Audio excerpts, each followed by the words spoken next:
इतिहास के पन्ने अगर हम पलट के देखें तो day 2 been the day of hopefully the start of a comeback of many teams, because कल के दिन पे हमने देखा था कि बहुत सारी ऐसी अनटोल्ड स्टोरीज थी जो उभरती हुई आ रही थी। पीछे हमारे यहाँ सारे के सारे प्लेयर्स जो वॉक इन करते हुए दिख रहे हैं आपको, प्लेयर बस आ चुकी है। बात करेंगे कुछ लोगों से, बिकॉज बहुत सारे जाने माने नाम, बहुत सारे मेजर बड़े खिलाड़ी जिन्होंने बहुत सारे टाइटल्स जीते यहाँ पे बस के अंदर से उतरेंगे। Right off the bat, right off the get go we have mister Amar Khan, Destro पाजी यहाँ पे आ चुके। कैसे हो बताओ? बढ़िया, आप कैसे हो? आप थोड़ा साइड में आ जाओ, आपसे थोड़ी बातचीत करते हैं। How was day 1 for you? मैं आपसे जानना चाहता हूँ कैसा था आपका डे 1? आई थिंक जो मैंने एक्सपेक्ट किया था वैसे ही किया हमारा day 1। I expected we would get around 45-50 points. 41 है, आई एम स्टिल हैप्पी। 40 वाला हमने मार्क क्रॉस किया। डे 1 हमारा कभी अच्छा जाता भी नहीं है, जब एवरेज किया है उसके बाद हमने इवेंट अच्छा ही फिनिश किया है। होपफुली इस बार भी सेम होगा।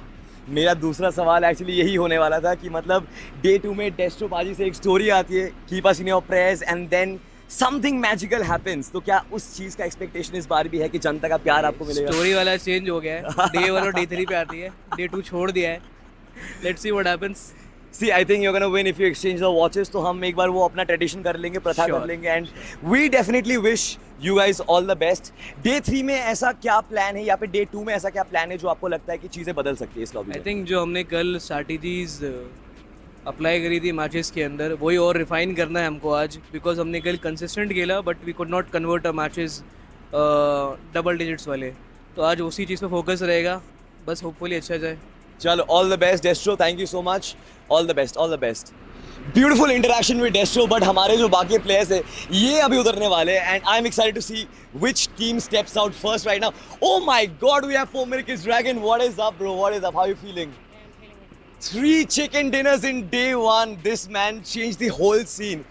We have never seen domination like this in the LAN event so far. What are your thoughts of your day 1 performance and what are your plans for day 2?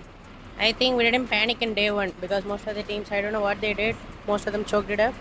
But first match we choked it up, but after that we talked to ourselves, we should not do this, we're not this type of team, we should perform well. Then we made the 3 chicken dinners and we are in national game. Day 2 I think we will do the same thing. Day 2 you're gonna do the same thing.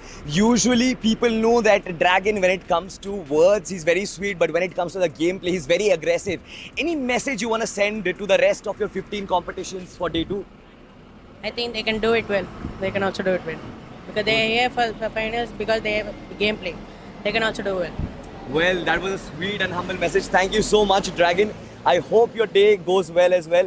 And that is it from the bus side, ladies and gentlemen. It was a beautiful interaction with all the players. सारे के सारे players हमारे जो है already venue के अंदर चले गए हैं। Day 2 6 matches बहुत important रहने वाला है, because today is going to be the day of comebacks. क्या 4 Miracles अपना journey continue करेंगे या फिर दूसरे teams वापसी करेंगे?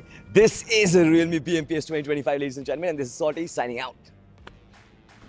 शुरुआत हो चुकी है रियलमी BMPS 2025 की और मुझे दिख रहा है कि जो हमारी प्लेयर्स की बस है वो आ रही है पीछे। तो एक काम करेंगे, जल्दी से हम बात करेंगे हमारे प्लेयर्स के साथ और देखते हैं कि आज ये जो हमारे प्लेयर्स है ये कैसा महसूस कर रहे हैं और क्या जो एक्सपेक्टेशंस है ये दूसरे दिन के साथ लेके आए हैं। तो लीजिए, बस भी आ चुकी है, तो लेट्स से कि कौन से प्लेयर सबसे पहले उतरते हैं, उनसे करेंगे चर्चा और जानेंगे कि आज का जो दिन था हमारा वो कैसा रहा है उनके लिए।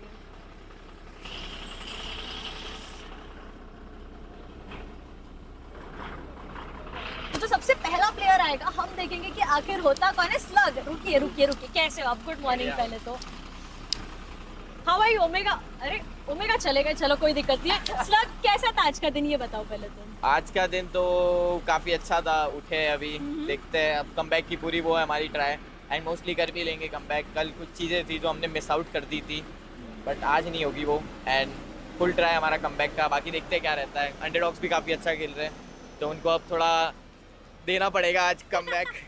तो मुझे बताइए कि कल आपसे एग्जैक्टली क्या गलत हुआ ऐसा आपको लग रहा है? आई गेस हमसे कल गलत ये हुआ, हमें लगा था कि लॉबी नॉर्मल रहेगी, इतना शायद अंडरडॉग्स भी थोड़ा प्रेशर लेके खेलेंगे। हमने थोड़ा स्ट्रेटजी वाइज सोचा था कि खेलेंगे करके, बट यहाँ स्ट्रेटजी काम नहीं आ रही। सारी अंडरडॉग टीम सीधा सेंटर वगैरह ले लेती है, पूरा जोन फिल हो जाता है। तो ये शायद मेरे हिसाब से रहा था कि ये चीज़ हम लोग लास्ट मैच तक भी वो समझ नहीं पाए, बट आज हमने वापस उस दिन कल घर जाके हमने देखा कैसे खेली अंडरडॉग टीम्स वगैरह, एंड आज हम पूरा एकदम अच्छे से खेलेंगे। हमें पता है क्या करना है हमें आज। ठीक है, एक लास्ट जल्दी से मेरे को बस एक टीम का नाम बताइए जो हमारे नई टीम्स है उनमें से, कि कौन सा आपको लग रहा है आपका सबसे बड़ा कंपटीटर है अभी। I guess INF। INF। चलिए, आज के दिन के लिए ऑल द बेस्ट। मैं होप कर रही हूँ कि आज का आपका दिन एकदम बेस्ट है। All the best for the match. Thank you. Alright, तो स्लग का दिन तो बहुत इंटरेस्टिंग गया है। आओ एक बार देखते हैं कि बाकी प्लेयर्स का क्या हाल है। सो सोमराज, हेलो सोमराज, कैसे हो आप? I am good. You are doing good. So क्या चल रहा है, कैसे रहे कल के मैचेस आपके? कल के मैचेस नॉर्मल रहे, बट जितना एक्सपेक्टेड था उतना हम लोग पूरा नहीं कर पाए।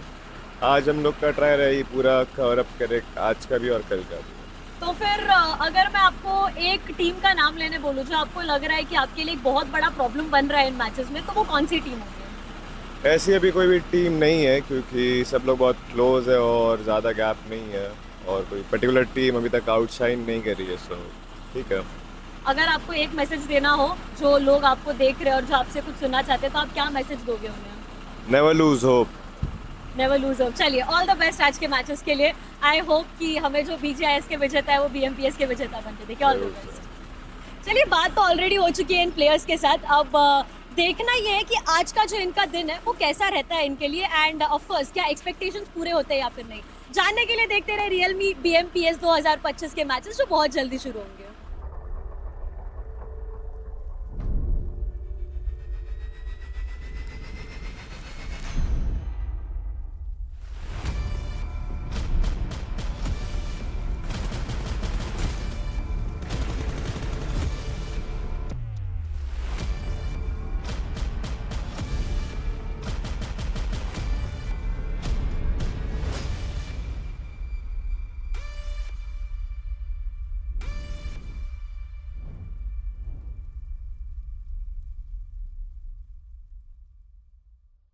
All right, we are live from the Yashobhoomi Convention Centre in Delhi. And ladies and gentlemen, this is day 2 of realme BMPS 2025. My name is Rohit Varghese and इतिहास की बात कर लेते हैं। BMPS के इतिहास में आज तक ऐसा कभी नहीं हुआ कि डे 1 के बाद ही हमें पता चल जाए कि अल्टीमेटली चैंपियन कौन बनने वाला है। और इतिहास की बात कर ही रहे हैं तो आपको इतिहास की एक और बात बता देता हूँ कि डे 2 में हमने देखा है कि BMPS में टीम्स कमबैक करती हैं, सरप्राइज करती हैं और अपना फाउंडेशन बनाती हैं फॉर डे 3। एंड अगर आपको जस्ट इन केस लग रहा है कि ये तो मैं ऐवी कह रहा हूँ, ऐसा बिल्कुल नहीं है। Let's go back in time, not that long ago, 2024 की अगर बात करें तो BMPS डे 1 में जो टीम टॉप 8 में भी नहीं थी, अल्टीमेटली चैंपियन बन गई थी। तो आप समझ सकते हैं कि a lot is at stake today for our teams. Pride, honor, and that chance to be called the champions. And देखिए, बहुत सारी चीजें आप एक्सपेक्ट कर सकते हैं डे 2 में, एंड अच्छे से हमारे कास्टर्स तो डिस्कस करेंगे। लेकिन डे 1 में अगर जस्ट इन केस अगर आपने कुछ अमेजिंग मोमेंट्स मिस कर दिए हो, तो don't worry, we got you covered. Check this out. अगला स्टेशन BGMI एक्शन है। दरवाजे इतिहास के पन्नों के लिए खुलेंगे, कृपया सावधानी से खेलें। Hello and welcome to realme BMPS 2025, the grand finals, the biggest tournament in the history of BGMI. क्योंकि इस बार the prize pool is 4 crore rupees.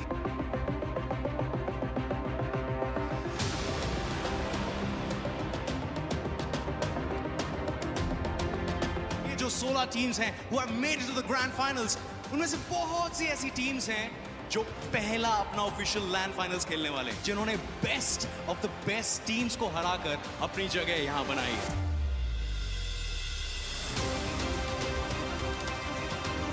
दोनों स्पॉट की अपने एक खिलाड़ी को डाउन भी कर चुके हैं। 14 टोटल फिनिशेस जो लॉस हरमनोस के पास, यहां से वो चिकन डिनर उनसे छीन पाना है इम्पॉसिबल।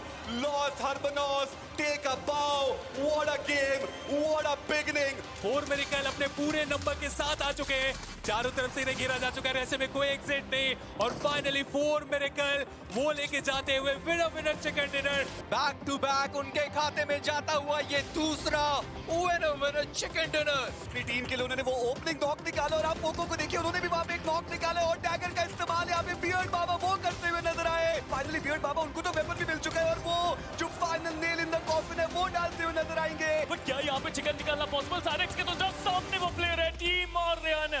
एक और प्लेयर उसका उसको एलिमिनेट किया गया, पेनिसाई वो भी डाउन हो गए। फाइनली ओपन में आ चुके हैं, शॉट लेने की कोशिश। निंजा बॉय क्या ये क्लच कर सकते हैं? जी नहीं। Can he do something amazing? Yes, he can. He can. No, he cannot. For a miracle has done it again. एक बार फिर से वो miracle. चलिए चलते हैं ओवरऑल स्टैंडिंग की तरफ और देखते हैं वहां क्या बदला है। फोर मेरिकल दोबारा से अब नंबर 1 पे। मजेदार गेम प्ले चल रहा है फोर मेरिकल और 4TR का।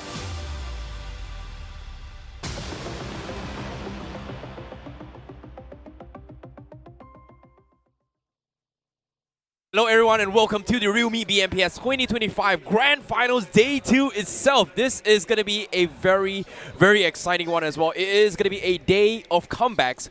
Whether or not are we going to see a potential comeback here, because yesterday's performance coming from 4 Miracle in particular, with a team that single-handedly takes 3 chicken dinners in a single day itself is just phenomenal. Once again, my name is ICBB12. Joining me is 2 handsome gentlemen. We have I, Super Johnny, and Necro, and we are going to be your English commentators. And of course, we have to talk about what happened yesterday as well. Yeah. What do you guys think on 4 Miracles' performance? Are they going to continue their carnage today itself? I mean, we are hoping that that happens, because this is the first time we have seen a fresh face on the block, especially during the Pro Series, because these lads have been playing in the competitive circuit at the best tier for a long time, but they've never really found their success until now. That was a dominating performance on day 1, as you said, 70 points. It's nothing to be scoffing off about. And once again, it really depends on the other teams as well, right? If 4 Miracle really wants to keep up the consistency, they need to bring in a variation in their playstyle. They need to bring in new strategies. If they pretty much just copy-paste the same stuff, I'm pretty sure today they will be countered, because there's other desperate teams like K9 Esports, even God's Reign waiting to take the crown in their hands. So one thing is for sure, 4 Miracle right now, they've got a hot head in their hands. Well, of course, when we talk about those teams as well, as you can see, the players themselves are ready and getting ready into the stage themselves to give you guys one of the best performance. And of course, on screen, we do see Dragon, one of the stars coming in from day number 1. It seems like 4 Miracle, they look really confident in today's performance. Yeah, I mean, their confidence, hopefully, it is not going to turn into pressure today. Otherwise, we have seen this before. Teams leading the charge at the end of day 1 usually end up dropping the ball on day number 2. But we talk about day number 2, and it is going to be names like God's Reign. It is going to be names like NON, Genesis, 8-Bit, and K9 that I think a lot of eyes will be locked on. Even Team Forever is currently just sitting all the way down in the slumbers, right? No one would have thought that Team Forever is going to be in the bottom 2. But that's what's currently happening with the players of Team Forever. And let's speak about Los Hermanos. Started things off with 26 points. Later on, we saw that consistency, or later on, we saw that dominance just slowly and steadily fizzle out. Well, agree. But before we talk about the teams even in depth as well, let's talk a little bit more on what's the realme ranking of how things are happening here. And personally, I feel like the ranking has kind of shifted in a way where we weren't expecting new faces yet. You know, as the number goes on, I think day 2, will Levi be able to top the charts? I mean, he's already topping the charts, right? He's Well, had he a is nice still little topping the charts, advantage to work apparently. with. 69 finishes. That's a nice performance that he's delivered consistently throughout the entire run of the realme BMPS. And of course, the closest anyone is to him is Devotee with 47. So Levi has a big gap in his favor. He has that safety net, and I think by the end of tomorrow as well, he might actually be the realme MVP. As you mentioned, right, the man's got a lot of cushion to play with, and NoNx today are going to be a little bit more aggressive. At least that's what the coach was saying. Today, NoNx is going to try to pick those fights, because on day 1, they did not really have that much confidence. And as we do see the second page as well on the 60, we'll see Ninja Boy. Yesterday, that one game from Ninja Boy, the man managed to acquire 9 finishes in that one game. Well, all things considered as well, it is going to be a star fight here, especially in day 2 and day 3, considering that they do have a little bit of advantage in terms of the overall numbers advantage game. And of course, all the stats is calculated based on the round 1 performances, semifinals week 1, and then here in the grand finals itself. And like you said as well, Devotee is the next closest to try and give chase onto his Levi, who's currently, in this case, in the top of charts here with 69 finishes. That's a pretty ironic number. Nice. But before that, I'm curious to see what Levi and also Devotee, considering that these are the top two in the realme MVP ranking, have to say about this performance here in the Grand Finals? Because we're going to be going into an interview with them right here, right now. Thank you so much, casters. And इस समय मेरे साथ हैं the MVPs right now. Number 1 and the number 2 from the MVP list. We have Levi from team NoNx and team Aryan से हैं हमारे पास Devotee. And सबसे पहले Levi, आपसे शुरू करते हैं. लीग स्टेज में क्या बढ़िया खेला, बहुत सारे लोगों का दिल जीता, गेम्स भी जीते. लेकिन अगर टीम NoNx की इस समय बात करें, लैंड फाइनल्स में बात करें, तो डे 1 की शुरुआत एक ड्रीमी शुरुआत तो नहीं हुई, एक सपनों वाली शुरुआत तो नहीं हुई. तो क्या हो रहा है इस समय, जब इतनी बढ़िया परफॉर्मेंस आपकी लीग स्टेज में थी, तो इस समय ये जो लाइव ऑडियंस है, ये जो माहौल है, क्या उससे थोड़ा सा इंटिमिडेटिंग होता है? क्या चल रहा है इस समय टीम के बीच में? हमारा स्टार्टिंग के 3 गेम्स में मोमेंटम बना नहीं, एंड 4th गेम में भी मैं फ्री का मर गया था. 5th एंड 6th गेम में हमने थोड़ा मारने का ट्राई किया एंड थोड़ा बंदे मारे, वहाँ से मोमेंटम बन रखा है. एंड वही कल का मोमेंटम आज कैरी फॉरवर्ड करेंगे एंड आज मारेंगे. एंड प्रेशर तो वैसा कुछ है नहीं, क्योंकि हमने अभी जस्ट रिसेंटली BGMI लैंड खेला था, तो कुछ प्रेशर है नहीं वैसा. एंड इसमें अगर फिनिशेस की बात करें तो लीवाई एंड डिवोटी, आपके फिनिशेस के बीच में एक गैप तो है, एंड वो छोटा गैप बिल्कुल नहीं है. तो आपके दिमाग में, जहन में ये प्लान है कि आप ये कवर अप करेंगे ताकि आपको अल्टीमेटली ट्रॉफी मिले और वो जो कैश प्राइस है वो मिल जाए? नहीं, अगर अच्छा खेलेंगे, मतलब चिकन डिनर्स आएंगे, मैचेस अच्छे जाएंगे, तो ऑब्वियसली मैं इससे तो आगे चले जाऊंगा. मतलब थोड़ा टफ है, पर उसके लिए हम लोग को थोड़ा चिकन से ज़्यादा लेना पड़ेगा, तो ऑब्वियसली किल्स तो हो ही जाएंगे. एंड कल जो लीवाई आपके इनिशियल मैचेस थे, तो वो उतने अच्छे नहीं गए. तो क्या वो रीज़न है कि आपकी जो पर्सनल परफॉर्मेंस जो हमने लीग स्टेज में देखा था एंड ये जो लैंड फाइनल्स में ये जो फ़र्क देख रहे हैं, क्या उसके कारण हुआ था कि चिकन डिनर्स आपके हित में नहीं जा रही थी? वॉज दैट द रीज़न कि आपकी परफॉर्मेंस थोड़ी सी डिप की? हाँ, वो मेन वही परफॉर्मेंस डिप, इसका रीज़न यही है कि हमारा स्टार्टिंग के 3 में मोमेंटम नहीं बना. स्टार्टिंग के 3 गेम में, लास्ट के 2 गेम में थोड़ा मोमेंटम बना, हमने मारा. तो अभी आज भी स्टार्ट वहीं से करेंगे, लास्ट के कल 2 मैच से. All right. एंड डिवोटी, अब देखिए ये जो फासला है ये लंबा है, लेकिन उतना भी लंबा नहीं है. तो अब आपसे पर्सनली जानना चाहता हूँ कि क्या आप ये MVP का टैग लेना चाहेंगे, या ट्रॉफी जीतना चाहेंगे, या दोनों जीतना चाहेंगे? मैं तो ट्रॉफी जीतना चाहूँगा. मतलब MVP क्या करूँगा, मेरा अकेले का आएगा. अगर टीम जीतेगी तो फिर सबके लिए अच्छा रहेगा, और फिर ट्राई करेंगे आज अच्छा खेलने का. देखते हैं अभी क्या होता है. All right, हम भी देखना चाहेंगे कि टीम आर्यन एंड आपकी परफॉर्मेंस कैसी होती है. And same goes for you Levi, for team NoNx. Wish you all the best and hope to see a lot of surprises, hope to see a lot of comebacks on day 2. These are our top MVPs. That's Levi from team NoNx and that's Devotee from team Aryan. And day 2 में बहुत सारी चीजें आप भी expect कर सकते हैं, हम तो एक्सपेक्ट कर ही रहे हैं, लेकिन हमारे एनालिस्ट इस समय क्या एक्सपेक्ट कर सकते हैं और क्या एक्सपेक्ट कर रहे हैं डे 2 से, आइए चलते हैं और उन्हीं से जानते हैं. Well, this is going to be a very interesting one here, considering the fact that what's the point of winning the MVP and you not lift the trophy? And I'm going to ask the very, very important tagline here. Yeah. MVP or what? I mean, money is involved, man. I would like to remind everyone, realme MVP does get a lot of cash in the bag, all to themselves. Does not have to share it with his teammates, but I am too selfish that way. I mean, hey, let's have a look at the overall standings for now. On the first spot, once again, 4 Miracles sitting with 60 points. They've managed to get 3 chicken dinners out of 6 games, which is extremely impressive. Then you move on towards the second spot. You see 4TR with 49 points, God's OMEN with 46, Los Hermanos on the 4th with 45 points, and Aryan TMG with 41. The top 5 are pretty much the newer names that are dominating the overall standings currently. Exactly. Yeah. But I see we had this discussion at the end of yesterday. God's Reign still in a position from where one decent performance, one decent chicken dinner can actually propel them into the podium itself. Well, speaking of which as well, when we talk about this entire scoreboard, one good game, they will be back on track to try and contest for those trophies in particular here. But of course, when we talk about the benchmark, 4 Miracle has pretty much set the benchmark as in order for them to lift the trophy, they need 60 points per day. So in 3 days, 180 points is where you need to actually lift the trophy itself. But before that, let's talk a little bit more on the teams that have a potential to strike back. And these are 2 teams on the screen right now. We have Rising Inferno Esports as well as Eggy. And interesting enough, I had a little bit of conversation with Eggy just now they mentioned that yesterday they were a little bit shaky in the first 3 days as well. They had a little bit issues internally in terms of their controls here. They got messed up in between their players, and seems like now after the final game they somehow recuperated there.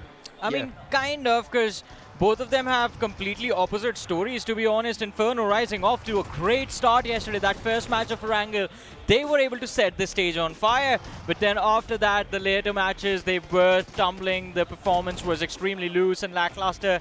And because of that, they took a tumble in the overall leaderboard as well. Eggy, as ICU mentioned, started off slow but were consistent. And now we see both the teams in the top 8 right next to each other. Yeah, so it was pretty much the opposite, right? Rising Inferno first 3 games were brilliant. But then Eggy's remaining 3 games were excellent too. And Rising Inferno, they choked up in the remaining 3 games. But I just hope Rising Inferno once again will be able to get the grip back in the overall standings. And at this point, we are supposed to say that day 2 is the day of comebacks. And we have seen a lot of comebacks happen on day 2. And if you look at the latter half of the board as well, there are so many known names still sitting on the latter half. And of course, we know they've got the caliber to make a comeback easily. Fair enough. And at the same time as well, I asked for a target coming from Eggy. Eggy himself told me that the target today is going to be 50 points. And their strategy today is very, very simple. They're not going to care about whatever it is. They are feeling confident. They see someone there and they think they should crash. They are going to confidently go for it as well. This is something that they have been doing yesterday. It was a little bit sloppy here and there. We saw a couple of weird engagements with them against TWOB, but they're still going to stick to their game plan today itself. But you know what? That level of confidence doesn't come easy. And if you want that level of confidence in your matches, ladies and gentlemen, we've been telling you about it. It's the realme GT7 that you need to get for yourself. 6 degrees cooler, all thanks to the iSense graphene rear cover, which, as I said, keeps the device 6 degrees cooler during those marathon gaming sessions, because you are going to go on a gaming marathon with the realme GT7. Because it gives 120 FPS of stable BGMI for 6 hours so that you can keep the grind going, and eventually, who knows, by the next Pro Series, you're going to be there on that stage. Yeah, and once again, back towards the conversation that we're having, right? Pretty much capping your mentality, thinking that you just need 50 points. In my opinion, that's not a good mentality to have. If you're limiting yourself, thinking that you just need 50 points in one day, that might just not be a good thing. Because look at 4Miracle Esports. They got 60 points. It is possible. And if you're just capping your mentality, saying that you need 50 points in this day, so I think it's not a good thing. I want to say one thing. I mean, 50 points is a lot of points, Necro. I know, but still, it's like you're capping your own mentality. You can do better. Okay, fair enough. All things considered here, but of course, maths don't really lie as well, right? 60 points right now. 4Miracle is #1. 3 games means 180 points. Pretty much, you're secure for the trophy. Yay or nay? I mean, 180 points does pretty much secure the trophy, but you never know. Last few games, anything can happen. And coming back to what I was going to say is Necro is kind of correct. You should never limit yourself with the target beforehand. But that is only true for day 1. You never set a target for day 1. Never say to yourself that, we are going to get 50 points in day 1 itself. Day 2 is when you start setting targets. Day 2 is when you have a clear line of how and what you need to do to get towards the podium. Well, fair enough. Now, let's talk a little bit more on Day 2's performance and schedule here as well. What are we going to be expecting here? Because we are going to be playing 2 games of Erangel as well as Miramar as well as Sanhok. Obviously, it's going to be same rotation all over again from yesterday as well. Is there going to be implementations today? Because I've heard a lot of rumors and chatters regarding TWOB official, because seems like yesterday wasn't a great day at OMEN for them at all. But today, there has been a lot of chatter about TWOB official. What do you guys think about it? I mean, everyone's expecting them to actually do better today, because a few factors. I mean, I understand what has been going around by TWOB official, but you have to give like a few individuals, especially teams that are literally stepping their foot on any stage for the first time. I mean, it takes time to adjust. So I've heard rumors as well regarding how their personal performances behind the scene yesterday as well. TWOB official, they were bawling their eyes out just because of their performance, knowing for a fact that they didn't really do too well and they were a little bit lost. And Robin gave me a little bit of insider information, especially coming from today.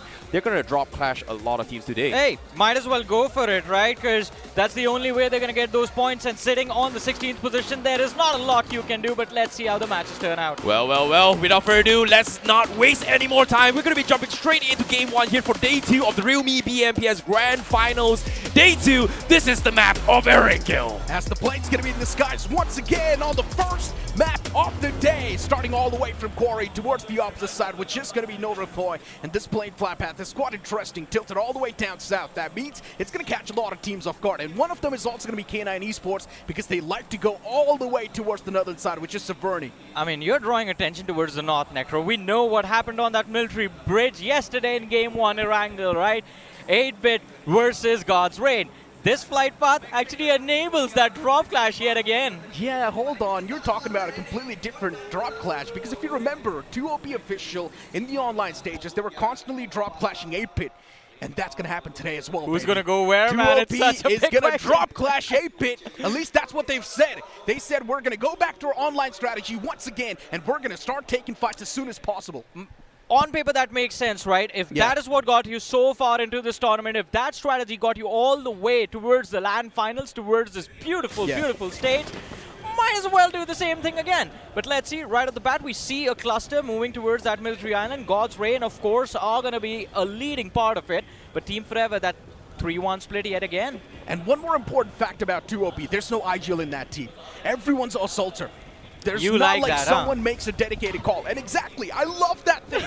And maybe that's one of the main reasons why 2OP's over here in the land and why some of the bigger names are not able to make it. But 8-bit, they've got company, and that is 2OP. Well, let's see how the fight is going to go. It's all going to be down to who gets the better weapon spawns close to them. And of course, the circle as well, forming right on top of Yasnaya Poliana, is going to make sure that there will be a few intense moments at the very start of this game. Oh, it's going to be fun. I can already tell.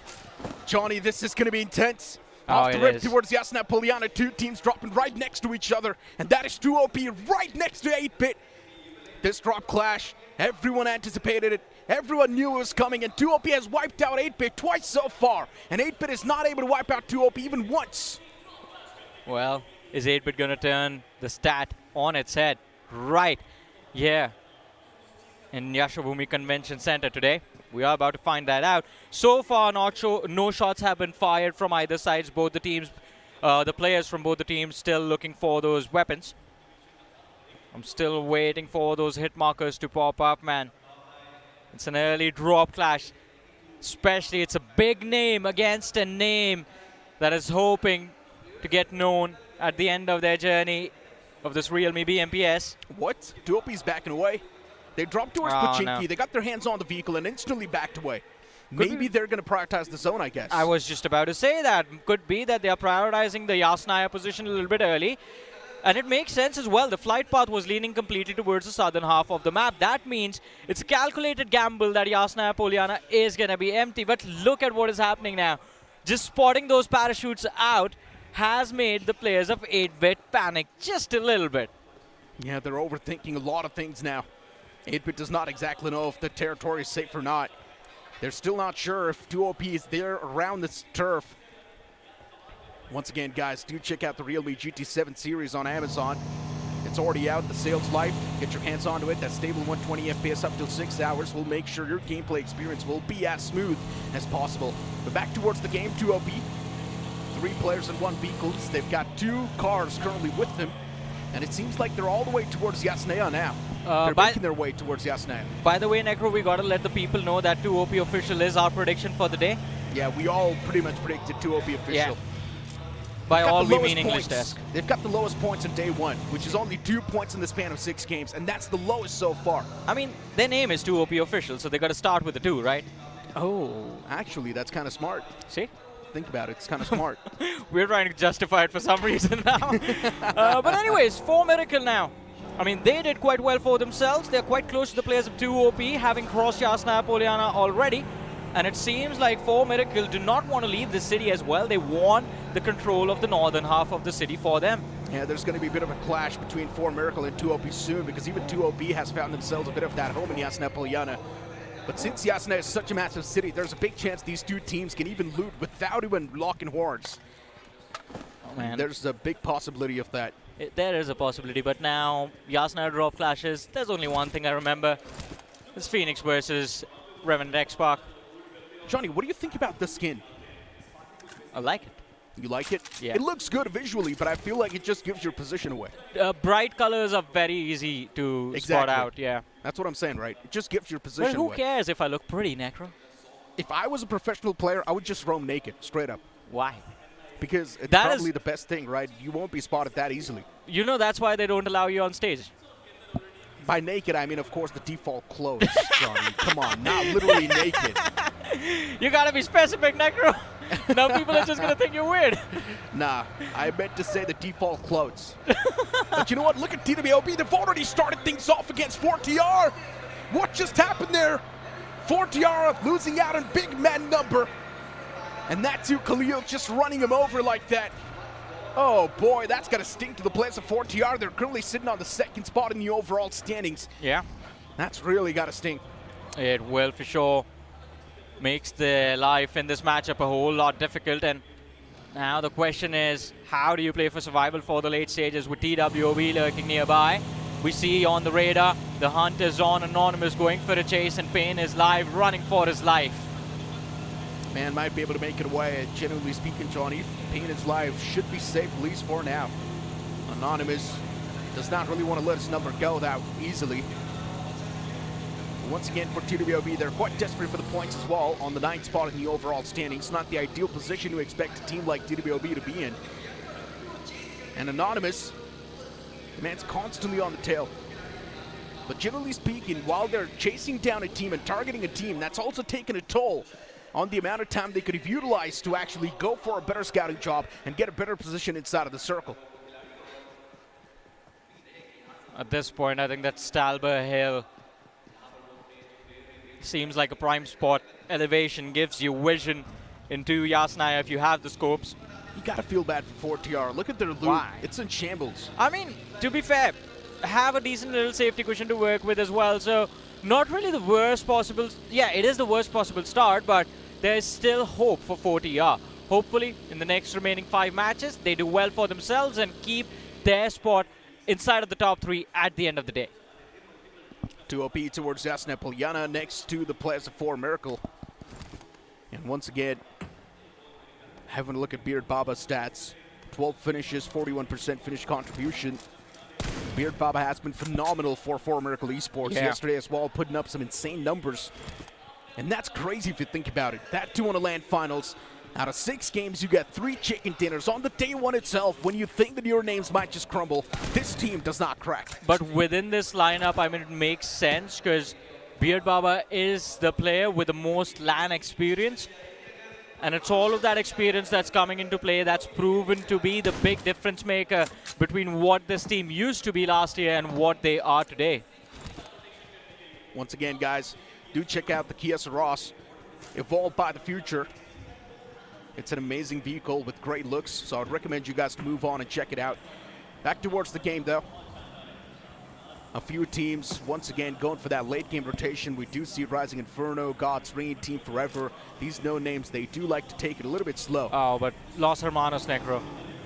Look at them. They're making a water rotation, by the way. Yeah, I'm not exactly sure what the need for that is, but Los Hermanos, they should realize one thing. Even if they do make a water rotation, are they really going to have enough vehicles when they do land on surface? That could actually be a problem, and even getting to the surface, even getting to the shorelines can become a challenge because there are going to be teams that take control of the shorelines north of Lipovka, and from there it's very easy to spot out those boats, to spot out those players making their way and pick them off. But Team Aryan, it seems like a little bit of exchange of info against Team Eggy. Contact was made, 1 player knocked out. They are looking for a revive to be brought through. It's going to be a big challenge though, because that man has gotten himself knocked out in a big cluster. They've lost out on Aryan himself. Yeah. Which is quite unfortunate. There he and goes. Aryan also gets confirmed. Oh no! Not looking good. Sharpshooter. Solid stuff. 397 meters. Wow. Great confirmation. Oh, but look at this. Genesis. It seems like they are also picking a fight against the players of Team Insane. Are they the first man to get knocked out? But Aryan still put under pressure. And well, the pressure is going to keep on rising as Hitler gets knocked and run over. Team Eggy, it seems like they have shown up Necro with a new wind in their sails. Yeah. Not slowing down, but hey, here they come. Los Hermanos in their hovercraft. This time it seems like there's a lot of teams who want to hunt down players. Extremely desperate for the elimination points. And Los Hermanos, they started things off with 26 points. But after that, we did see that slow and steady slip up in the overall standings. If they would have maintained that same average in the overall standings, if they even would have gotten 8 to 9 points per game, Los Hermanos would have been at the top over the players of 4 Miracle Esports. But since Los Hermanos was only able to get 4 to 5 points per game, that's why they're currently sitting on the 4th spot with 45 points. Yeah, and it would have been much lower had it not been for the game 1 performance, as you mentioned. 26 points in total, 16 finishes and the chicken dinner in the first Erangel played yesterday. But Los Hermanos, they were in a split formation earlier on. Now having regrouped, we're going to see what their endgame looks like. But so far, God's Reign not having made their way in towards the play zone itself. Are they even going to achieve that feat, Necro, this time? Yeah, it's going to be a chaotic endgame, you can just tell. Yeah. God's Reign, slow and steady moves, moving in from the edge themselves. K9 Esports all the way from the northern side. Even they're moving in around Stalbert.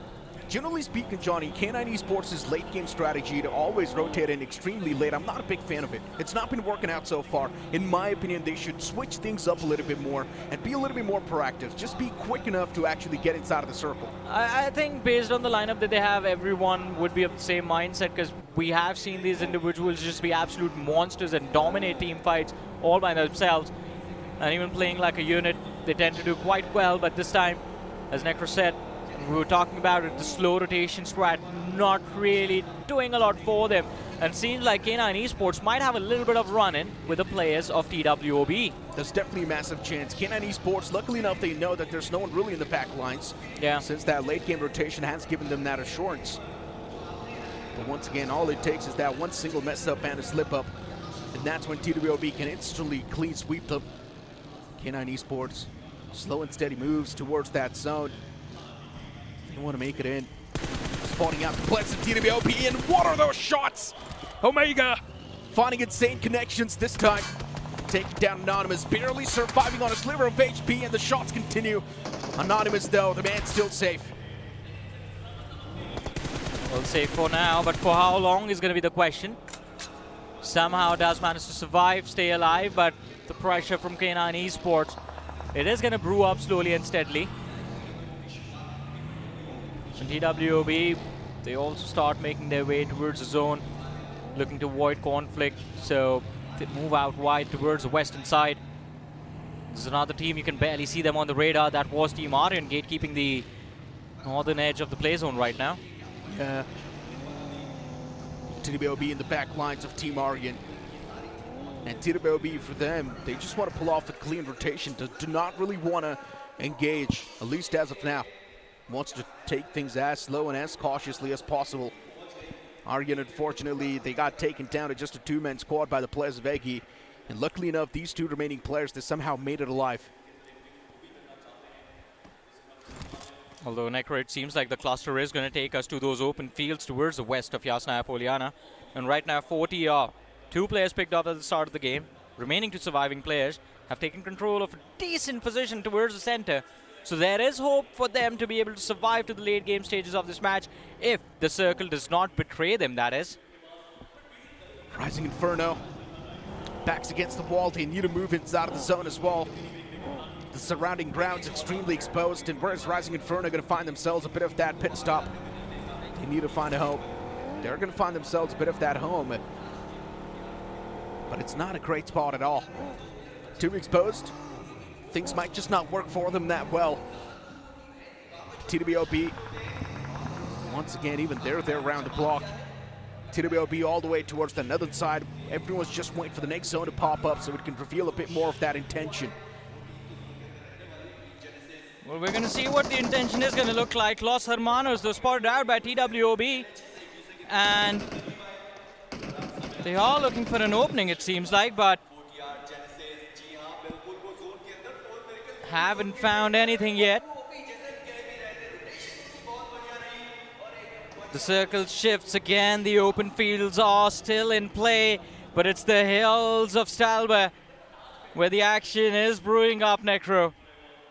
Team Aryan, ever so cautious of the presence of K9 Esports around them. Just hiding their presence so far. And it makes sense. As we said, not enough players to be able to take this fight. 8-Bit, look at them just making a mad dash towards Yasna Poliana. And there's a big chance 8-Bit might just clash against TWOB. One of the men from the side of 8-Bit does get knocked out and confirmed by the player for TR. Unfortunate. And once again for Aryan TMG now getting hunted down by the squad of K9. And there's no way Aryan's going to stand a chance. One man taken down. Aryan does not have enough member alive to try and do any sort of damage to the players of K9 Esports. K9 having a clear-cut man advantage inside of the fight. Cyrax, the man's trying his best to get something done, but in the end, Cyrax gets wrapped up in a sheet and sent back to the lobby. Valiant effort, the valiant effort coming in from the players of Team Aryan, but TWOB opening found against the players of LHS. Carlin knocked and finished one of the best performing players from the side of Los Hermanos. But what does this bring to the table for TWOB? K9 Esports spotted out on the slope of the hill as well. And as we can see it on the map, Godzone and Necro, it seems like they are getting eager to get involved in this conflict. They indeed are. But all these teams, they have been pushed outside of the play zone. 3 finishes racked up. TWOB, there's still a lot on the plate that they cannot even chew, and K9 Esports starting to get picked off, but they reply back pretty well as they find a pick on towards Rapido. TWOB even Steven damage on both the sides, but even Los Hermanos is in the pinch. And both the teams now need to be extra cautious. What? K9 Esports, can they really save the day for Slug? And the answer might just be yes. What is going on? Such a confusing affair on this side of the map. K9 Esports going for the revival on the fallen comrade. There's also TWOB in the sidelines, and K9 Esports just needs to find a way to give some sort of a stability to their own teammates. Anonymous finds a knock against Shadow. That's going to be a crucial one. Shadow falls apart. Los Hermanos is not going to be a problem, at least as of now, but TWOB, they've got a lot to deal with, and that's going to be the players of K9 Esports too. All the 4 players up for K9. Everyone's looking extremely safe. And the moment I say so, Omega finds a beautiful knock against Anonymous, and K9, they straight up make a bounce against the players of TWOB. And TWOB's not going to stand a single chance as the last man, Kalyuk, even his position is known, is taken down extremely low inside of the vehicle. A lot of shots are taken in there, but eventually Kalyuk gets found as well. Yeah. And that's going to be it for TWOB. It's K9 Esports and their cleanup crew. Fight for map control, map pressure, and K9 Esports come out on top. Spam shots inside of the smoke as Kalyuk falls, but that puts Los Hermanos as the next target for K9 Esports. And as we were talking about it, Godzone in the backlines as well. Brilliant opportunity for them to be able to third-party this fight. But Ninja Boy from the side of K9 Esports knocked out. They're looking for a revive, looking for a reset. Breathing room is available, by the way. So it should not be too difficult for K9 Esports to bring themselves back. And Necro, we have to talk about what a beautiful start for this team in this particular match. 6 finishes already secured. The opponents put under pressure as the third party from Godzone comes through. And Beast is going to go for that spray, secure the finish as well. That's going to be the second, the steal as well, and success. And now the last man from the side of Los Hermanos gets completely shut down. That's going to be an early exit for Los Hermanos. K9 Esports leading the charge of this game with 8 eliminations so far. Players knocked out as the trade comes through from the backlines. The third party coming in from Genesis. K9 Esports under immense pressure as they make a bounce on the players of Godzone. Yeah, K9 Esports starting to clean house, but even they're in a big ball of trouble now. Omega, the man's taken down extremely low, and an aid is going to seal the deal and get the confirmation rolled up. K9 taken down with a 3-man squad. Things can still be recovered. There is another man knocked out for K9 Esports, and that's going to be Ninja Boy, and he cannot do anything lovely else. Molly. That Molotov is going to force Goku back. And once again, that comfort zone taken away from K9 Esports. Godzone, and they've got the man number inside of the fight. If they want, they can really shove themselves against K9 Esports. K9, a 2-man squad. Can they really stand a chance against the entirety of Godzone? The best possible thing K9 can do is just back away, and that's exactly what the boys are doing. But Beast gets caught from the back, and Beast, this is where K9 Esports might just be dealt with, but K9, they're still hungry for eliminations, as now they switch their target and focus against the players of Team Insane. There is another man in front of Slug, and Slug eventually, he pulls out the gun, wanted to shut down the player in the front, and that's going to be it for K9. Adam flips the tables and shuts down K9. Well, Adam being split, and it's an explosion over there. But NON on the other side, a clash against the players of Team Eggy. and even the last two players were just gunned down in the open as Eggy takes complete control of the southern edge of the play zone. But God's Omen, they are going to be happy with themselves. 4 points secured, all thanks to that fight against the players of K9 Esports, and it brings God's Omen on towards the podium in the overall leaderboard. God's Omen. Luckily enough, they've got all the 4 players still standing and looking extremely strong. This nade, the man tried to toss it preemptively, but then it was a completely wrong place nade. Once again, Bonfire knows exactly where the players of 4 Miracle are. 2 on this nade, it's going to clip a lot of damage, and it's also going to find a knock, maybe, but he whiffs those shots. TWOB, the building now starting to get flooded by the players of 4 Miracle Esports. And 4 Miracle, they need to find a way to stop the players of TWOB because that's the only team that's currently blocking their path. TWOB, problems approaching them. Aim hacks on top of the roof, on the terrace. Even the man's trying to play for intel, and he knows exactly what 4 Miracles are trying to do as well. Utilities tossed out from the man. I don't exactly know what TWOB is doing at this point, but once again, it's time to play things a little bit more safe and passive. TWOB is playing completely for intel. 4 Miracle right underneath them. TWOB just waiting for 4 Miracle to actually walk up, and that's where the spring trap that TWOB's got set up will come back to life. Oh, it's a great idea to take control of this God building as the players refer it.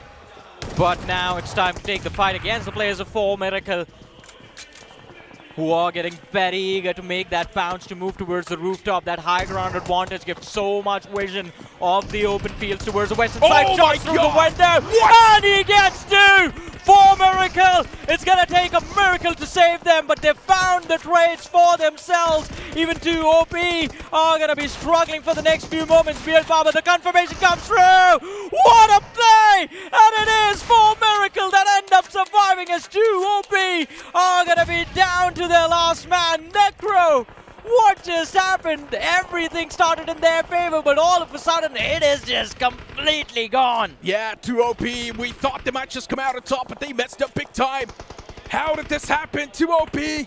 This was supposed to be their fight to be converted, but TWOB just messed up big time. And now with just liability on the board, I highly doubt TWOB can make a lot of impact in the game anymore. God's Omen, they're getting picked off as well. The boys are out in the open. There's no way God's Omen's going to stand a chance. But they've still managed to acquire 50 points in this one, which is, of course, solid. Yeah. Team Insane is well wrapped up with just 3 points in this. The only survivor we have, Necro, from the top 6 of the overall leaderboard is 4 Miracle. This is their opportunity to gain the edge against the rest of the competition. And there we have it, the boys rolling out, but God, they're going to be able to survive the assault from Eggy. Dragon OP, the exit comes through, and he finds the opener for his team. The last 2 players pinned in the back are going to get third-bodied. Team Forever, that nade might have just made the play, not for them, but for the players of 4 Miracle, as Reaper stays alive in the front line, and they have an opportunity to go for the revives in the back. Not yet, Johnny. 4 Miracle is still getting picked off. The problems is not off their platters yet. They're still in a big world of trouble. And Dragon OP, the man is stepping outside of cover because he wants to give the intel towards his teammates. Poco, the only man standing, but the utilities, they're constantly taking the HP away, and Thunder himself is getting chipped up pretty low. Poco, there's still a big chance the man can stay alive. 4 Miracle, there's still a big chance they can't stay alive in the game. But Team Forever, they're starting to get real confident. And Poco is now going to get approached by 2 players of Team Forever. Sean steps outside of the vehicle. Team Forever, really, they want to start a clean house. And this is where Poco might just be eliminated from the game. But Poco, he finds a return knock. He wanted to go for the confirmation, but that gets denied by Team Forever's Mafia. Oh man, that was so close. So close to getting another win in the bag, but it is okay. We're down to the top 3 of this match. Team Forever surviving with all 4, 8-bit with 3, and then there is Genesis, who have sat there in the same house for the longest of times. This has to be the game for Genesis Esports, as Team Forever are going to be left bleeding towards the southern edge of this play zone, and 8-bit just does not have enough players. Genesis, can you really do it today? That's the main question. Yesterday, Genesis did get 1 game that was extremely close in the top 2. In the end, they had a fight against 4 Miracle Esports and they lost it. But today, Genesis Esports once again on the map of Erangel in the top 3, here to get the redemption. But 8-bit on the receiving side of the spectrum as Troy falls down. Samraj and Raiden next to each other. Utilities tossed out from both the sides. They want to stop the survival from coming through. And 8-Bit, they've just got too much on the plate. As even Raiden falls down, Genesis Esports slowly and steadily start to close out that grip as they've got the advantage. But for 8-Bit, even the back lines are pretty much open. As Team Forever, now they start to bounce on top of the opportunity. I mean, 9 finishes on the board for Team Forever. 3 players still left alive, and luckily for them, the numbers were equalized in this endgame by 8-Bit before they got eliminated. 3 versus 3. Team Forever versus Genesis.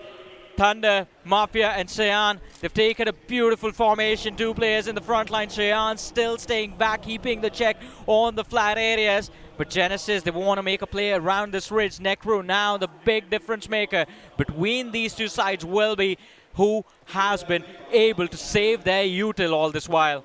Genesis, 3 players. Hunters all the way separated out towards the left, while the remaining 2 towards House.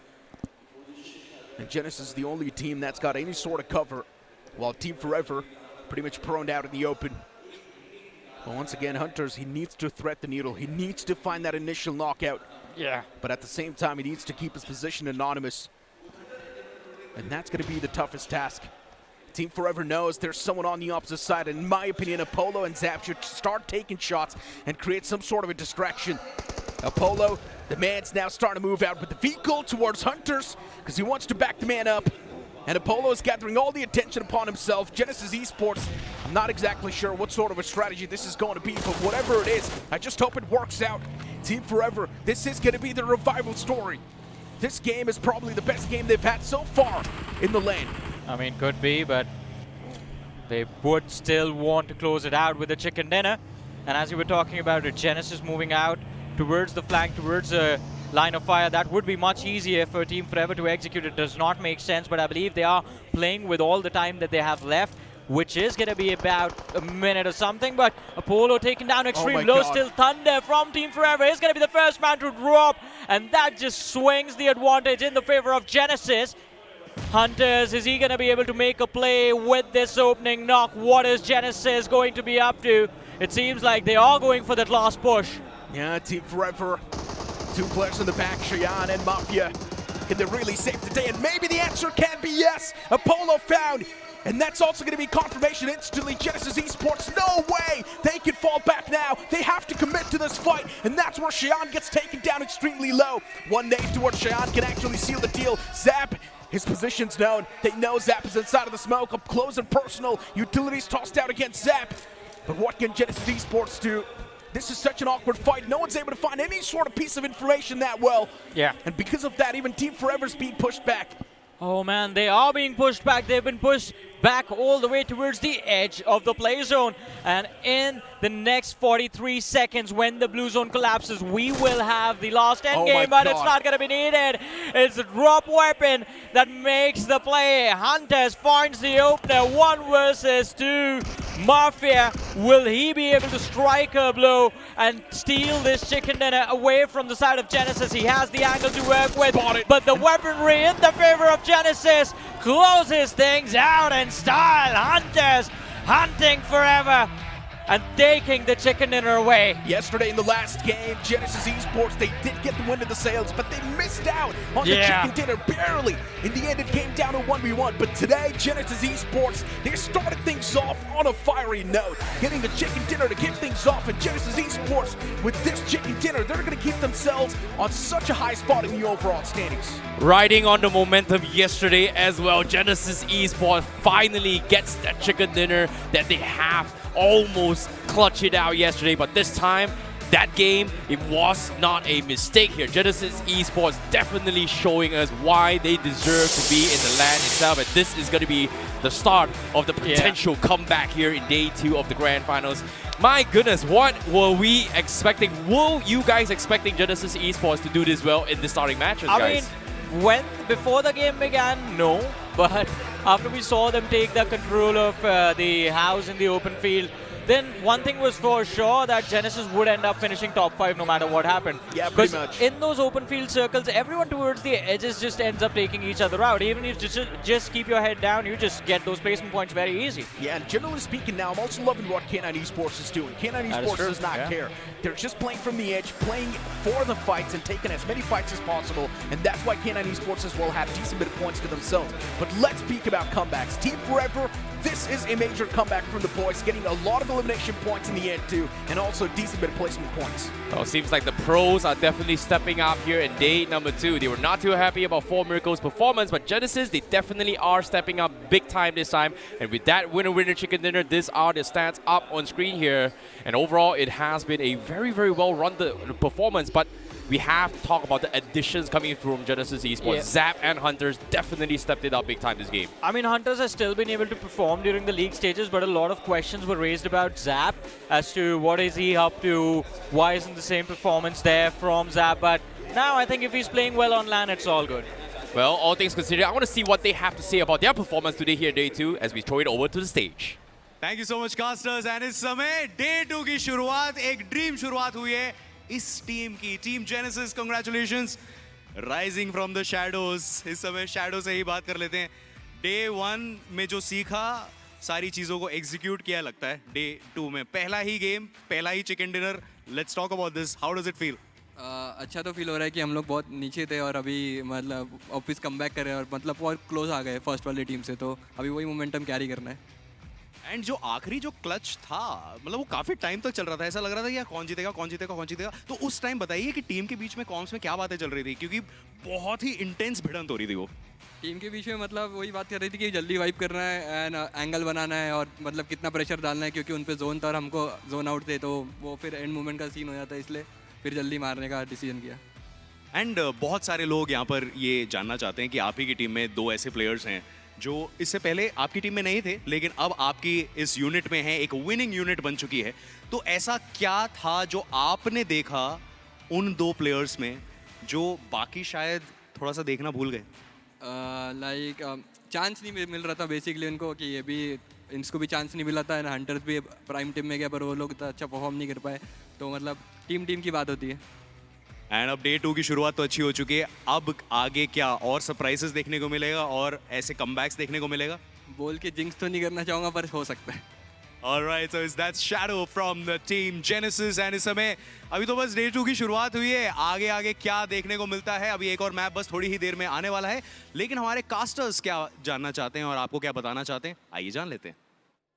Well, Genesis is back in action, but of course, you guys caught a little bit glimpse onto what they have to think about that match. But let's talk a little bit more on what exactly happened based on the highlights coming in from that match itself. I mean, we look at the highlights, I'm looking for one thing because I completely forgot about them. Necro, where did God's Reign go? Yeah, God's Reign, they went for a late game rotation all the way from the southern part. We did see one more team next to God's Reign, and after that, they were just poofed into thin air. Yeah, I mean, but don't really... I mean, it was... Well, I had hope, to be honest, because at a certain point, they were moving in from the northwestern edge, but this has to be my favorite fight inside of this particular match. 4 Miracles taking on the side of 2 OP officials, and you can see, that was the staff, that was the players, the substitutes for 2 OP officials that we just saw their reaction. They had hope from that fight. Unfortunately, weren't really able to succeed, although they did finish in the top 5 in this match. Generally speaking, TWOB was looking extremely lost in that particular fight. I feel like things could be played really well. All he wanted to do was just hold the staircases. That's it. And even if they would have just done that basic stuff, TWOB would have pretty much won that fight. Exactly. But they still flocked to do so. And generally speaking, now my hopes are starting to fade away from TWOB. Also, one last thing while we talk about the team at the bottom, which was 2 OP official, we have to talk about the team at the top. 4 Miracle did well for themselves in this game. Yet again, you were asking for about 7 to 8 points per match. I think they got 7 to 8 points in this game. Well, if that's the case, then of course 4 Miracle Esports is sticking to the average. Well, all things considered as well, they are very, very consistent every single game so far. Beard Baba was the top performer yesterday, but let's talk a little bit more on the top performer in this game itself. The MVP for this match itself is going to be a very, very interesting one as well. It is going to be none other than Beast coming in from K9 Esports. K9 Esports was just cleaning house on that northern side, right? Slowly and steadily eliminating teams after teams. Eggy was a part of it. Even Los Hermanos got eliminated by the players of K9 Esports. God's Omen could have been next. But luckily enough, God's Omen had a little bit of that cavalry from the third party as well. And God's Omen, the moment K9 Esports started to fight against them, K9 just did not have enough man number to go for that fight. By the way, this is how impressive Genesis was, because that third party that you're talking about, when they were fighting TWOB, when they were fighting the side of God's Omen, came from Genesis, and those shots were taken roughly about 450 meters away. So that was an impressive knock. They could not convert it into a finish, but still, getting that knock was a big deal, and that kind of completely ruined the day for K9 Esports, because they were distracted, moved towards Insane by mistake, and Insane just ended up picking off Omega. Yeah, pretty much. Even Insane was a part of that third party, right? And you know what? Speaking of K9 so much, let's have a look at the highlights as well on how they exactly played. As I mentioned, Los Hermanos as well just got completely dismantled and struck by the players of K9 Esports, and the top 5 players pop up on the screen. Zap has to be part of it with 4 finishes, and even Mafia with 4. Now, speaking of the top 5 finishers as well here, one particular name kind of stood out a little bit for me in this match here. It's going to be coming in from Team Eggy, because we talked about how they have switched up their strategy today itself here, and their goal has been 50 points for today. And based on today's performance, they have been very, very confident and aggressive here, and you can see them being part of the top 5 as well. But now, let's take a look at the report cards here for this match. Genesis taking chicken dinner and also get themselves 11 finish points. That gives them 21 in total. Team Forever in second place here is 16 points, and 8-bit makes a little bit of bounce back this game as well, despite being drop clashed by TWOB.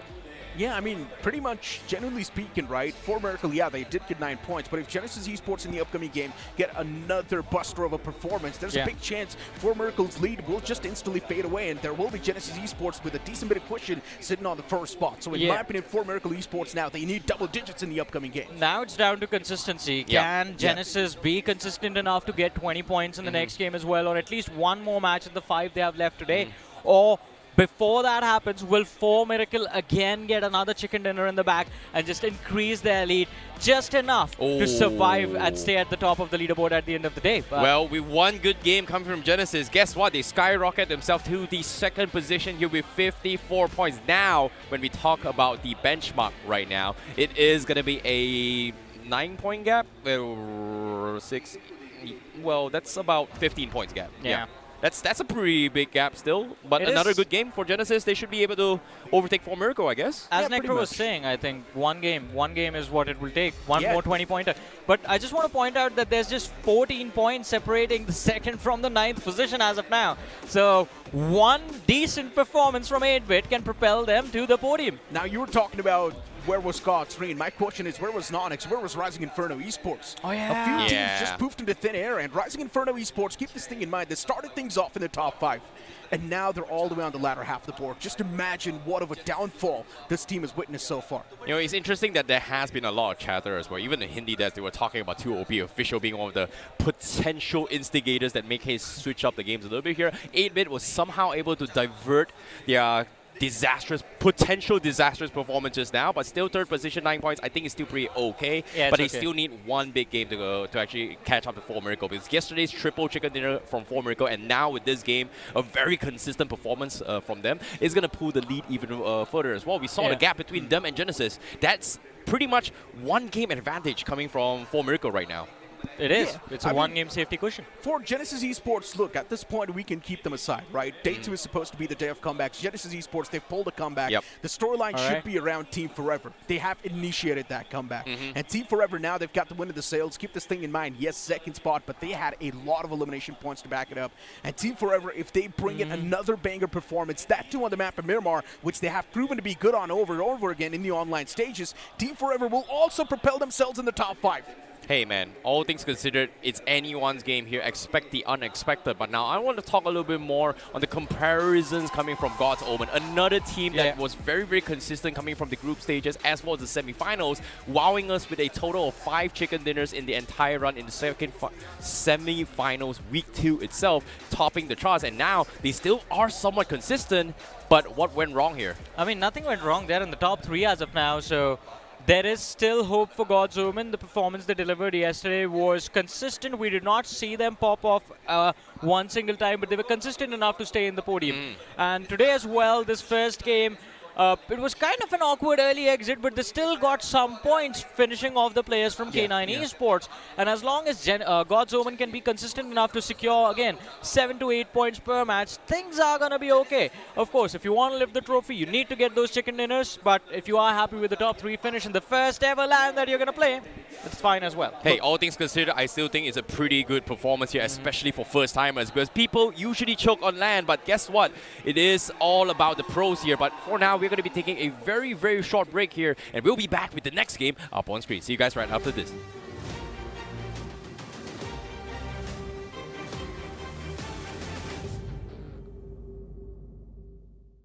All right, team, we have got our chance. Good job, man. Good job.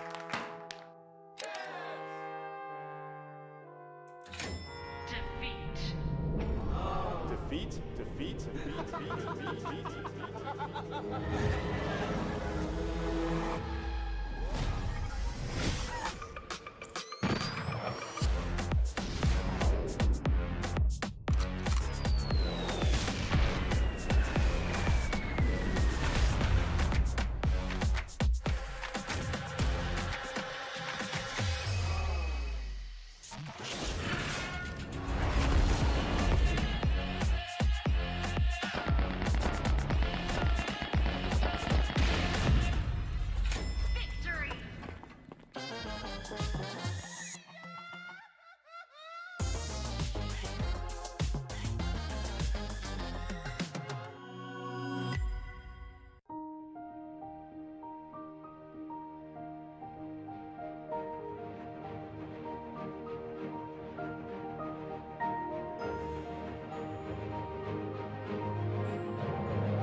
Kia, movement that inspires. सब ठीक ही है पर कुछ तो missing है Go on. I miss that OG ice cold feeling, you know. A classic situation. जब squad के साथ लॉबी पे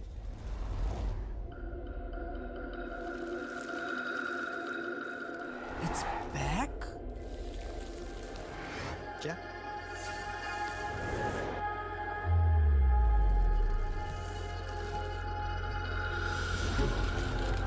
No way!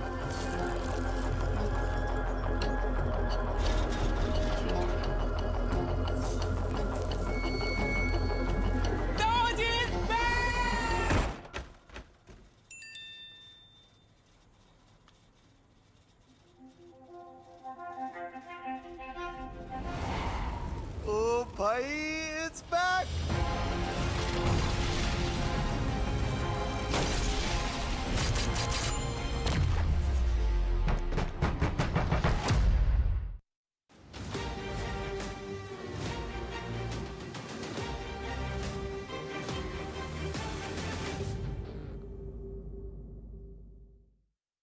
Welcome back after that break, ladies and gentlemen, to the realme BMPS 2025.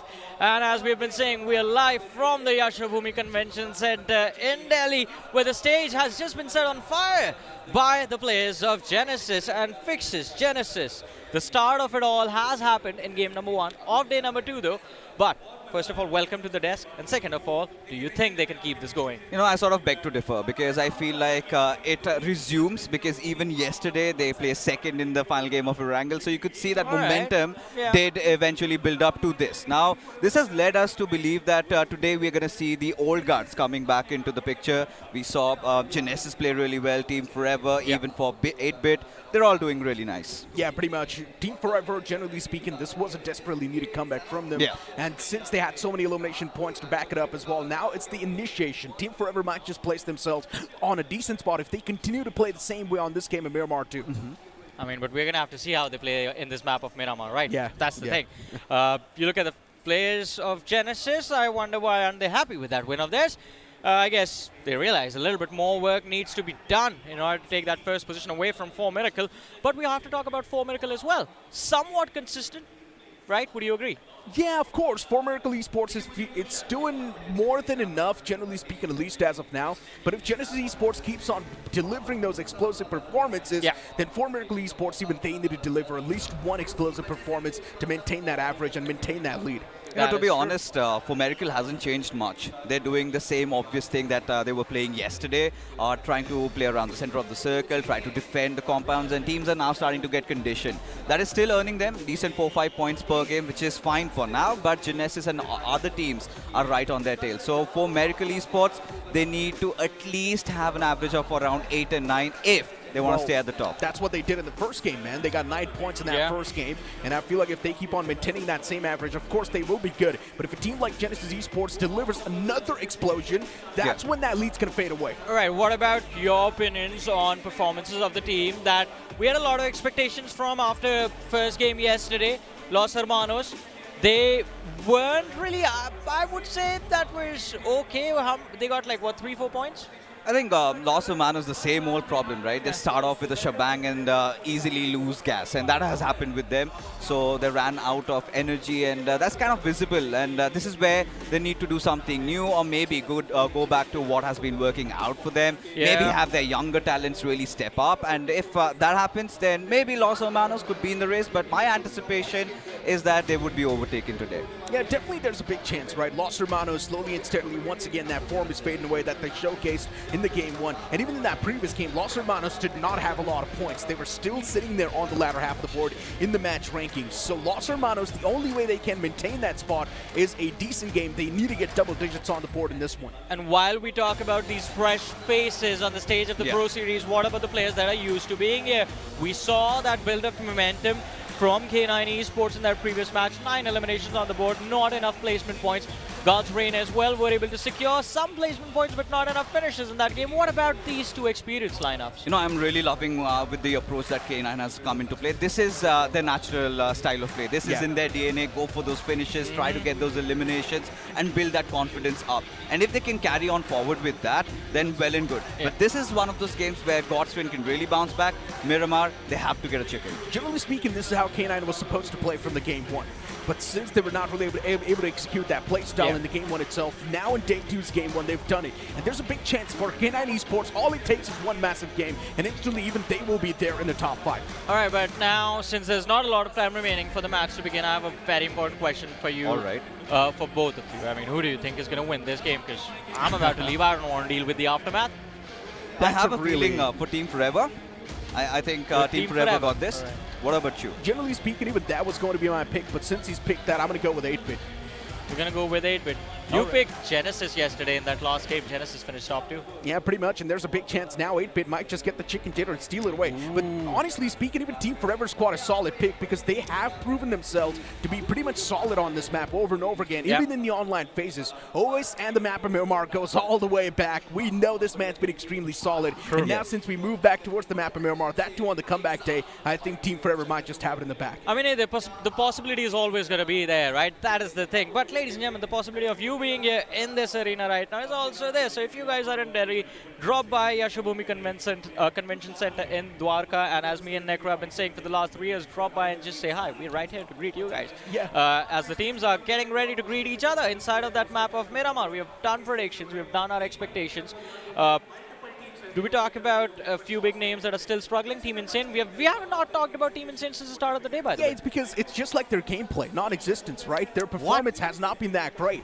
Team Insane is just always getting absolutely slaughtered down, no matter wherever they try to go. And the moment you see Team Insane on the screen, they're just not there anymore. Non-existent. You know, to add up onto it, one of their top fraggers, Gods, he was not playing for the first 3 games yesterday. Suddenly they got him back, and I do not know what's their mindset, Johnny. Well, let's see. Whatever the mindset, can they perform? Because game number 2 of day number 2 is about to begin. Ladies and gentlemen, here we go on Miramar. Exactly. The plane's going to be disguised once again, and this time the plane flat pat's going to be extremely important, starting all the way from Montenuevo towards Toriamuda. This plane flat pat tilted heavily towards the northern side.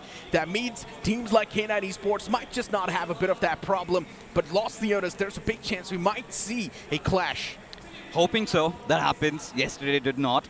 But this time, the flight path trajectory, like you said, right? I'm kind of hoping, like we're anticipating, maybe Another skewed flight path or a circle heading towards Los Leones, where we have that first zone forming around. Maybe an urban warfare circle is what we would love to see. But El Pozo, we know Insane and Team 8-Bit tend to drop down over here. So no shenanigans. Hopefully a drop clash this time. Hopefully. You're still hoping. That's the best thing you're doing, my friend. A battle, because they've always been having that white flag, check it out, and not fighting it out. Yep. I feel like we've pretty much talked about every single team other than Team Aryan. That previous game for Team Aryan wasn't that great. And because of that, they've also dropped down major numbers in the overall standings, which is, of course, not a great thing for a banner like Team Aryan. On day one, they started things off on a pretty decent note. But now Team Aryan is slowly and steadily fading away from that top 8. Something needs to be done in this game. Indeed. Because when they started off, you could see those jitters, right? And after that chicken dinner, we felt like maybe could have soothed their nerves, but the start to today's matches hasn't been that great. And now Team Aryan, look at them heading towards La Cobreria, whilst 8-Bit still dropping down on El Pozo. And yeah, this is something, Necro, that we also noticed yesterday. Team Insane tends to drop down at Partona. They have changed their drop, and this time we can see some new dynamics into the play. This time they're going up top, somewhere around Torre Amuda. And now even NoNx officials, they're dropping down exactly over there. So maybe some early turbulence anticipated. There's definitely a big chance we might see that. We wanted to see a drop clash, and are we really going to see it, though? That's the main question. TWOB dropping towards Truck Stop and Ella Zahar. No one's really around that territory. God's Reign on the other side of Ella Zahar. There's going to be no one around them as well. 8-Bit dropping towards El Pozo. We do not really see Team Insane dropping towards El Pozo. Team Insane and 8-Bit, they've been locking horns in the online phase, but not this time around towards land. Team Insane knows there's too much on the line, and they do not really want to mess with that. While NoNx, they've got widespread too. 2 players towards Tierra Bronca. You've got 2 players all the way towards Torre Muda. Let's see how that works out. Yeah, so far, a really slow start to today's Miramar. God's OMEN, they've got the central position to themselves. Los Hermanos around that oasis. That's going to be a long split working out for them. Team Eggy dropping down at San Martin. TWOB officials right next to the players of God's Reign. As God's Reign head out all the way down south, we'll be heading on towards Impala. Eyes also searching out for the likes of Rising Inferno Esports, Necro, because yesterday even they had such a great start. And this time another change in their drop location, somewhere hunkered around the Ruins region. K9 Esports all the way towards Picado. And K9 Esports, once again, they probably do want to continue their aggressive spree. We all would love to see these 3 boys, Beast, Omega, Ninja Boy, and even Slug go extremely aggressive. Especially Slug, Beast, Ninja Boy. This trio has been extremely deadly. And if they do activate themselves once again, we might see K9 Esports do insanely well. Of course, we might get to see that happen. But Team Insane has a different approach this time around. They intend on playing towards the center of the circle and anticipating it to head towards Cruz del Valle. And this has also been one of those notable shifts that we've been witnessing. A lot of these circle shifts are heading towards the eastern side. So if their read is correct from what they have analyzed, so anticipating maybe the next circle shift would really favor them, and they could have a chance on building up. But again, the conversation drives back to Godzi, one of those players who was so amazing during the online stages, failing to deliver when it matters the most. And imagine, I was kind of still rattled with the fact that he's their highest fragger. Why on earth was he benched for the first 3 games? Eventually, I think around the 4th or 5th game, he was brought into play, but hold on, some action commencing. As Eggy spotting out the players of Miracle Esports, they're feeling that heat as the spray goes on. Taps have been taken, nothing seems to connect. Yeah, for Miracle Esports, an easy rotation and a clean one too. No problems yet. No knockouts delivered from Team Eggy. For Miracle's going to be as safe as possible. And once again, trying to drive all the way between the teams towards that centric part. For Miracle Esports, they will be spared. There is Los Hermanos around the territory as well. So for Miracle Esports, they need to start counting their steps well.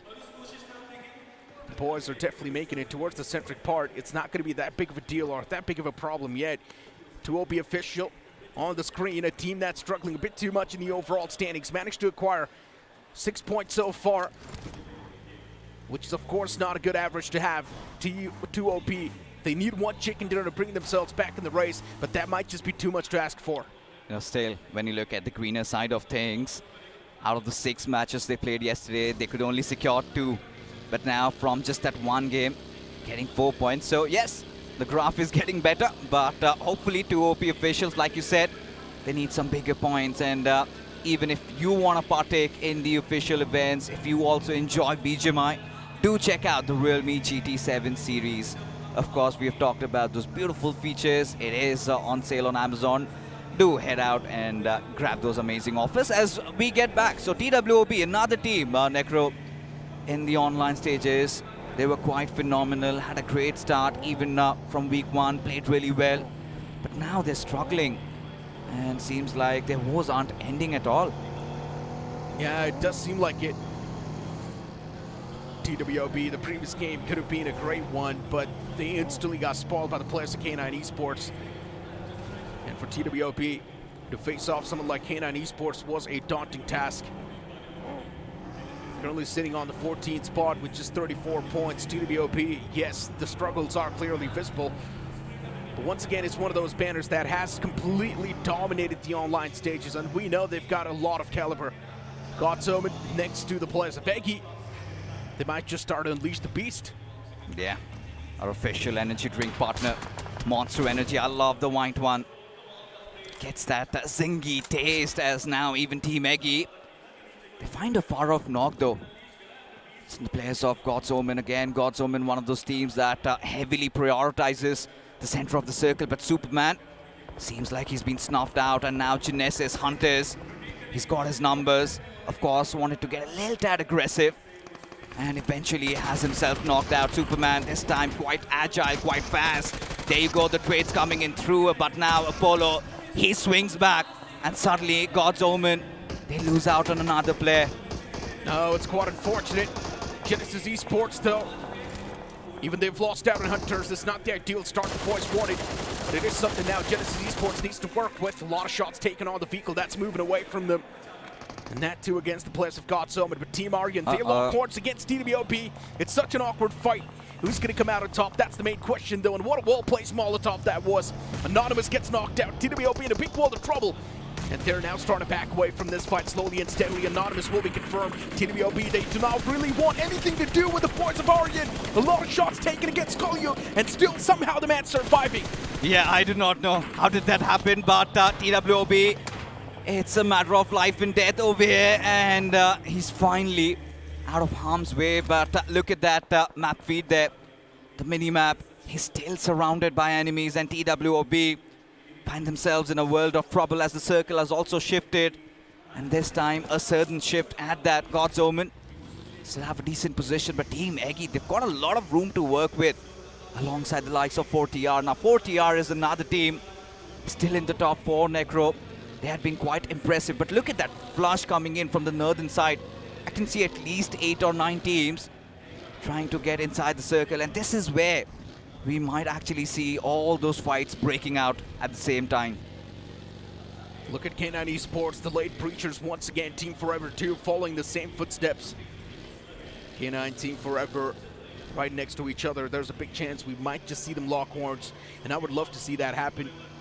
K9 Esports, that edge-to-edge gameplay has been working out pretty well, at least in the previous game. K9 Esports started to clean house, taking fights after fights, but in the end, they themselves got third party by Team Insane. But now for Rising Inferno as well, even they're going to be extremely desperate to get at least one game in their hands. Rising Inferno started things off so well in such a dominating note yesterday, but now look at Rising Inferno. They're currently on the 13th spot. Yeah, indeed, and that's not looking good, but look at this. God's Omen, Goku, Stone BGMI, both are on high alert. They know that Genesis is right beside them. And so far, Genesis haven't been making those movements. Of course, they know they want to play around the center of the circle. They've secured that objective. God's Omen aren't really feral right now. They aren't really going to press the matter. Just hold on to it and maybe let the circle simmer. But we are seeing majority of the teams, Necro, still around the western side. The northern side entry has been secured for Team Insane. But K9, they're doing their own things and they're somehow making it work. look at this, right? K9 has got a nice compound to play with, but a really interesting split, and they should feel a little cautious there because Team 8-Bit is right around them. But Team Aryan, you were talking about this team, Necro. We've got a lot of hope from this team. Still not inside the circle, just maybe scouring the lands. Seems like they spotted the players of Rising Inferno Esports. Yeah, it seems like it too. Aryan looking down in the open field. And once again for them, since it's the open field as well, Team Aryan, they might just start to rethink their decisions and might just start moving in that open field themselves. And that's what they're exactly doing. Team Aryan, there's no possible harm for them, at least as of now. Yeah. And Team Aryan is going to take the advantage off that. Instantly moving towards San Martin, moving from the city itself. It's quite a gutsy move, but they know it's clear, so it's all good. Next zone's going to be popping up within a few seconds, and that zone's going to be extremely important since it's going to shift on the chunk. Yeah, look at that Western shift, and Los Hermanos finds himself in a really nice position. All they need to do is reunite, regroup, and maybe start building this one up. But look at God's Omen, so many teams around them. You've got Genesis right beside them in those neighboring compounds, of course, Fortia. Now they've decided to move ahead, and the big question, Necro, is do they know that Los Hermanos have secured that spot for themselves, as even God's Reign, they're also marching in inside the circle currently around the eastern peripheries of the zone.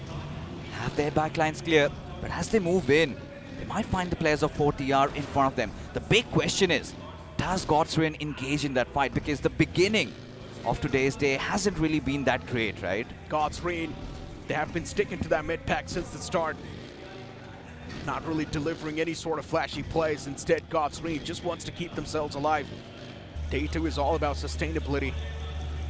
And look at K9 Esports, they've already started to kick things off at K9 against the Blessed Team Forever. We saw this coming a mile away.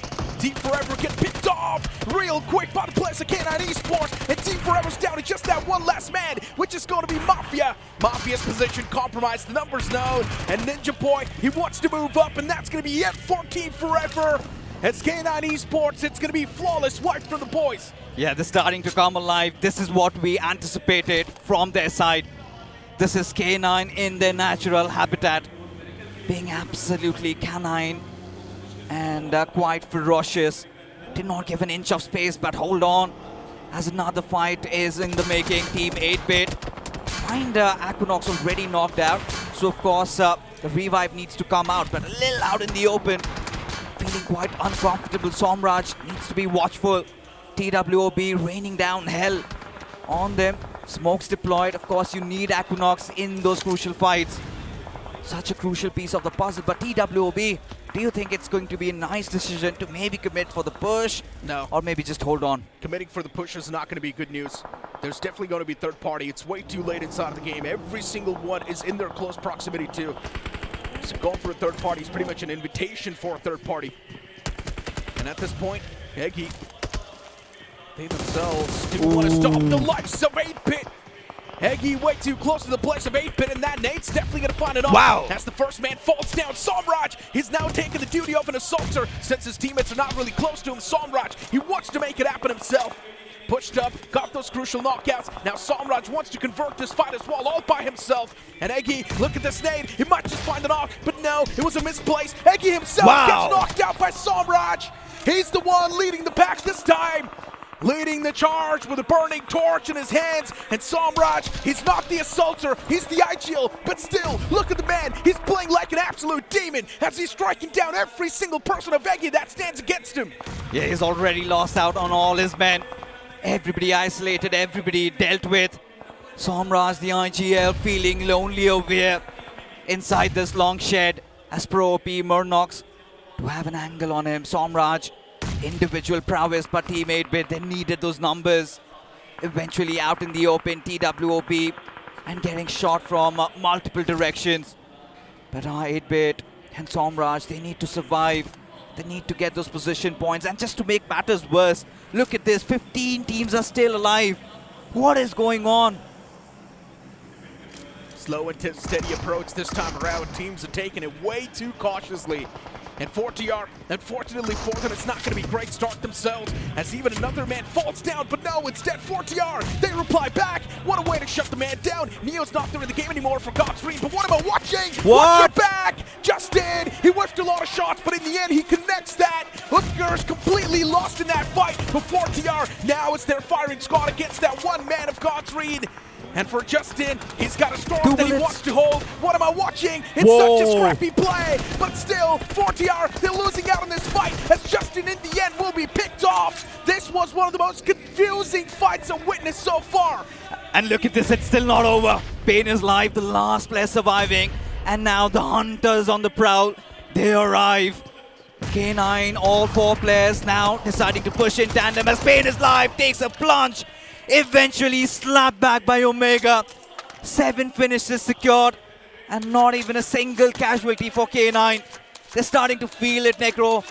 And this looks like this is the game where K9 stages their epic comeback. Look at Ninja Boy, single-handedly taking down 4 players. Oh man, K9 Esports, yes, it definitely does feel like the comeback has already started. 7 finishes off the rip like that. K9 looking extremely dominant, taking down big names like 4TR in the process. And yeah, that fight between 4TR and Godsreen, I do not know what that was. It was one of the most scrappiest fights I've ever witnessed. It was one of the most confusing fights. It felt like everyone was lost. Yeah, I mean, kudos to Justin though. I mean, running out of bullets on his shotgun, still fought till the very end. It felt like they were tunnel vision and did not have the surrounding awareness, as a result of which the other players got taken down. Of course, those straight fires could have been better. They lost a couple of early casualties, and again, Godsrain trying to build the momentum off and was shut down. But look at K9, no stopping them at all. Right next to them, we've got the players of NoNx. One of them having that high ground, Levi, the MVP, leaderboard topper. And now he also decides to get away from here, maybe play around the edges of the circle, as the 5th shift is on its way as Lovish. He's been spotted out. So, quick look at the replay. Justin did whiff a couple of shots, but pretty sure he made up for it later. Yeah, the only reason he made and look up at it, for K9, it is third because the man from 4TR was extremely lost. He did not even know that Justin is all the way in the back. I do not know what the man was thinking, but yeah, he should have known that there is someone on the back. It was such an awkward circumstance. It was such an awkward scene. And I'm pretty sure when 4TR goes back and look at this, they're either going to laugh or they will be embarrassed. Yeah, I mean, would be the latter is the case, but now look at this K9. They continue their annihilation, but nice trades coming in from Ninja Boy.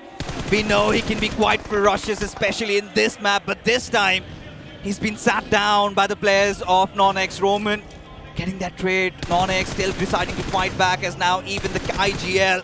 K9, they arrive. Omega needs to get his players back to life, but look at this beast slapping his way through. NoNx even spotted out, and there you go. K9 continuing with the death run as the tally has increased to 11. All they're gonna do is get Ninja Boy back into play and continue on their death march once again. K9 absolute beasts in the game. All they care about is the finish points. They do not care about the placement points.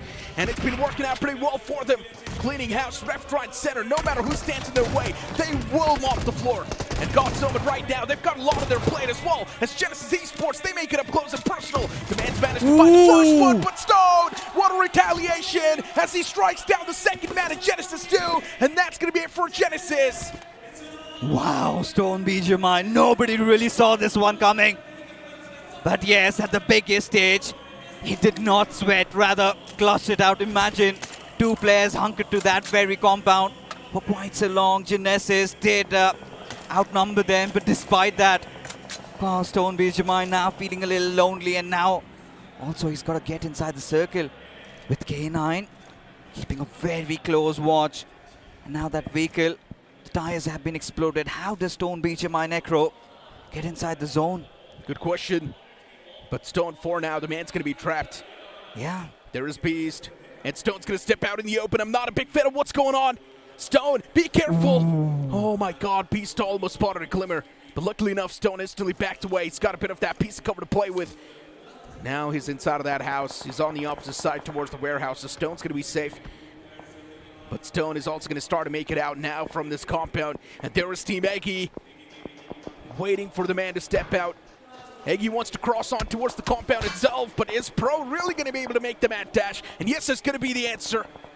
Pro spots out Stone, makes that wild rotation, and Stone's going to be safe at least 4 now. For GODSOMEN, the previous 2 games, including this one, hasn't been that great. Look at this. Rising Inferno. They're all prepared for this fight. Coiled up, ready to strike. Jatin OG did have that smoke, trying to give him that cover, but he's not safe anymore. And suddenly, Rising Inferno find themselves between a rock and a hard place. In a pinch as even Team Insane put up arms.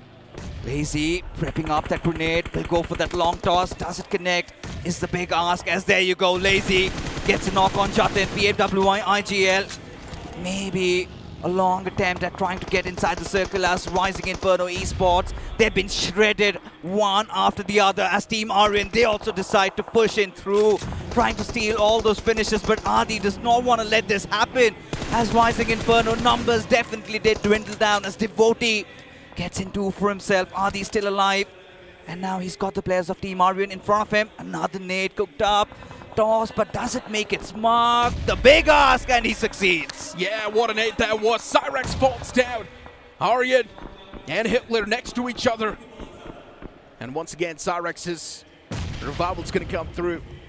Aryan still in the open fields. For Team Aryan, this fight, it's going to be a tough one to convert because Team Insane, they're landing their nades on the right spot. It's going to be re-knock once again as Hitler gets taken down real low as well. Another nade placed in that same direction, so Alt's going to find a knock on Hitler. But no, the nade's not being tossed in that direction yet. Team Insane, they definitely do want to make the goal call since Team Aryan is extremely hurt. And here comes Lazy, but he's got no clue that there's a man right next to him. Lazy gets taken down real low. Team Insane, they're not going to stand a chance anymore now inside of this fight. As Lazy falls down, even Gods has taken a lot of shots upon himself. And Team Aryan, they make a bounce back in this fight. Yeah, Team Aryan, they're doing it. One after the other, every single finish secured, and now that fallen comrade and that burning vehicle. This is going to be interesting. This is going to be exhilarating. As Team Aryan march inside the zone, they've got so many foes in front of them. TWOB being one of them. As Ghana maybe his position. Not snuffed out yet. But yes, Team Aryan, they're anticipating it. Instead, they spawn out the players of Miracle Esports. Right next to them, of course, TWOB. And this smoke is a giveaway. But K9 finally dealt with. It's going to be too OP out of everyone, even for Miracle doing their bidding. As for Miracle so far, have made it to the top 8. And this time, also with 3 finishes to their names. K9 out with 12 finish points converted from this game. K9 explosive performances after explosive performance. Oh man, this team, they're now starting to get in the groove of K9. Looking for Miracle Esports. Once again, that safe play style executed pretty well. Reaper, Dragon OP, the final 2 men surviving for this team. And even Los Hermanos, by the way, they've got all the 4 players still on the block. There's a big chance Los Hermanos might just take the cake. Yeah, don't root out 2 OP officials too. They've got the entire Eastern Territory to themselves, nobody around them. So would be hoping for all the other teams to fight it out whilst the salvage of whatever remains. But now look at Pro, just hunker down between those hay bales, not wanting to reveal his position. Has 3 grenades, no smokes on him. This is going to be interesting just to see how many points he can gather for his team. Team Insane, they've been decent so far, already managing to secure 5 finishes to their names. As now even Team Aryan, they're closing in. Los Hermanos feeling quite comfortable. They have that cover to play around, and look at that. Reaper already getting taken down. That brings for Miracle down to the last man. But still Necro, 4 points secured inside the top 7. If they could get 2 or 3 more, would still be a very good game for them. 4 Miracles done. 4 finish points converted, 1 placement points. That's just going to be 5 points out of this game. But luckily enough, Genesis Esports as well, they had a bit of a toll in this game. So Genesis is not going to be able to catch up. Even GODSOMEN's not going to be able to catch up. 4TR as well got eliminated extremely early in the game. So yeah, it's all good in the hood for Miracle Esports. At least they've gotten more points than anyone in the top 4 currently. Oh, look at this. 2OP, they've got a nice, interesting split to play around, but no, unfortunately not inside the circle. Team Insane, they've got to march in, they've got to find a way to inject themselves inside the zone. Hitler Not on guard yet. Finally finds some cover, but still working with that burning vehicle. I'm starting to get worried about Hitler as of now. Aryan still prone in, and Los Hermanos very well aware of what's happening, and now finally the push has come to shove. Team Aryan wants to engage in this fight. Hitler and Devotee leading the pack, whilst Aryan from the back lines providing cover fire. Finally rattles down with those bullets, and Karlan being dealt with. That's the main problem with Los Hermanos. They had no elimination points before this fight. And now Los Hermanos is able to even strike down one plan of Team Aryan. That's going to swing the fight back in their favor. And that's what exactly happens. Team Aryan losing out on Devotee, the main playmaker, not there in the game anymore. And what can they do? Look at Aryan, TMG's Hitler. Still there. And now he's repositioning himself towards Devotee. Los Hermanos, 3 players next to each other. And these 3 players, can they really make it happen? That's the main question. Los Hermanos, since they've lost out on one man inside of the fight, it's not really giving them a good look. But Team Aryan, they want to go for the revival on towards the fallen comrade. Hitler sticking that revival. Los Hermanos, they need to find a way to stop this revival from coming through. There is someone from Los Hermanos wanting to make that move, but here's the main problem. Los Hermanos, they're too underconfident. I'm starting to wonder when does TWOB official also make that push. But look at this, Team Insane. Out of nowhere, they also show signs of interest. They know the TWOB official right on their left, and now Adi spotted out Liability. Did intend to take a couple of shots, but whipped as Liability finds cover. Look at Team Aryan.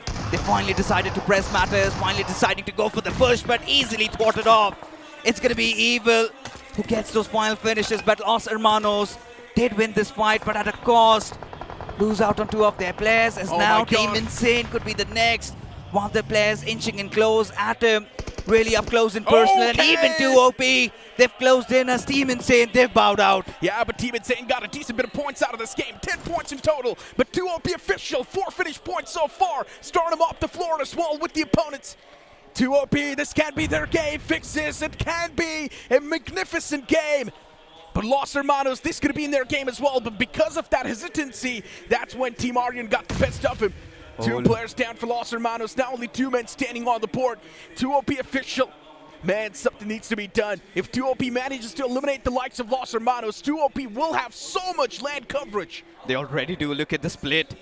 2 players together. They want to deal with Los Hermanos, still aware of the other 2 players of TWOB. So they've got everything in check.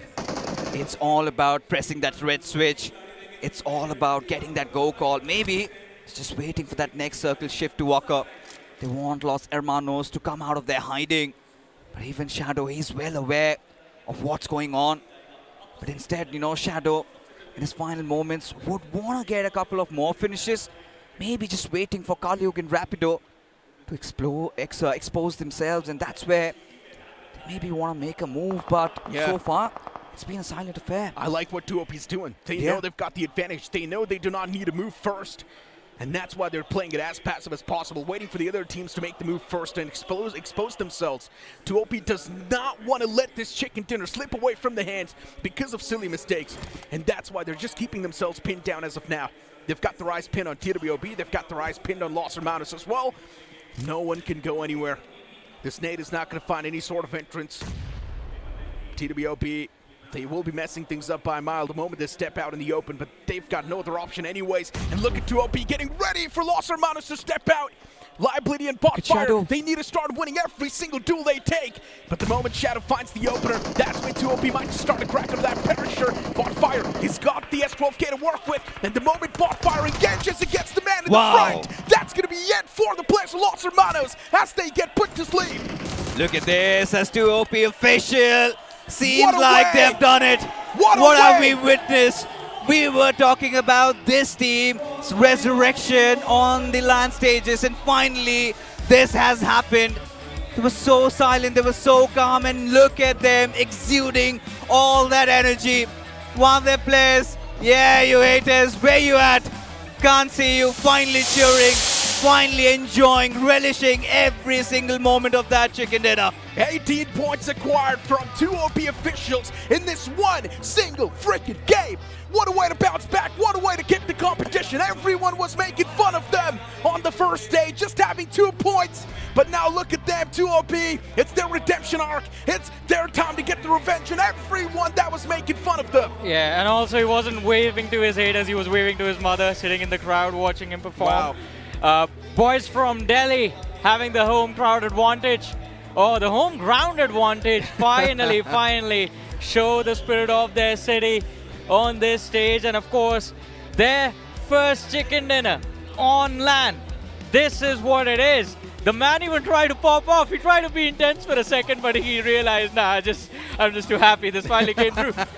But to be fair, it's going to take a lot more if you want to see them make an actual comeback on the overall leaderboard, because the deficit was too much, but still happy with this chicken dinner. Yeah, I mean, really close, but you could see, right, tears in his mother's eyes. And this is emotions at its raw level, and this is something that we love this game for. But overall, this game took its sweet time to build up, and 2OP, they showcased patience, courage, bravery in those final moments, as a result of which this chicken dinner came into being. The best thing is now the boys are pumped. And we all know what happens when 2OP gets pumped. It will be destruction off the rip. And so far, I've been missing those early game actions. Come on, 2OP, give it to us. Can I be extremely neutral about this? Because, I mean, as you were saying, Necro, we all know what happens once 2OP get pumped.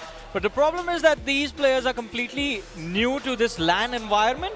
And because of that, the nerves can kick in. Of course, this chicken dinner will give them a lot of confidence to work with. And I just hope that they keep this performance in mind moving forward. But what will this team have to say about their performance? Let's find that out. Thank you so much, casters. अब देखिए, मैं तो मुस्कुरा रहा हूँ, लेकिन इस समय 2OP के चेहरे को देख लीजिए. ये हंसते चेहरे, ये सुकून का चेहरा है इस समय.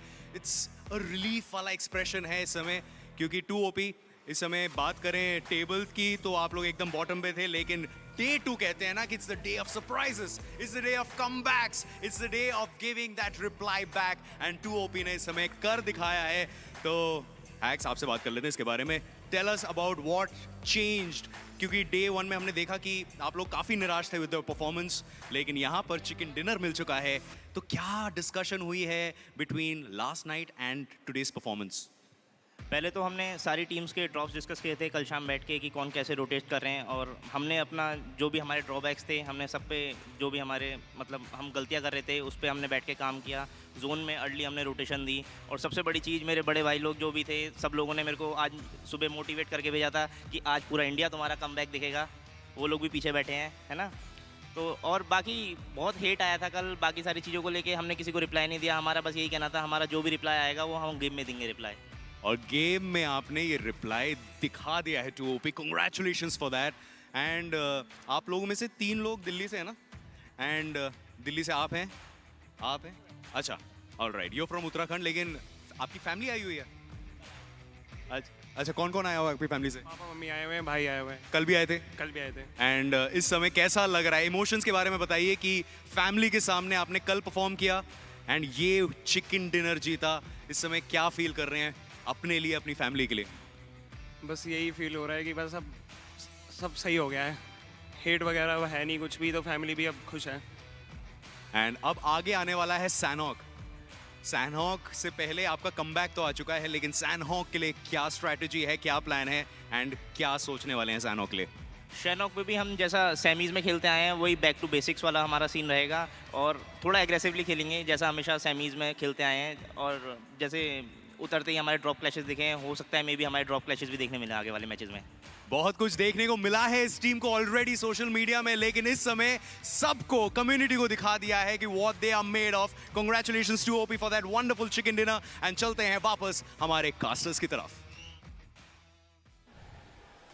What a moment. Not a lot of athletes get to experience moments like this, where your family is there in the crowd, tears in his mother's eyes as their son wins the first chicken dinner in a competitive esports tournament, man. Fixes, you and I, man, we've kind of waited for that opportunity, and well, our parents finally got to see us when we became commentators. Yours did. Mine still, awaiting for the day the LAN event will happen elsewhere. But now coming back, I think this was a great game even for the likes of K9 because they were quite aggressive right from the get-go, and we are seeing that come into fruition finally. Around 12 finishes, if not position points, but they're definitely climbing up the ladder, Necro. Of course, they indeed are climbing up the ladders. For Los Hermanos as well, it was not that bad of a performance, right? True. Los Hermanos once again keeping themselves pinned around that average, but generally speaking for Los Hermanos, they're still slowly and steadily slipping away because the teams in the top 5, they're getting more points comparatively, and Los Hermanos, if they want to keep themselves pinned in the top 5, even they need a lot of points pretty much backed up. Los Hermanos, we saw a lot of moments where they could have actually prioritized the fights better, but it felt like they were just too hesitant. I would say desperate in a certain few moments, just making pushes willy-nilly, and of course communication at this point, especially on LAN, can be extremely tricky to keep it crystal clear.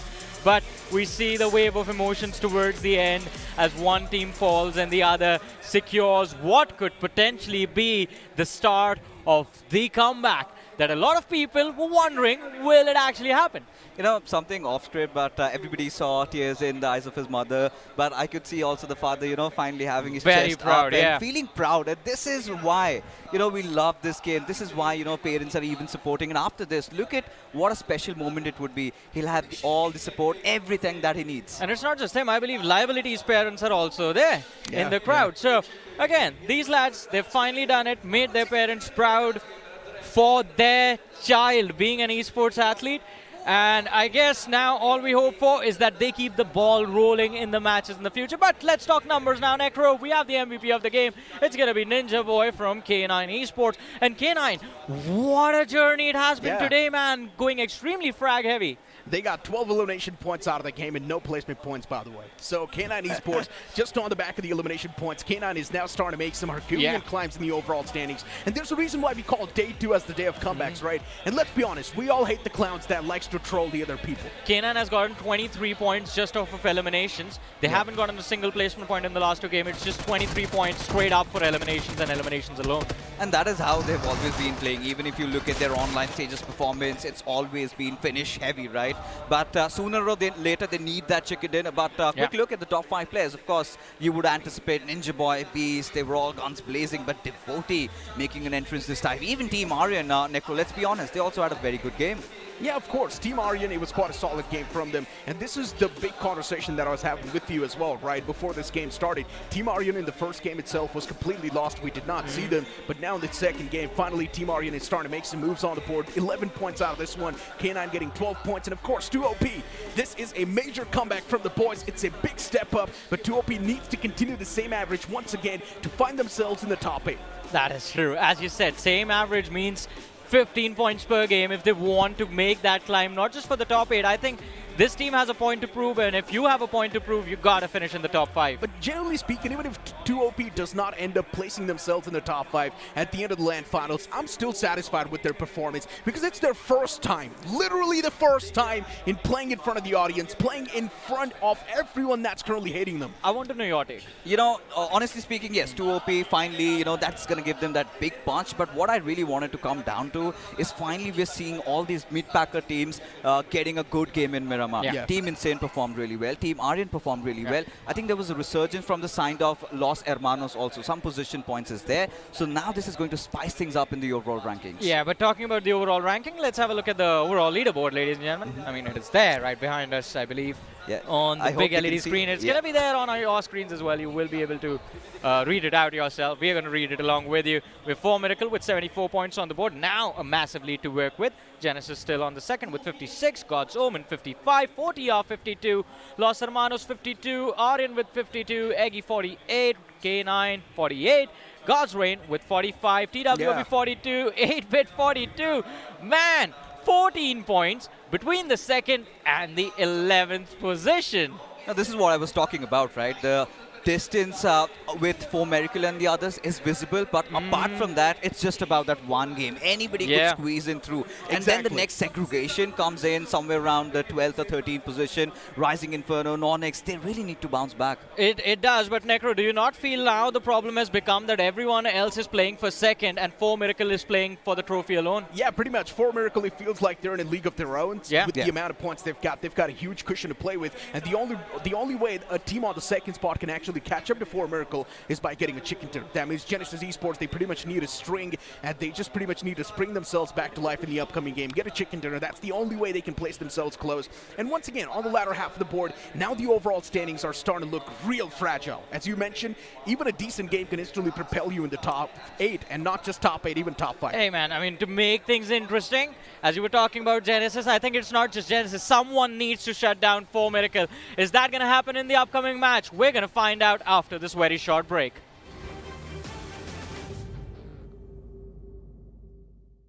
All right, team, we have got our champ. Good job, man. Good job.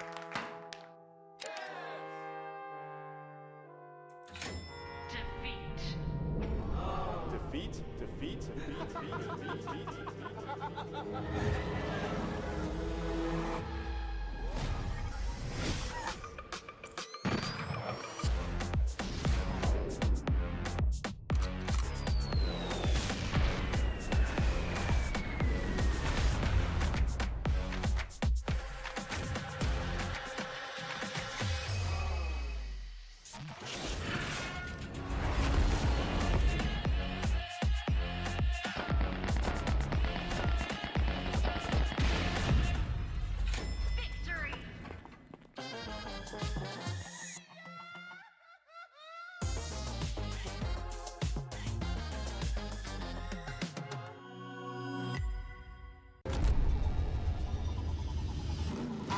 Toss a coin in the waterfall, send the wishing well.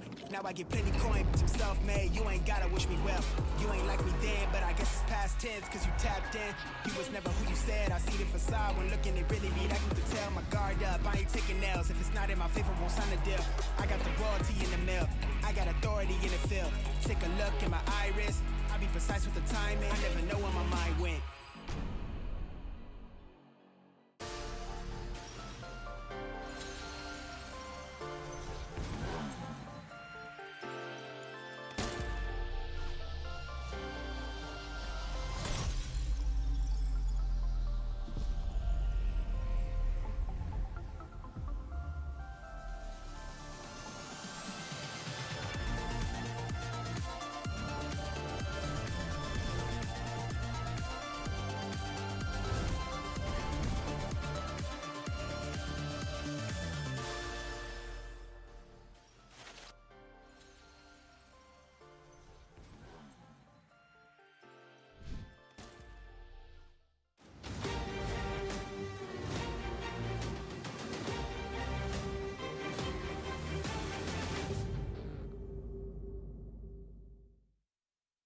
Welcome back after that short break, and now it's Fixes with me on the panel, including IC Baby 1-2 as well. And IC, I'm pretty sure you were sitting in the back lines watching that epic comeback from the boys of TWOB Official, especially when everyone was clowning on them. Hey man, TWOB Official has pretty much proved themselves that they were no fluke, because they deserve to be here in the realme BMPS 2025. Yeah. And of course, with the family support as well, it was a very, very emotional moment coming from them.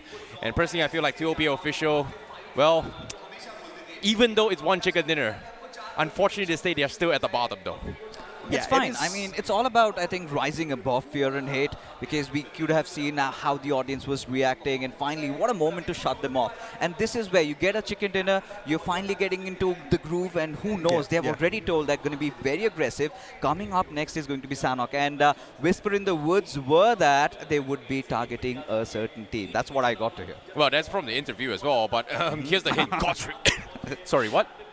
Yeah, he did not really say anything. Moving on the conversation towards a few other teams, right? Yeah. Even Team Aryan getting 11 points. K9 Esports just on the back of the elimination points, getting 12 points in total. That means now, as we move on towards the map of Sanhok, we might just see K9 Esports once again go absolutely berserk. We can. I think K9 for Sanhok has always been a major issue. Now let's talk about how the circle is going to form around Sanhok. If it goes towards the western side, sure, but if it's a mainland circle, then that's where the trouble arises. I think when it comes to Sanhok as well, individual firepower becomes a very, very crucial factor as well. I think when it comes to tactical gameplay, Sanhok, it's in a situation where if you decide to fight, you better either wrap it up quick or just dodge completely. So that's something that they are going to be in a little bit of a predicament here. But now 8-Bit is going to be having a little bit of a roster change here. Apparently 8-Bit, they are not doing well so far, because when we talk about known teams, a lot of known teams has improved, but 8-Bit has not been able to perform so far. Yeah, Toy sitting out, and Gamla is going to be now in the playing 4. It's a swap that's been happening since the start, even in the semifinals. We did see the swap coming through, but is it really going to make any sort of difference? Gamla Boy was in the playing 4, even on the day 1. Things were not really working out. That's why we did see at the end of the day Toy coming back inside of the picture, and 8-Bit sort of did initiate a bit of that comeback. But now since Toy's sitting back once again and Gamla Boy is going to be back inside of the picture, I really do want to know what's going on in their heads. You know, at this time, it's very difficult to say really, because Team 8-Bit, they have been trying to intend to do some things, but things aren't working out for them. They're not able to control the tempo. Even during those fights, you could see them struggling. And getting Gamla Boy means you're going to have a little bit of that backline support. Lately, we've seen even Gamla Boy going aggressive, right on your faces. I want to see which version of Gamla Boy do they bring out in this one. It's always this banner, right? They easily make it to the LAN finals, but they always struggle in the LAN finals. You had to get that in, right? Has been happening with them every single time. I think it comes down to just the pressure itself, right? Like 8-Bit, obviously when it comes to Somraj, when we see realme BMPS, BGIS specifically, they were very, very confident. But prior to day number 1, they were already in a situation where they feel like every single team has just pretty much elevated their gameplay. And look at this, we are going to see another substitution as well coming from Gods, and they're bringing in Ash for Team Insane. Yeah, Yash is now going to be the playing 4, and they are going to be subbing out Gods. In my opinion, Gods is one of the best players that Team Insane has in the playing 4, but since they're now going to be subbing out Gods, I don't exactly know what the thought process is, but I just hope this substitute is going to work out for Team Insane. They're not doing extremely bad in the overall standing since they're not on the last spot yet. I mean, to be honest, for Team Insane, we did see a little bit of resurgence in the final previous game, right? And again, I'm kind of against this idea, because Gods had been playing so well during those online stages. You're bringing him in and then subbing him out does not make sense, right? Let the player settle in. And at this point, I'm starting to wonder what's gone wrong, because yes, day 1, you got a couple of games. Isn't it enough to have your nerves calm down? And let's see what happens. Well, at the same time, so I do see Equinox getting ready for a very, very important fight as well. It seems like he is warming up his fingers really, really quickly, and I'm looking forward to see whether or not he performs well in Sanhok. And the substitution coming in from them seems to be a very, very important one, because knowing for a fact that this is a very mechanically skilled lobby, especially when it comes to Sanhok itself, I think them, in particular for 8-Bit, swapping out Toy was maybe a smarter choice here, just because of the fact that Toy does have a better Mako gameplay compared to Gamla Boy, in my opinion. Yeah, but once again, Toy's now sitting out, right? So Gamla Boy is the one inside of the playing structure. And generally speaking, Gamla Boy is someone that used to be quite calm and composed. But recently, this man has taken over that aggressive playstyle, and he's been doing a decent job. But so far in the LAN finals, 8-Bit as a team has been struggling. And will those struggle continue in this map of Sanhok? Well, let's find out. Well. We are going to be jumping straight into game right here, right now, for the map of Sanhok for day 2 of the realme BMPS Grand Finals, day 2 itself. Ladies and gentlemen, this is going to be a very important one here, because it is going to be in the rainforest of Sanhok. And now match 9, we are going to be finally entering into the official halfway mark of the entire tournament itself. Substitutions need to be made, and this benchmark needs to be set, and all 16 teams competing here today is fighting for a chance to lift the trophy after the end of tomorrow. But it all begins right here, right now. You can see game face across the entire screen. Every single player is here for business itself. And Fixes, look at this. What is this flight path? You know, I only have my eyes on TWOB right now. I'm sorry, IC. You're going to forgive me for this, because they're dropping down. Maybe on Genesis, no. Just going a little up top. Maybe God's Rain could be their target, but no, they've decided to drop in somewhere in the middle. So we also do not know where they're going to be headed out next, as we're waiting with bated breath for the circle to form, as Genesis, they've instantly backed off. And look at this. K9 find themselves in a little bit of a situation. Yeah, seems like K9 and Genesis is going to be having a little bit of drop clash as well. We do see Omega versus Apollo. They're pretty much a 1 versus 1 down towards the tri-compounds all by themselves in between the 3 islands. And now there's going to be a very, very important 1 versus 1. Omega, it's either you buy time or you back up, because as of yet, both sides do not have any kind of backup so far. As you can see, Omega, he's trying to bait some sort of reaction, but seems like he is going to respect this and back off, as the rest of his teammates is all the way in Alpha Island, while Apollo's teammates is all the way in boot camp. So it is going to be a very, very awkward approach here, but we do see at the far horizon, Zap is trying to provide some sort of cover for Apollo to get out to safety. And the good thing about Genesis is they've got those vehicles, so easily assistance could be on the way, but cannot say that for K9. Now they'll have to wait out on a lot of resources, but be it Baba has taken quite some bashing. And even when you talk about for Miracle Esports as a whole, they've been so spectacular this tournament in the LAN stages, because imagine, we really thought that they might crumble down, but so far they're looking so strong. Yeah, they're still somewhat consistent as well, especially in day number 2. We talked about comebacks here in day 2, and we do see a lot of adaptations by every single team here. And in particular, I think K9 made one of the biggest recoveries thus far in today's games. But let's continue to the prior fight so far. Zap was providing the assist in the cover fight for Apollo, but he did spot out Omega on the horizon to try and disengage. So Apollo is in the clear, and Genesis is able to get Apollo out to safety. So that's going to be the objective here, as Apollo is currently out under-looted, but they need him for the later stage of the game, especially when the circle is shifting towards the east side. And this is concerning, I see. We were talking about this in the pre-segment, right? K9, what are the odds for them getting the chicken dinner? Things are looking quite murky. Again, they'll have to fight their way inside the zone, and with Omega being caught in a pickle there, that just makes things even worse. But folks, if you find yourself in a pickle and are struggling with your BGMI gameplay, of course, do check out realme GT7. We have talked about all those amazing features, and even on the grand stage of it all these players are playing on the GT7 series phones.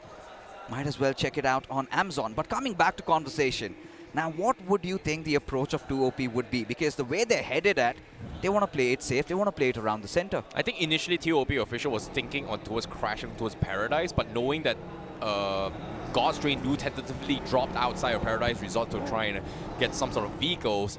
They themselves tried to go in for a easy finish point, but unfortunately just could not find anybody, and at the same time they just don't have vehicles. Meanwhile, on screen here, Los Hermanos having a little bit of a mid-rotation clash here between them as well as 8-Bit. But 8-Bit says we are not going to be fighting this as well, because as of yet it's not really a good spot, especially for stage 1, to be taking fights out in the open, as Los Hermanos is going to be debating to trying to secure the compound that they have, driving around here to scout information. But aside from that, nothing major is about to happen yet, but there are a lot of teams in the center right now. Exactly where I was getting at. A lot of these teams getting towards those eastern areas. Circle centered around Bhan. We've got Los Hermanos, we've got Team 8-Bit. 8-Bit back to their shell. And this kind of justifies why they've got Kamlan Boy, right? That little defensive maneuver. But look at this, 2OP. They've got some unfriendly neighbors. It's going to be Genesis in bot fire. He already has his grenade pinned out. Will toss it. Would it make its mark? No is going to be the answer. Amax, he's got that suppressor on his weapon as Genesis. They want to pick this fight up, I see. Yeah, this is going to be a very important fight as well. Genesis does have the low ground, and as we got 2OP official, they need the defense, but Hunters, the opener comes through, and that's a very crucial knock as well. Botfire does have the crossfire, but he needs to find the opener, but no, he misses his shot. Information is exposed, but Genesis, they're taking a little bit too much damage here to get the confirmation on aim hacks, and Shady now forced to defend inside the house, as Hunters is going to be wrapping around outside. But guess what? This fight is drawing a lot of attention here. They need to wrap things up. Shady still can't seem to find the opener here. He is afraid to push out, not knowing that there may be potential third parties, as Genesis trying to force a mistake, but no mistakes have been made yet. Oh, look at this. Molotov on the floor, enough to flush him out, but Botfire, he strikes back, and for Miracle Esports around the vicinity, that's a headshot. Botfire, look at your backlines, eventually gets taken down. It's going to be Zap as the 4 comes in. Liability, the final surviving member, even Genesis. Majority of their players on the knees. And now Team 8-Bit, they also decide to strike in. This is absolute pandemonium taking place as Dragon OP fighting it out against God's Reign as Liability. He squeaks out. He gets those finishes. Zap barely surviving on a sliver of HP right now as 8-Bit decide to storm in. The breach is coming. Equinox, he's got his grenade pinned out. Somraj, he follows it up and with another. Oh my goodness, the third parties come through and now Liability, last man standing. Zap also last man standing. They Los took too Hermanos. long. 8-Bit came in crashing. Los Hermanos also looking to pry away at them as well. But 8-Bit, they're playing a little bit slow. They're playing a little bit more tactical as well. There's no reason to overcommit to this. It seems like they are going to back out, knowing that if they stay too long, they are going to be stuck out in the open. And this hit and run strategy from 8-Bit, they may have started the fight, but guess what? They've lost Gamla and they didn't even get a single point from this engagement. Yeah, that's not looking good for 8-Bit. But Equinox still wants to see the end of things, but eventually realized that backing off is the right call. Team 8-Bit were in their shell, were around the center, and they saw that fight happen and wanted a piece of that pie. Eventually, look at this standoff. Zab not having the best of HPs. You've also got Liability, and now the push might come in. Los Hermanos just scouring the land, I see. Oh my goodness, they don't even realize that they're there together, each other. Both players trying to survive together just because of the fact that there was a major fight. They're not giving any footsteps, expecting that other people would think that everyone is dead. So that is going to be a very smart big brain IQ. But you must understand, there's 2 people still sharing here. And right now, they can't afford to make a sound. But Zap, he's going to creep out here to try and get information. But as soon as he sees him, guess what? Zap, he doesn't have the angle, but Liability knows he's exactly there. But Los Hermanos is going to be coming in. Zap gets spotted out. It is going to be Los Hermanos who takes him down. And now Liability also going to be the next to fall as Los Hermanos picks them both out here. Oh my goodness, a very, very unfortunate demise for Genesis and TWOB official, but the biggest victors is gotta be Los Hermanos. And instantly that momentum cut off for TWOB officials. Had so much on their plate, but Los Hermanos having the final laugh. But look at the circle shift, kind of skewing towards the Paradise Resort. And GDR has left that position, TWOB right atop them. Even Team Eggy squeezing in from the northeastern side. K9 this time will be a little late inside the circle, but look at Team Forever. From that Camp Alpha Island, they will be charting their course. Even for the likes of NoNx, I see on the northwestern side, but quite some teams around the southeastern area as well. Yeah, but at the same time, so outside the zone, Insane still defending, knowing for a fact that 4TR is looking up them, and they are slowly creeping in to try and take a fight against them. And as of yet, Team Insane, they have to make a move inside the zone very, very soon.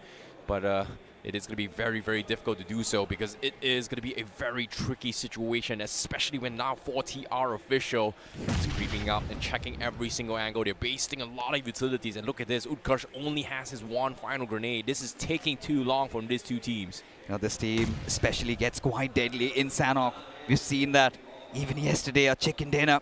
A lot of finishes pay in his life. He finally decides to press on the matters, I see. It's going to be interesting to see Atom. Team Insane had that little bit of resurgence, but now 4TR, they're getting their numbers up, this time intending to push in tandem. But these compounds can be quite risky, especially Atom, quite isolated from his teammates. All by his lonesome, hiding in that mannequin room. As Utkarsh, he's trying to maybe thread the needle, maybe open that door up, he's burst it out, and now finally decides to go for the push. We'll check the angle, we'll check the corner, and now maybe that grenade comes into play. Oh my goodness, this is taking a little bit too long, but on the finish feed as well, 8-Bit had a little bit of run in with God's Omen, and 8-Bit themselves are taking some serious heavy fire, leaving only 1 player remaining as this fight is about to continue here as the circle closes in. 4TR official, they don't have a lot of mats here. Stage 3 is still a very, very far-fetched distance for them, and they don't have a lot of mats, so they have to wrap this up quickly and hope to check if Insane does have enough mats to keep them true to a Stage 3 circle before entering the zone. But again, options very, very limited here. It has to be fast, it has to be now or never. But the problem is, Insane, they're not making a sound here, and it's so hard because this is actually hurting each other right now. Exactly, still Stage 2 though. But Team 4TR did show those signs of intent, but eventually missed out. But Pain is live. This is exactly what we wanted. Really outplaying the players of Team Insane, found a different angle, and now he's connected. Now Team Insane, the panic button has set in through, as 40R this time will come in with the march. The breach is there. Has two players again. Numbers up, but no, we're oblivious of Atom's position with the Tommy gun strikes, and now even Team Insane, they bite back. The two-piece from there, and 40R still not bowing out. It's come down to real close matters. Both these teams losing out on numbers, I see. But Team Insane, they really need to see this through. Oh no, you can see the faces from the back end staff as well. They're not too happy about this fight. Whoever wins a lot loses this fight. They're pretty much done and dusted as well. This is a very, very unfortunate fight that they should not have started here. But it's so hard to get out. They have to wrap things out. Just do what you can. It's going to be this call here. Adi now gets spotted out. Iron of God gets the knock, but he gets traded off as well. And now it's going to be a 1 versus 1. Pain is life. He's got no meds. He's got no meds at all. Now Atom, he needs to win this. Can he win this is going to be the question here as well. Pain is life. He's stuck. He needs to find meds. He's about to bleed out his own. He goes for the wraparound, but he cannot find the opener. They're just dodging everything, but now the jump shot comes through. But no, Atom will be the one that takes him out, and he will keep things alive. A Team Insane will be the victors of this engagement, but at what cost? Yeah. At what cost? What a gripping fight, folks, where 40R did open the account, but eventually it was Team Insane. For the final laugh is now for Miracle Esports and Los Hermanos. Two teams from the certain circuit facing off each other for Miracle Esports. Look at the numbers. They're quite tight. All inside that same compound, and if Los Hermanos, Carlin, look at him. He's got 5 grenades to work around. And once that smoke gets dissipated, maybe the doors might open. But a quick look at the replay. This is how Adi did manage to find that trade, which was much important, because it was all about finding those perfect angles. 40R found the first one, but Insane was just better. Yeah, this off-angle push coming from both sides was just phenomenal, but you can see the faces coming from both 40R and Insane. They were just not too happy about this engagement. Yep, Insane, you are very happy about this, but at the same time, yeah, 4 points outside the zone, 2 players left, lack of meds. Good luck, boys. That is going to be a very risky situation. Yeah. They are keeping their hopes up, but the odds are definitely against them Exactly. right now. Really does not help their case, does it? At this point, they have to get inside the circle and then fight their way through, especially the position they're at.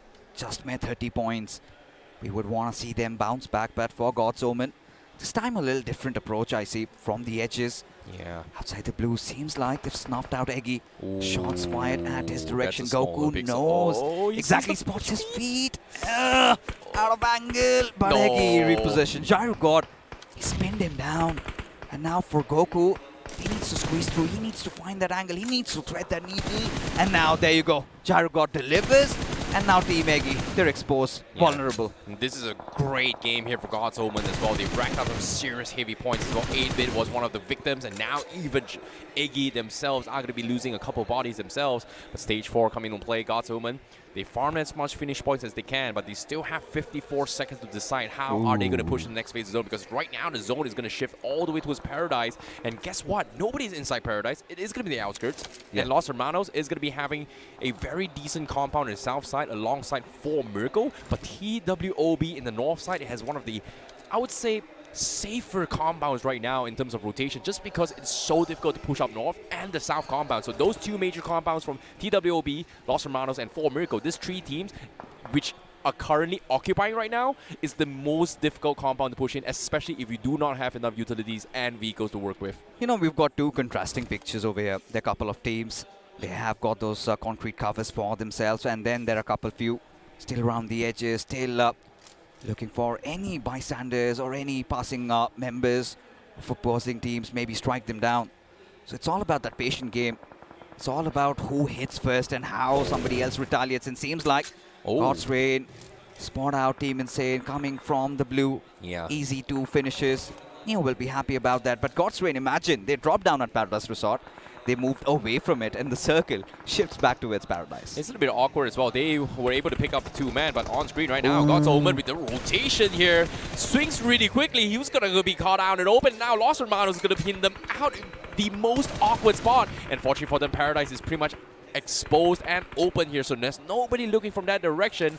And it seems like we do have a lot of stragglers trying to hide their way in the corners and nooks and crannies in between Paradise and the center of the zone. Somraj himself is going to be a sneaky little solo warrior themselves. Same can be said for God's Omen. But before that, let's take a look at the replay on how God's Train was able to find Insane out in open. Oh no, Atom. It's just the same entry point. Both exited in the same crosshairs. Just allow Neo to just completely flush them out. Very, very unfortunate here for Team Insane. Quite unfortunate, but they'll have to live with that. But for now, Los Hermanos in a quite comfy position. They've got so many teams around them, and Somraj, he cannot afford to fall at this point, especially for Team 8-Bit. The same problem still very visible. Changes made, but look at this, even NoNx, they're starting to close in on Somraj. Seems like they're kind of aware of his whereabouts. Even Team Forever, well, having an interesting spread, and now this vehicle almost on the verge of exploding. And there you go. Somraj dealt with 8-Bit. Another bad outing from their side. So unfortunate, but Gyro got himself popping off this time. He's got himself a 4 points lead right now, but oh, never mind. Neo again. Wow, Neo, where did that shot come from? Just one tap in the head, huh? How? You know, that's his beauty, right? Takes you back to the online stages, you know, those one-shots. He gets those 7-8 finishes all the time. Such a well-crafted player. But for now, Team Forever, the circle away from them. They'll have to march their way inside the zone, but look at God's Rain. They did not know what they were marching into. And Beard Baba had their numbers. Instantly decimated them, just eviscerated into thin air. Now even look at 4 Miracle, they're exposed. Yeah, you know, right. 4 Miracle, a good defense is a great offense, and that is going to be 4 Miracle's strategy. They just held on the compound, made sure nobody could get in safely, and now on-screen Team Forever gets picked out in the open as well. It's going to be TWOB that picks up all these points, and Team Forever next to fall. This circle just absolutely brutal for all these teams without any sort of rotations, and even NoNx, they had a safer approach from Paradise himself, and because of this, they are somehow able to find some sort of entry point. But just moments ago, we do see Rising Inferno Esports finding their stragglers off Eggy and take them out of this lobby as well. Even Rising Inferno do not have the luxury of the circle. Look at OMEN, just around this card post. All of his teammates will definitely want to come to his position, but that's going to keep them so exposed, and hence a fight against TWOB would be ideal. As even Goten from the western side, they've got those rocky covers to play around. So OMEN imparting all that information to his teammates, to the TWOB right in front of him on the northeast, and then on the north, you've got God's Omen. It's coming down to be a very sweaty matchup, I see. It's all about where the next circle shift is. Yeah. Is it going to be around the Paradise Resort, or is it going to steer away out in the open? Yeah, it's all about utilities. It's all about timings right now. And whoever sparks that flame is going to set up a range of dominoes effects for every single team to start to collapse into this fight. So whoever starts a spark better be prepared for an explosion, because every single team is going to be jumping on you as well, taking an advantage, try and rotate away. You can see TWOB, they're just waiting for Rising Inferno Esports. Rising Inferno Esports is trying to wait for TWOB. Same can be said for Los Hermanos, waiting for 4 Miracle. And again, none of them can take any action, because whoever starts the fight first is most likely going to be taken out first as well. Yeah, at this point, it's all about the position game, right? It's all about who makes that mistake, and seems like Karlan this time, he wants to press on the matter. Beard Baba already dealt with, but Karlan is wary of the fact that Rising Inferno right on their tail. Jotin did have his pixel spotted. No shots yet, as Goten this time going after the players of TWOB. So we're kind of seeing a 3-way standoff over here. Not just all a these 3-way, teams are going after actually each other. Yeah, 4-way, maybe the 5th also could come into play. Whatever the case is, now Los Hermanos, they've got to make a move inside the circle. Rising Inferno, Jotin out in the open. Oh, no. He's also taken down. Oh no, TWOB first to take the move, and guess what? As soon as I say it, first to strike, first to fall, and they are the first one to be eliminated in that 4-way standoff as they push through in the zone. God's Omen somehow still finding a small little crack to try and play around this. Rising Inferno Esports take advantage of it, and they will be the second to move. And guess what? They somehow survive. But little did they know, there is a straggler. Levi scouts him out in the open as well. Rising Inferno Esports, they're crumbling to pieces. There's just no space to hide. And as soon as Owen is going to be rotating around the signboards of Paradise Esports. Gyro God will have a clear line of sight, and he needs to be very careful because NoNx, they're playing from Paradise, and they finally checked the entire compound and did realize that the entirety of Paradise was empty. And just like that, they secure it, and God's Omen next to fall. Owen now stuck in a rock in the hard place. So many angles, and NoNx, they just completely dominated from the north side. You know, this is much like it. NoNx, finally Levi coming into play, but look at this. Even Los Hermanos were denied entry into the circle, courtesy of NoNx. Yeah, even their resurgence is there. Having complete control over the Paradise Resort, even having a little bit of a lay of the land on the outskirts of Paradise. The chicken dinner is theirs to lose, but look at K9. Completely in their unnatural habitat this time. Yeah, Slug, the only surviving member. He secured a lot of position points though. They can't really do too much as well. Like the gamble paid off for NoNx at least here, knowing for a fact that the prior circle wasn't really shifting towards Paradise, and as soon as NoNx checked Paradise Resort and realized that God's Raid is not home, they completely took all those positions. And look at this, as long as NoNx has those rooftops on top of Paradise, every single team is going to struggle to push up. You can't just blindly push this without vehicles or even a proper plan. And right now, this 4 versus 1 situation, Slug has one of the best possible outcomes to try and rat things out. But the problem is, the circle is going to force them out. So NoNx, they have to push out in the open, but they still have those rooftops to try to play around with, though. Exactly. Lovevish, he's going to be the key player in this one. I still feel like NoNx, they've got better positioning. They've got that high ground advantage. And to add the cherry on top, they know exactly where Aryan are. But look at Slug. Did Aryan not hear Slug? Oh my goodness, they really did not hear it. Even Cyrex as well, that small little pixel, they did not see him. And now Slug is going to be playing spoilers here for Aryan. Oh, the nade comes through. It looks good. Cyrex in the trouble, and the perfect nade from Slug to shut down Aryan x TMG. An unexpected visitor in this fight. This opener opens up the floodgates for NoNx, and even Roman finds Hitler. Yeah, he does. As now pushes come to shove, Team Aryan being pressed on by 2 different angles, as now 3 players pushing in at Aryan's position. Roman wants to fight it out. Aryan, yes, a valiant effort. Already gets Aryan. 1 knock. And now even Levi at barely even a sliver of HP. This is where Aryan needs to strike back. He's run out of ammunitions, I see. And look at Slug. Look at this play. No way. He wants to double down. No way. He dealt the blow here, but NoNx somehow still survives. But look at this. Levi, he's down so low. Arya, solo warrior. Hitler's still alive. And Aryan, they get the reset somehow. And NoNx, they drop the ball as Aryan x TMG might be able to go in for the push. But look at this. Aryan, he's out of mats. He's out of health. Lovish all by himself. The flank comes through. Lovish finds one. Hitler down. Lovish still holding those angles. His health is low. He's got the shotties. He's shooting everything, but eventually was overwhelmed. Aryan x TMG denies the chicken from NoNx. What a hold from Aryan x TMG. And the strike back once again, this time in Sanhok. Certainly patience are paying off. Imagine in that situation, they had everything stack up against them. Slug from the sidelines taking their backmen out, and then suddenly that push coming in from NoNx, and they still survived that onslaught. And not just that, Necro, they managed to secure a chicken dinner out of this one. This is special. Aryan started the day off on a bad note, but then after the second game, now it feels like they finally got the win of the sails, and Aryan is looking extremely unstoppable. And if they keep on playing the same way, 4 Miracle's lead, it might just start to fade away. That means 4 Miracle might just have a potential challenger. Yeah, you can see the frustrations coming from NoNx as well. They knew for a fact they dropped the ball. That was a game that was in the hands of NoNx. Slug may have helped them out. They went in for the rush, but they lost every single gunfight to Aryan. And even then, Aryan was able to even get the reset to even the odds against them. What a mistake from NoNx. What a fumble this is. Yeah, I think we could clearly see that hesitance from their players, right? Especially when they already had the numbers up, a little down. You know Aryan had that shotgun, but still you have the numbers, right? I really felt like they would have gone for the push. And we're going to witness that when the final blow does come up, but Los Hermanos, I mean, this could have been their game had the circle really favored them. It kind of steered away. And this is the fight that I was talking about, gentlemen. Look at this. You know, Roman had himself a little exposed, and then Levi, he did not want to commit into this. This is where they should have actually gone in and giving so much space.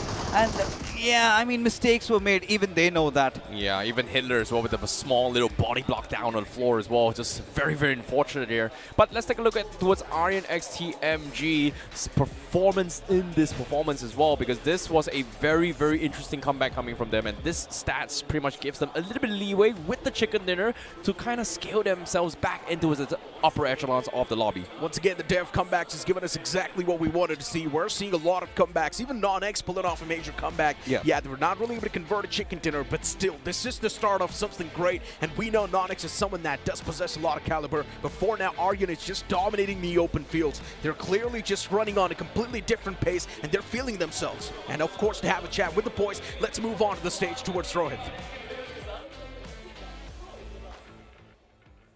Thank you so much, casters. And इस समय Team Aryan chicken dinner आपके हाथ लगी है and day 2 की शुरुआत देखिए। इस समय आपसे डिवोटी आपसे जब बात हो रही थी तो आपने ये कह दिया था कि देखो MVP का जो टारगेट है वो तो साइड में है, लेकिन मुझे टीम के साथ जीतना है। एंड टीम के साथ क्या जीत मिली है टुवर्ड्स द एंड। वो जब 3v2 हो रहा था, 2v1 हो रहा था, तो बताइए कि क्या चल रहा था? टेंशन हो रही थी, दिल की धड़कनें कितनी तेज हो गई थी? नहीं कुछ नहीं हो रहा था सर, नॉर्मली हो गया, अब आदत हो गई। अब तो सर कुछ उतना इंटेंस नहीं था, ठीक ही था। ऑलराइट, लेकिन आर्यन, क्योंकि ये टीम आप ही के नाम पर है तो मैं आपसे जानना चाहता हूँ कि नई टीम है, इट्स अ न्यू टीम, लेकिन इतनी कमाल की सिनर्जी, इतने कमाल का ये जो कोऑर्डिनेशन है, व्हाट्स द सीक्रेट? क्या हो रहा है टीम के बीच में कि इतनी बड़ी कोऑर्डिनेशन चल रही है? सब एक्सपीरियंसड है तो शायद तक इसलिए वजह से ज़्यादा दिक्कत नहीं आ रही है। एक्सपीरियंस कम होता तो शायद तक दिक्कत आती। डे 1 में भी आर्यन चिकन डिनर आपके हाथ लगी थी, ऐसा नहीं था कि आप खाली हाथ घर गए थे। डे 2 की भी शुरुआत हुई है तो चिकन डिनर आपके हाथ लग चुकी है, लेकिन अब आप पोडियम पर आ चुके हैं, नंबर 2 पर हैं इस समय आप पोजीशन पर। अब आगे के क्या प्लान्स हैं, क्या स्ट्रैटेजाइज करेंगे आप और टीम को क्या बताएंगे आप?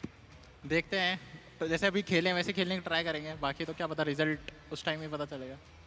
तो इस समय आर्यन ज़्यादा कुछ रिवील करना नहीं चाह रहे, लेकिन आर्यन ये कह रहे हैं कि देखा जाएगा। लेकिन इस समय देखिए कोऑर्डिनेशन थी एंड जो आर्यन के चेहरे पे जो मुस्कुराहट थी ना कि देखा जाएगा, उससे काफ़ी ये पॉजिटिव लग रहे हैं एंड काफ़ी ज़्यादा इस समय सीना चौड़ा हो चुका है विद दैट चिकन डिनर। तो congratulations Aryan for that amazing chicken dinner. लेकिन अभी आगे और भी गेम्स बचते हैं और उसमें क्या ड्रामा बन सकता है ये सब अच्छी तरह एनालाइज करेंगे हमारे analyst. So back to you guys.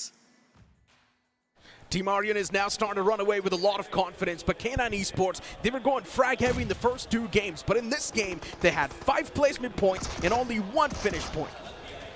Yeah, I mean, for Team Aryan, you kind of would want more, but 2OP, like you said, right?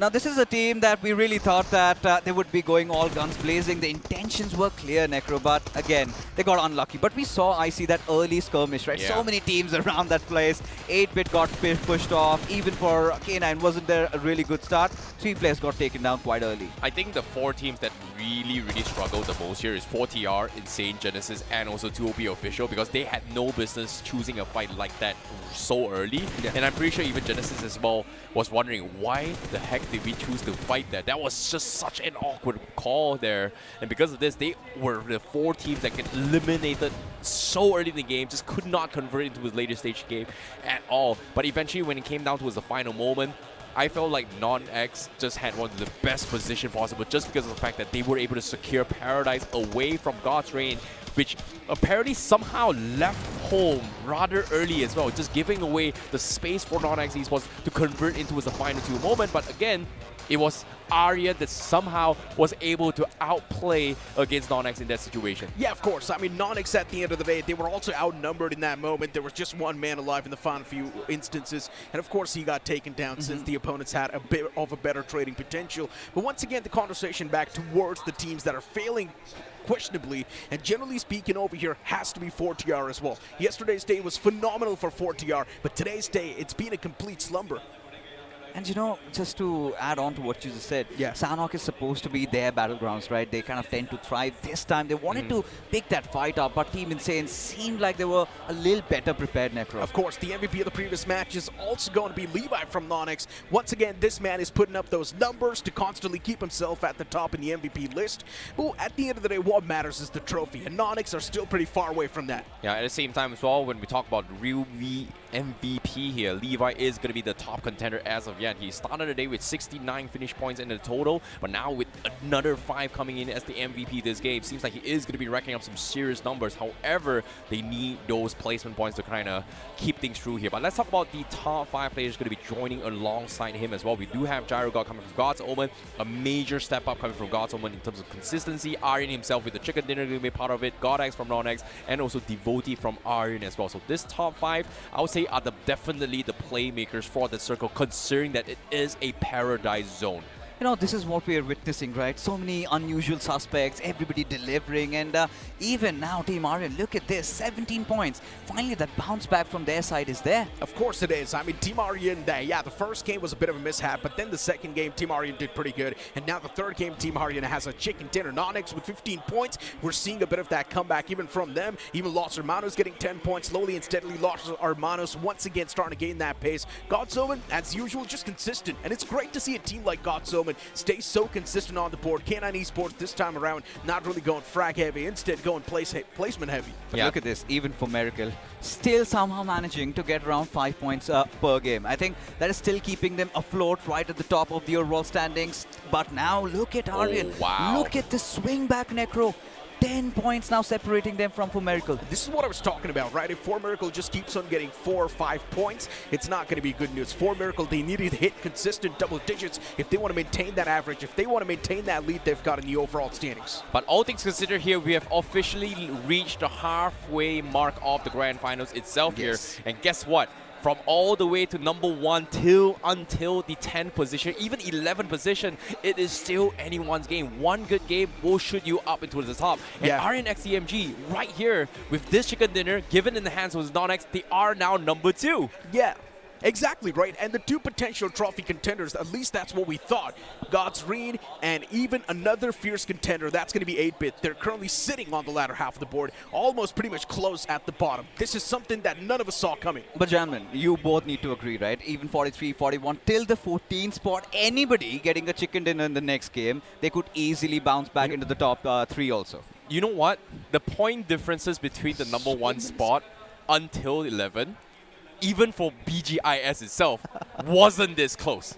Think about it. This is still anyone's game after the halfway mark here. So I don't know what to say, because it seems like every single team competing here right now has pretty much stepped up, and I'm excited to see more. Yeah, once again, but now it's time for us to toss to a short break. You guys do not go anywhere. We'll be back with the upcoming map of Sanhok.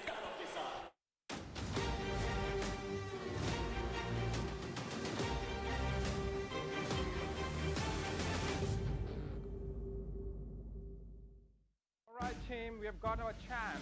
Good job, man. Good job.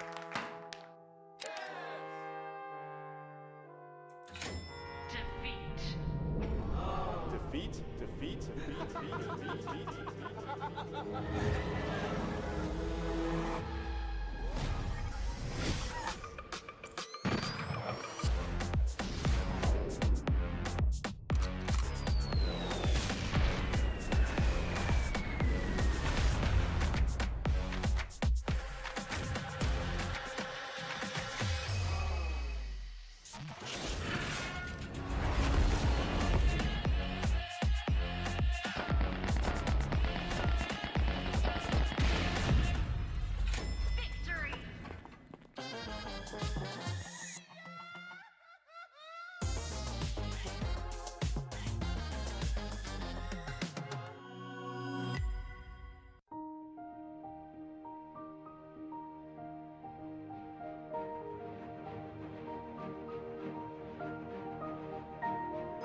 Kia, movement that inspires.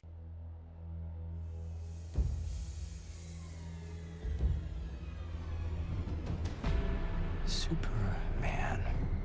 The most powerful being on planet Earth. Your choices, your actions. That's what makes you who you are.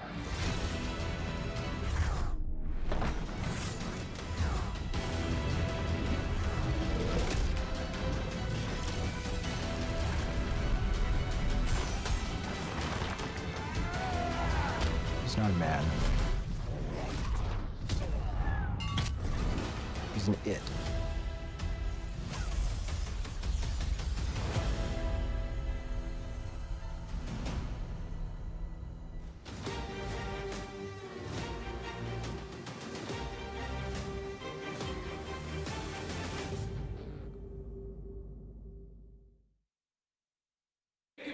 Nine games done and dusted with 7 more to go. It is getting so intense, folks. Once again, welcome back. You're watching Grand Finals Day 2 of realme BMPS 2025.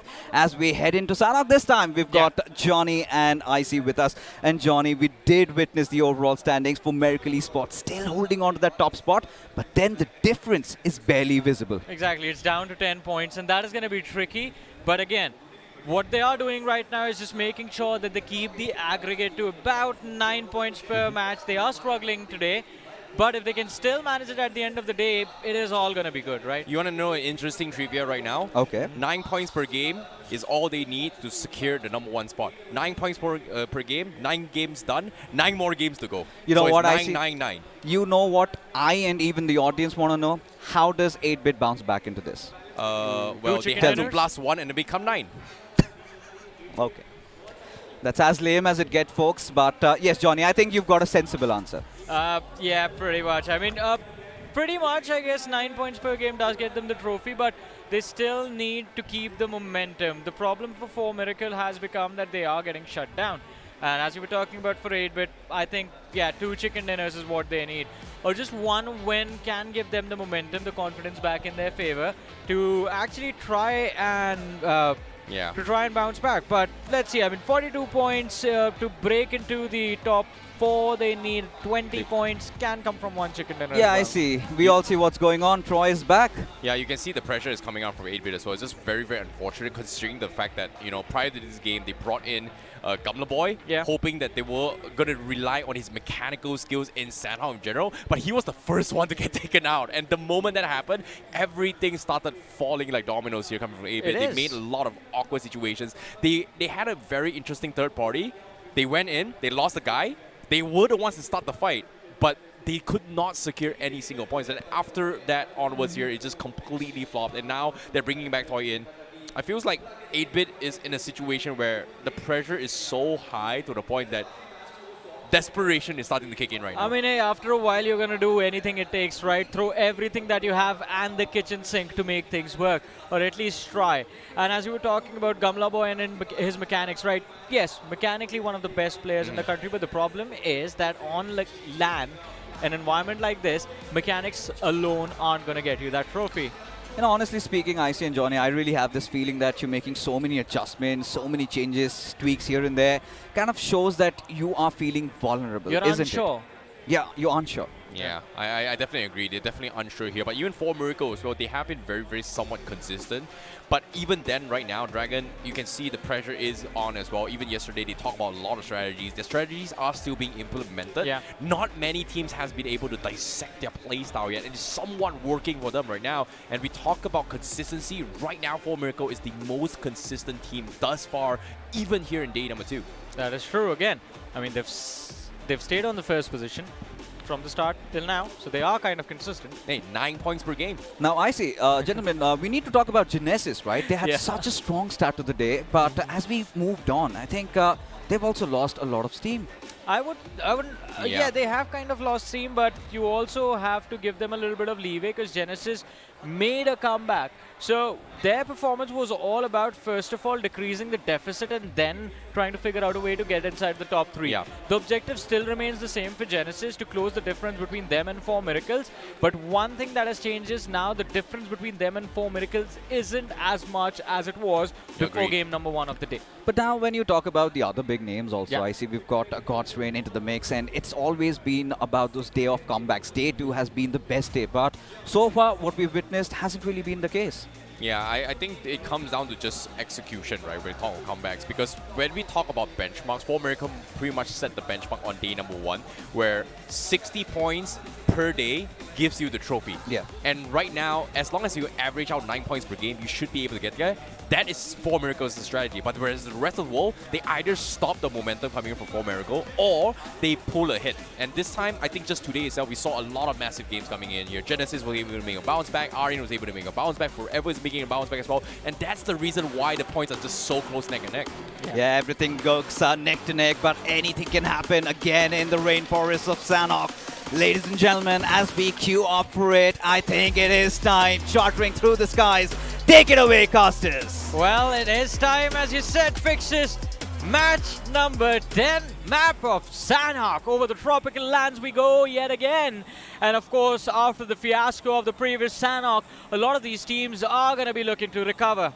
Now, of course, when we talk about recovery as well, it is going to be very important here, especially for teams to be very sure on where they want to defend here, because that circle itself on towards Paradise Resort was such a shift that no one anticipated as well, because every single team expected the circle to shift outside of Paradise.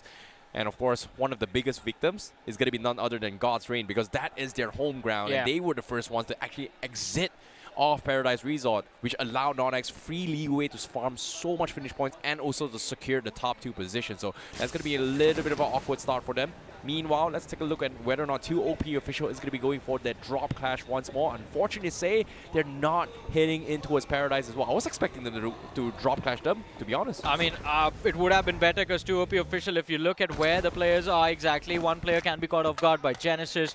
Botfire is trying to move in. It's going to be a very difficult recovery for TWOB official. I'm worried about them, but same can be said for 4 Miracles. Parachute spotted out in the air, and it is going to be lazy from the side of Team Insane, who wants to take a few shots, and he did, in fact, but found no contact. Yeah, it's so different to actually shoot people in the air compared to on a normal trade as well, just because it's not a common speed for the travel speed, right? When we talk about bullet travel speed and also the elevation on how it drops from down to up, it's weird. Like for a vehicle, you can kind of measure the distance just because you have some sort of angle to work with, but it's so hard to gauge the distance if it's on the air. So obviously, you have to pre-fire into a specific awkward angle, which a lot of teams are not used to, because when we have those red dots on top of your head, we fire. That's it. But you can't really do that on the air. You have to pre-fire in a place where you expect the parachute to be landing very, very soon. Yeah. There is a delay. As you mentioned, it's the judgment that gets kind of thrown off, but TWOB, it seems like their judgment on how to start this game has been thrown off. AimHack finds himself up against the players of Genesis. He has called for his teammates' support, and you see them trying to regroup on the radar as well, but AimHack, he's going to have to find at least the opening in this fight all by himself. Huh. I'm surprised Genesis is not going towards bootcamp. Oh no, Shady, he's been picked off by God's Reign. That's an early loss for TWOB official. Yeah, they're a little bit split off as well. TWOB official, again, 2 times in a row, they're trying to secure vehicles outskirts here, but so far, previous game, no vehicles found. This game, they're pretty much no vehicles found again. Yeah. And because of this, they are pretty much stranded. Genesis do have a little bit of upper hand here. They do find themselves the UAZ east side of bootcamp and immediately goes in for the crash. So, unfortunate for TWOB official, they are going to be hunted down. Meanwhile, this is happening as well. All these entire skirmishes was heard in by PMWI from Rising Inferno Esports, and he's pretty much chose to stay as the solo player here, as a scout here, while the rest of the team has gotten back out to actually loot up north outside the zone. Yeah, they went for a split formation quite early. And as you mentioned, PMWI IGL, he was able to spot out the players of Genesis, deciding to not pull the trigger though, deciding not to engage into the action. And which seems like a wiser choice. He was outnumbered. Genesis would have found those finishes. Although I think TWOB would have been happy with that engagement. It would have given them a little bit of breathing room to work with. But, ladies and gentlemen, if you want to deliver your best in the intense heat of the moment, check out the Realme GT7 because this device stays 6 degrees cooler, all thanks to that iScenes graphene rear cover. Yeah, and of course now let's talk a little bit more on the bounce back here coming from Aryan. Aryan was the one that stole the chicken dinner away from NoNx previous game and now securing themselves with 69 points in top 2. The current gap between them and Formrico is only 10 points, so one chicken dinner in this game might offset the leaderboard very, very quickly as well. And again, I believe Dragon himself in his interview yesterday did mention a very, very superstitious call, which again, teams who tentatively do well in day 1 don't really do well in day 2 in LAN. And it seems like because of that small little belief, based on this scoreboard right now, it might just happen. Just like, I don't want to jinx it, you know, I don't want to call it what it is, but you know, sometimes in life, if the players feel it's superstitious and they believe in it, well, we just say it as it is. Because I personally don't believe in it, though. That's what I was about to say. I do not believe in that as well. I just think that is just an excuse for the underwhelming performance from yesterday. But yeah, we're just gonna give the players a leeway. Do what you please, as long as you lift the trophy. Who cares? Hey, you know what? I want to unleash the beast right now. And you know what I want to do? What? Have some monster? Yes, bro. If you guys want to unleash the beast in the gameplay of BGMI, you guys gotta have a drink of Monster Energy, our official energy drink partner. Yeah, of course. Do you feel the beast energy right now? Yes, I do. Absolutely fantastic. But I'm just waiting for the action to begin, though, because it's been 5 minutes on Sanhok, and there's just been one finish in the game, man. Hey, man. Hey, that's the second. Could be the second. As I say, forever, always. He's been knocked, and the finish gets confirmed. LHS as well taking on the players of TWOB, and they found 2 knocks. Kaliug and Rapido both hit the floor, and Garland, it seems like he has regained that aggression from yesterday. You know what, you spoke too soon, man. As soon as you ask for action, guess what? The call to action right now is going to be a fight. And Los Hermanos finds a couple of stragglers alongside for TWOB, who's trying to rotate into Charlie Island. And as soon as this happened as well, a lot of gunshots has been heard from the side of 8-Bit. 8-Bit also in a position to try and gatekeep them. But for some reason, Spy, whoa! How did he spot that pixel? He actually knows Somraj is there. What? What was that spot there? They are trying to, they know he's on the other side. Or I think they just know that someone is there on the other side of the river. And they're just making sure if they can spot the man or the team. Or maybe just keep a track of where exactly are they moving towards. They will be prepared for the fight that awaits them.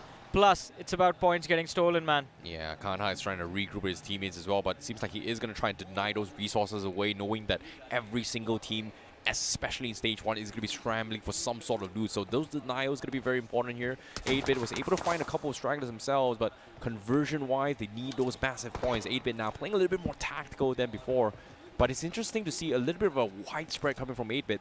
This time, they're taking advantage of Somrush as the scout in those compounds, while the rest of the team is going to be taking those high grounds to try and fend them off. So this is a very interesting strategy coming from 8-Bit right now. It is a very interesting strategy, but ladies and gentlemen, if you guys want to make your presence felt in this beautiful, beautiful Yashobhoomi Convention Centre at the Realme BMPS LAN Finals, there was a QR code. Scan that, Swiggy Scenes, that's where you get the tickets.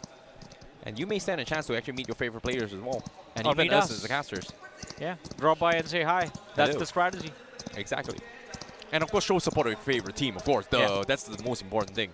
But speaking of an important thing to do right now, the circle shifts hard south once more. It is going to be out and open, and for some reason, Formrico was able to anticipate this, and they are in the southwest corner of the circle, and they've got a very, very nice widespread of a compound to work with. So Formrico, once again, looking to try and dominate his way through, and considering the fact that Formrico did get the chicken dinner yesterday as well in the map of Sanhok, that is going to be a very important moment here, but hold that thought for now. Eggy himself find 2 coming from Los Hermanos. That is not looking good for Los Hermanos, because right now, Los Hermanos, they just lose their vehicle as well. Those angles is not going to help them out. Yeah, even the fight earlier on they just got 1 point off of that. And now this pressure is there. Going to be too much to deal with. They find the opener, but Colin is going to be forced to run into the fire. And Evil, the last man surviving, I don't think he survives for long. Evil is about to get cleansed as Murnox from Eggy lobs out a nade. And there we have it, the finishing blow. Another exit for the brothers of Los Hermanos. Look at this confidence coming from Eggy, man. Like they have no fear anymore here. They just don't really care. They're just gonna be farming as many points as they can. And it seems like with this successful push, they will be able to clean out Los Hermanos. And again, it is gonna be anyone's game. Every single point is gonna be so close here to trying to reach into at least the top 5. Yeah. And against Eggy, the gap here is only about 30 over points. One massive game is what is going to skyrocket them in towards the moon. And of course, Rising Inferno Esports is going to be, can they rise from the ashes is going to be the question. It's been a while since we've seen Rising Inferno Esports make a comeback ever since the debut of this Grand Finals in day 1. Seems like from all the way in the top of the pack, now they've been kicked down all the way to the bottom here. Not what we were expecting, as you were saying. A great start to Rising Inferno's journey yesterday, and then all of a sudden, match after match, underwhelming performance. And this is the replay of how things went about. Eggy versus Los Hermanos, the opening found. And then it was that second knock that pretty much gave the edge to the players of Team Eggy. The split formation from Los Hermanos not really working out too well for them. Yeah, Eggy, of course. Now, looking pretty happy about this year. Backstaff pretty much very happy about the situation. God's Train, however, making a little bit of different interpretation this game here. A little bit of an awkward spot. They are keeping the edges of the zone, but the problem is they are in the northeast quadrant of the circle, and that quadrant is open fields after open fields. Does have a little bit of mountain terrain, but the problem is entering into the next phase zone, there's only 2 options. Either the roads or Painan, and right now, based on what I'm seeing from God's Reign, they do not have a vehicle, so options very limited right now for them. Yeah. This is, as you said, about to get very tricky, but I think they're seeing those bodies eager to pull the trigger, and Neo does. But Liability does manage to get away. Void's getting knocked out over there. And God's Reign now pushed into the blue. Still have decent map presence to be able to move in, but on the other side, it is going to be the side of Rising Inferno, who have the altitude to take the fight against both the teams, TWOB official and the side of God's Reign. Shots fired, but Rising Inferno still waiting for that first knock. Oh my goodness. Johnny, look at the circle. Another hard shift down south. Every single team pretty much stuck out in the open. This is one of the most difficult spots to be in here. They've got to cross the bridge. They have to fight each other. They have to do something. And you can see all hell is about to break loose. Everybody's going to be taking shots, and whatever that moves right now, nobody is going to survive this. And what's the best situation you can do? Get as many finish points as you can. And the Botfire is about to bleed out. Oh no, they don't able to trace him. But Botfire eventually was picked off by Justin. Oh man, TWOB official, another heartbreaking performance this time around. But the fight goes on. God's Reign versus Rising Inferno. Having gotten clear surroundings, both the teams now have an opportunity to engage head on, but the pressure of knowing that the zone is a little too far away from them, I believe, has forced a disengagement between the two sides. On the other side of things, Team Insane, eastern edge of the zone under their control, but towards the center we have TWOB trying to move in, but it seems like they have been spotted out by 4 Miracle and Team Eggy, and in fact it's just the last player, Anonymous, from the side of TWOB, who has managed to stay alive all this long. Yeah, TWOB has been scraping off by position points for the longest of time here, Johnny. It's just so awkward for them to not be able to do well here, just because of the fact that every single time they're about to engage, they just get picked off. It's just so unfortunate of them. Meanwhile, a major fight about to break down as well onto Sami. It's been a while since we've seen the Sami fight. Duke Forever is able to find the opener. Hitler pretty much first to knock, and now the retrade comes in. Devotee equalizes the fight, 3 versus 3 between Team Forever as well as Aryan x TMG Gaming. It's not going to be easy for either sides. All of this commotion will draw the attention from this surroundings, but what an angle found by Cyrax, and the spray even better. The opening found against the players of Team Forever, but still can't really make that bounce. The threat of an off angle, getting the trade will always be there, but Aryan, knowing that they have the numbers now, make the push. And Team Forever on the verge of getting eliminated over here. Yeah, I spoke too soon. I thought Team Forever is going to be the AOK, but it seems like Thunder is going to be the last man standing here as Aryan is able to somehow hold down the forces and take them all out. So the finish gets stolen though. Yeah, it's just ironic though. Over here though, 8-bit versus the players of God's Reign. And Gamla Boy shut down in this game, leaving Somraj, Aquanox and Toy. Did they swap Brighton out? Oh. Yeah, they did. Okay, that's a little bit awkward here, but all things considered, 8-bit seems like they are going to be trying every single point strategy as well. Goten gets spotted out in the open. Aquanox goes for an easy takedown. Hesitates a little bit here, but guess what? That's a free point. Just grab what you can. And Aquanox secures a point for 8-bit once more. Well, let's see how many points can they get. Oh, that's a nice spray. Aquanox pixel perfect and finds the opening against the players of Team Insane. But as they try to make the pounds, they have to be cautious as well. Rising Inferno, Jatin OG lying in wait, lying to ruin the day for one team or the other. He's just hiding behind the tree. 8-bit approaches, Jatin. Will he be able to find the knock? One player point blank finds the first, looking for the second, and almost does as well. But Aquanox, he gets taken out extremely low. Team Insane, they have an opportunity to return the favor to the players of 8-bit and wipe the whole team out, but they are holding back. And as the timing now is going to be a bit off, will 8-bit be able to recover? Because they do not have the HP to work with. Oh, they need time. They need to try and fight this as well. The zone is about to push in. Team Insane coming through. They've got a vehicle, but they need to get out quickly. Can they do so? Aquanox is going to make the call here. Guys, I've got you guys. We are going to make a dip as well. Team Insane, do they have the clear line of sight? They know. Yash, he hesitated for the push, and now they are going to back off. And 8-bit, do they make this exit? Nate comes through. Toy might be in a little bit of an awkward start here. Nate does connect him here, but eventually a double tandem Nate from Insane will take him out. Oh man, that's the knock. 4 versus 2 numbers in the favor of Team Insane. And in fact, a third party from the side of God's Reign making the thing, making the lives of Team Insane a whole lot easier. And 8-bit, they are going to get wrapped up as even the last player is going to get picked off by God's Reign themselves. And now God's Reign, line of fire again against the players of Team Insane. And this is a long spray coming from Justin, almost 300 meters. And he's still finding those knocks along with his teammates. Also, by the way, for Miracle, they have taken a beating in the fight for the center. Team Forever Thunder, he's the last man. And he's getting at least some points for his team as he picks off one player from the side of Team Aryan. It's going to be Aryan lost. 3 players still left standing towards the western edge of the play zone itself. And this is what I want to talk about. There were 3 teams here. Now all who are left are going to be For Miracle and Team Eggy. And Eggy is down to their last man.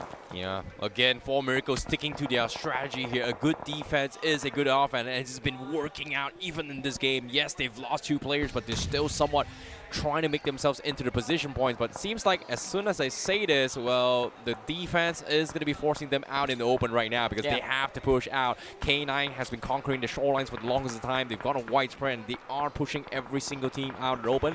God's Omen is going to be playing the shorelines on the southeast corner. K9 in the compounds on the southwest corner in the docks vicinity, and they should be A-okay. The problem is, whereas the rest of the world outside the zone, do they have those vehicles to try and push through? Because right now, there are a couple of compounds that is pretty much vacant, and they can take advantage of it, but it's just so risky. This is Sanhok we're talking about. Yeah. And now Team Eggy, they are going to make the push against For Miracle. Sees Poco. Oh, Murnox doesn't seem to be able to find this as well. Poco going for a couple setups, but the smokes try and mask his footsteps as Eggy forced to play this alone here. Murnox finds an opener. He goes in for the push. Poco wasn't expecting the rush through the smoke. He finds one, but unfortunately gets traded off by Reaper. Very, very unfortunate. But he will take For Miracle down with him as well because Reaper now the solo warrior for this fight. Yeah, and Team Aryan being right next to him means he can't really do much. They've heard the commotion. Although I feel God's Reign in the prime spot to take full advantage of this, but on the other side towards the southwestern edge of the zone, NON trying to find a way to breach inside the player zone. The blue zone damage a little too much. Roman and Godex trying to put on their first aids, but Roman falls. Levi knocked out. It's down to Godex and Lovish to find an opening in a fight against K9 Esports at a distance and also find the access into the play zone. But it is not going to work out. Player after player falling as even God's Omen get an opportunity to third party. And NON, they're down to the last man. He has collected all those first aids from the crates of his teammates, but I think opportunity for a big game has just slipped out of the hands of NON. Oh no, he took too long. He doesn't have mess. He only has boost, and that's why NoNx got taken out. So unfortunate, dying to the zone. But NoNx Esports will get a decent amount of placement point, and that is going to be 1 point, I'm sorry to say. But they will bow out in 7 positions, 6 teams remaining inside the zone, and Aryan x TMG still somehow going for a very off-angles approach here. Based on the minimap, you can see Cyrex left all alone in the northwest compound, while the rest of teammates is going to try and find an entry point, as Cyrex wants to clean out the last player from the side of 4Miracle to try and rack up some serious points, as Aryan x TMG looking to try and contest 4Miracle by the end of today. As the gap widens here for 4Miracle still, you can see outside the zone, Reaper, they're just trying to hold position points. He knows for a fact that he's going to be out in open as well. He's got no more first aid kits. Does he deny those points? Does he spoil Cyrex? No, he will not do anything because he himself will bleed out of the zone as well. Quite unfortunate over there, but Aryan, I think we are going to see a back-to-back amazing performance from this team. They found their way into the top 4, and God's Rain as the players are starting to fall.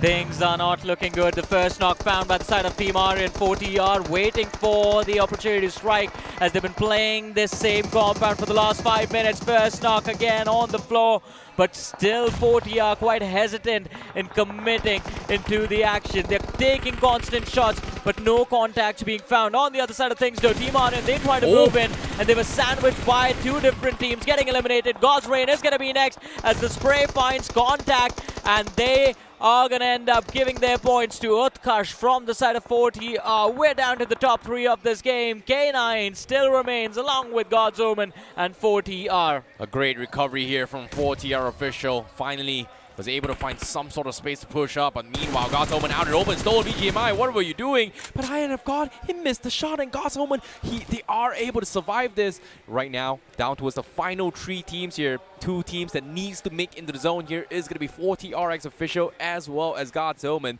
as they need to push in towards one of the most awkward compounds there is inside this map itself. And guess what? It is currently being occupied by K9 all the way around towards the docks here, or in this case, the warehouse area of Sami. As K9 Esports, they just don't have the angles to peek out, but it does give them the safety net. And God's Omen, they try to go in for the ocean, but they get picked off. Stone BGMI to fall. It's a desperate move made by God's Omen, and the punish comes through from K9 Esports. 1 more finish secured, 5 eliminations in the bag. They know exactly where the last man is going to be as well. And a preemptive nade from Slug just to make sure that he's going to be prepped. But Gyrogod, he's too close for comfort, and the distraction from the other side in the form of 40R is going to be a little too much for K9 to deal with. Look at that, the finish stolen as Superman gets picked up by 40R, and they've closed in a lot of distance on this factory as well. Gyro got spotted out, shot after shot in his direction, and yet he still survives, goes out drowning, denying the point to either 2 of these teams that have made it to the top 2 of this game. It's a 4 versus 4. K9 Esports pinned in this factory, and yet they found the opening because of Ninja Boy. Pain his life hits the floor, the nade goes out from Beast, and it can dish out some damage, but no, the players from 40R, they're making a run for their lives. Omega left quite low. Slug just bringing his HP back up, has been able to recover. 4 versus 3, numbers in their favor. Damage dished out, players extremely low, and a double knock comes through. The last nade, last nail in the coffin, and the last bite. The chicken dinner they were hoping for is here.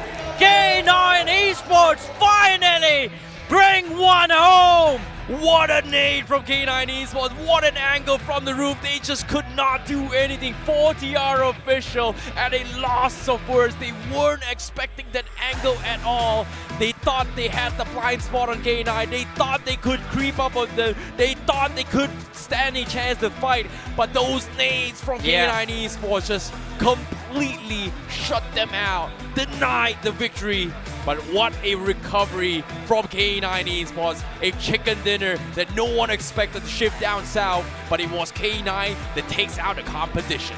Fluttering emotions all over the board. On one side, you could see the players of K9 absolutely elated. On the other side, 40R officials so close, yet so far from winning their favorite map of Sanhok. This is BGMI at its peak, but now, Johnny and IC, is it safe to say that finally all these experienced teams are starting to buckle up? I mean, K9 of course did get the chicken dinner, but God's rain, nice resurgence even from their side. I mean, it is kind of a resurgence, but it still leaves them at a close to, I think, 15, 16 point deficit from the podium itself, right? They're going to have to do a lot more, but K9 Esports, we can't really forget or scoff off about the performances earlier on in the day.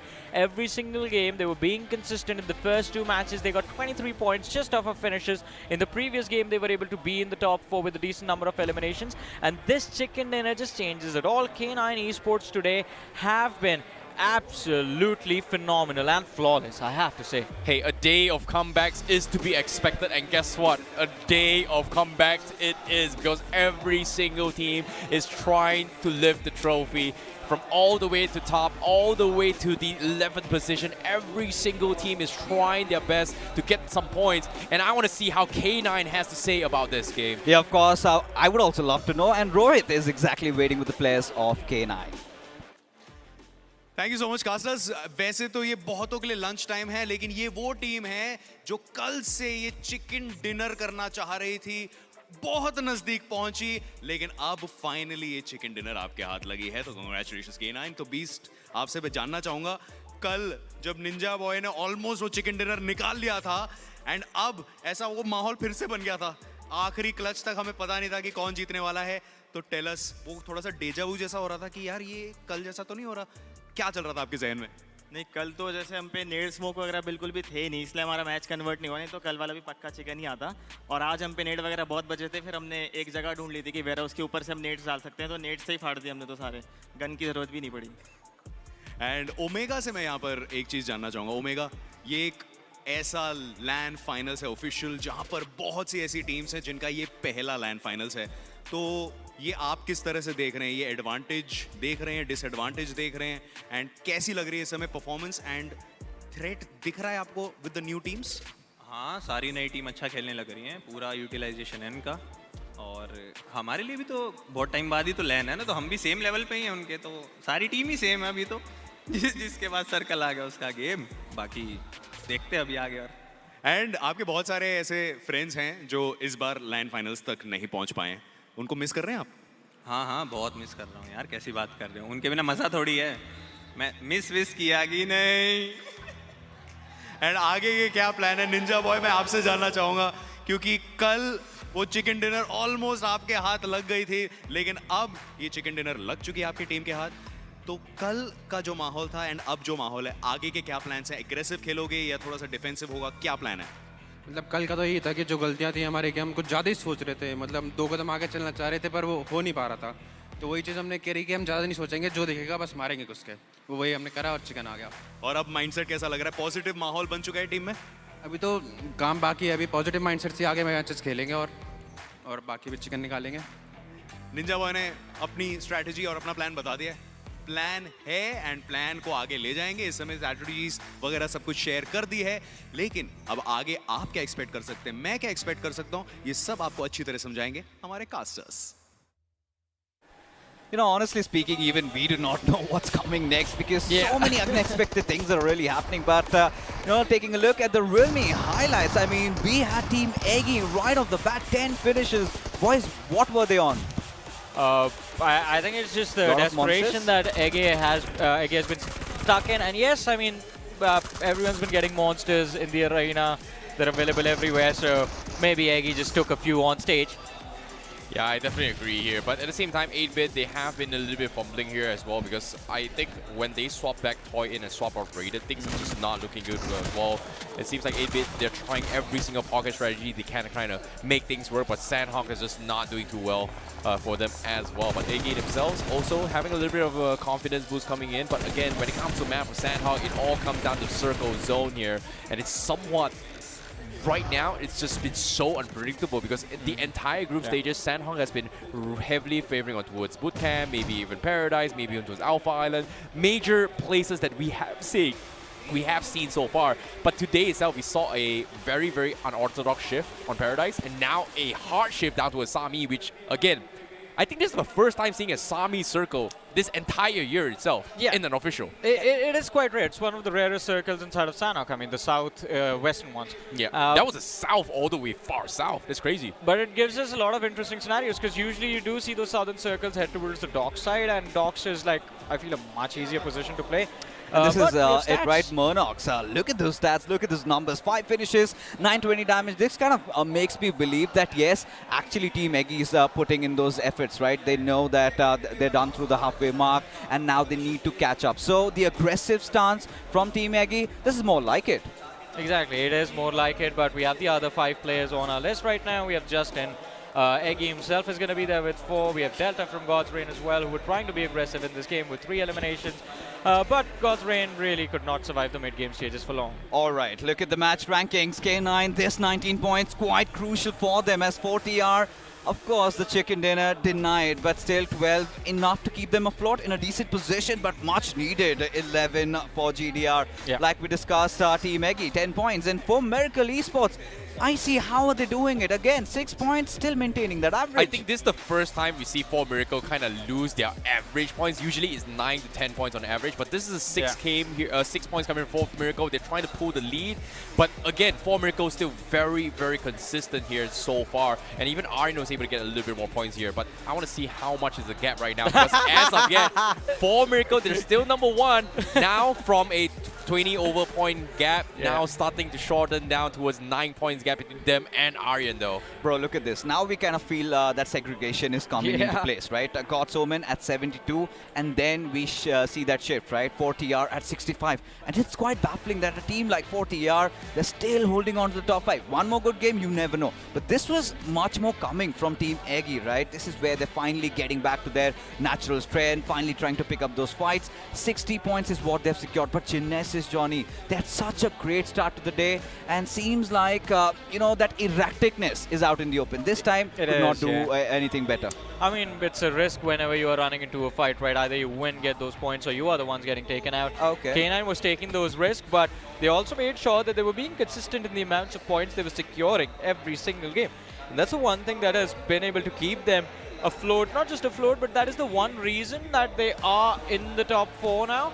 Because even in the games where they got 0 placement points, they were getting like 9 eliminations, 12 eliminations earlier on.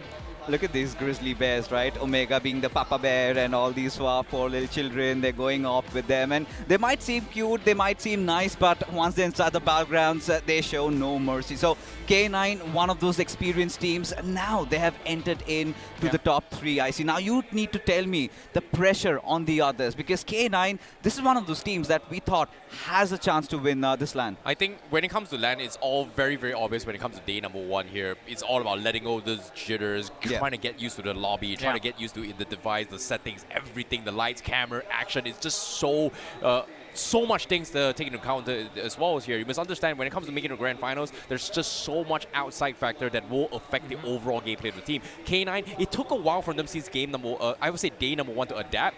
Yesterday, we were talking about expectations, like everyone is expecting K9 to do well, 8-bit to do well, God's Reign to do well. But guess what? None of them did well yesterday. Today, we start to see signs of life from them. So this is what we're talking about, getting used to their playstyle, to be honest. Yeah, of course, and you know, K9 are here, but there are certain players who aren't here, but they're still in the arena. So heading over to Salty with an exclusive interview with Hector. Fan base, but कुछ लोग इसे बोलते हैं जनता का प्यार जो इन्होंने कमाया है। BMPS की जब शुरुआत हुई थी, हेक्टर थे वो विनिंग लाइनअप पे। BMPS 2025 में आगे कैसा लग रहा है इन उभरते हुए सितारों को देख के? हाँ, बहुत मिस कर रहा हूँ स्टेज को, बट हम जब जीते थे तो हमारी जो टीम थी उसके 2 प्लेयर्स अभी भी है स्टेज पे, तो उनको सपोर्ट कर रहा हूँ और अगले लैंड में मेरे को पहुँचना है एज अ प्लेयर यहाँ पे, तो बस इसको ही वो कर रहा हूँ, मैनिफेस्ट कर रहा हूँ। एंड यहाँ पे जो नई टीम्स आई है उनके बारे में आपको क्या कहना है? What do you think they have got in store की यहाँ तक वो सफ़र तय कर पाए, और यहाँ पे इतने सारे जो जनता है आपको चाहने वाले, इनके लिए क्या कहना है? लाइक जो न्यू टीम्स आई है उनका हंगर देख के काफ़ी ज़्यादा मोटिवेशन फील होता है, क्योंकि उनमें एक चाहत है जीतने की, जो लोग अभी भी सपने देखते हैं। तो एज अ मैं जब जीता था तो मुझे पता है वो चाहत मेरे में भी थी, तो सेम इनमें भी देखता हूँ मैं। एंड फैंस लोगों की तो क्या ही है यार, ये तो बहुत प्यारे लोग हैं, बहुत प्यारे लोग हैं। कौन सी फेवरेट टीम है भाई? चिल्लाओ। अच्छा ठीक है, तो अब ये बताओ डे 2 का ये जो मुकाबला है चल रहा है ऑलरेडी, एक प्रेडिक्शन दे दो हमारे और जनता के लिए। आई थिंक आज TF कमबैक करेगी एंड TF टॉप 3 तो मेंटेन करेगी एंड 8-bit भी कमबैक करने वाली है। आप लोगों का अदली बदली चलती रहती है, कभी ये इसको कोच करे, कभी वो इसको कोच कर रहे, but this is it from the audience side. जनता, क्या बात है, the energy is maximum, but you guys stay tuned for the next game. Seeing that brotherhood all across, of course, between Hector and Oves, them coaching and then vice versa has been the case. But Johnny, now important questions here. Last time also Hector missed out on the BMPS, this time also on the sidelines. But I need to talk about Team Forever. Right. What on earth is going wrong with them? I have no idea, to be honest, because start of the day looked decent. Yeah. And then since they haven't been able to just bring that momentum, unlike K9 Esports, of course, they're the polar opposite. But you have a great start and then that is just that one game that you do well. And so can't really do much for that, right? Yeah, so much happening. But right now, we'll be back after a short little break.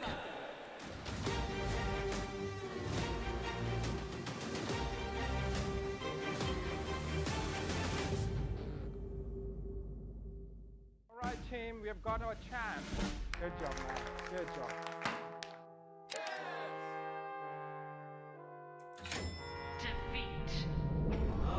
Defeat.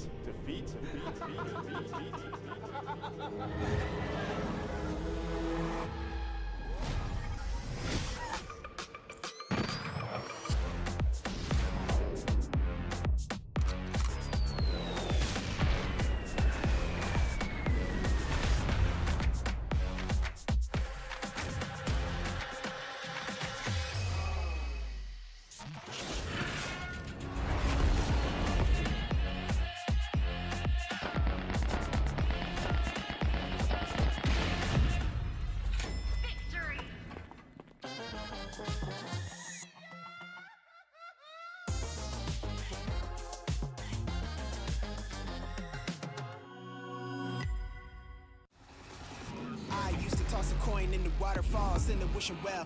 Now I get plenty coin, some self-made. You ain't gotta wish me well. You ain't like me then, but I guess it's past tense, cause you tapped in. I move on a touch like the high risk. I never know where my mind went.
Welcome back after that short break, and once again it's Fixes and IC with me on the panel. And what a comeback that was from the side of K9 Esports. It's something we all were anticipating. It's something we all wanted to see as well. But with that comeback, K9 now officially in the top 3.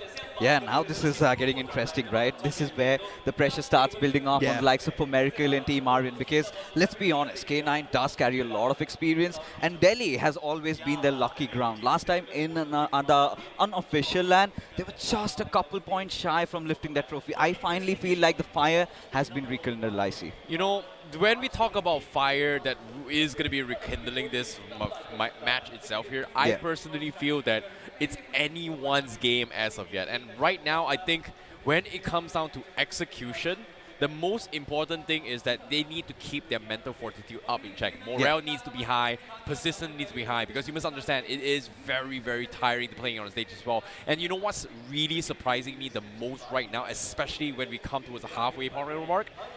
None of the teams have been competing here today looks tired at all. That's very concerning because of the fact that I don't know what kind of training, what kind of talks that has been going up behind the scenes, But what I do know is that they are full of energy right now. Yeah, that's probably a good thing in my opinion, right? When you're full of energy, that means even the thought process might be a little bit more clear. That means the fatigue is not going to set in, which is of course a great thing for you and your team. And if you look at the overall standings as well, once again, 4Miracle Esports is currently sitting at the top. But here's the main problem. 4Miracle Esports, they're constantly getting 4 to 5 points per game. In my opinion, it's now time to amp up that tally. It's now time to amp up that average and get at least 8 points per game. That's the only thing that's going to maintain that cushion for 4Miracle Esports. Yeah, absolutely. If 4Miracle Esports won that trophy, they need to at least have that 20 points lead by the end of today's games. But I'm really concerned about Team 8-Bit, guys. Come on.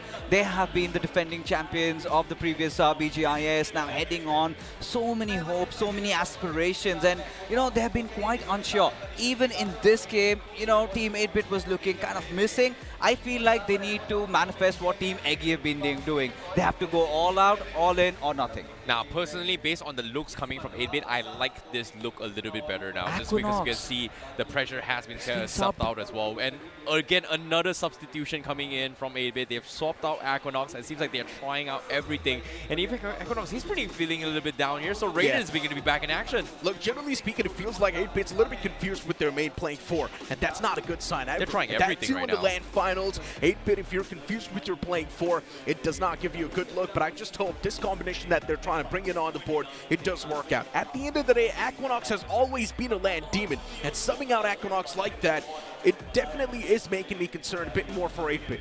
But then again, when you look at the greener side, you need to be a believer. Because it's Somraj you're talking about. We are talking about this LAN in Delhi, and yes, Rekid stands straight, right? Every single time he's made it to the grand finals, he pulls it into the final games. There has been one instance in a major third-party tournament, my apologies.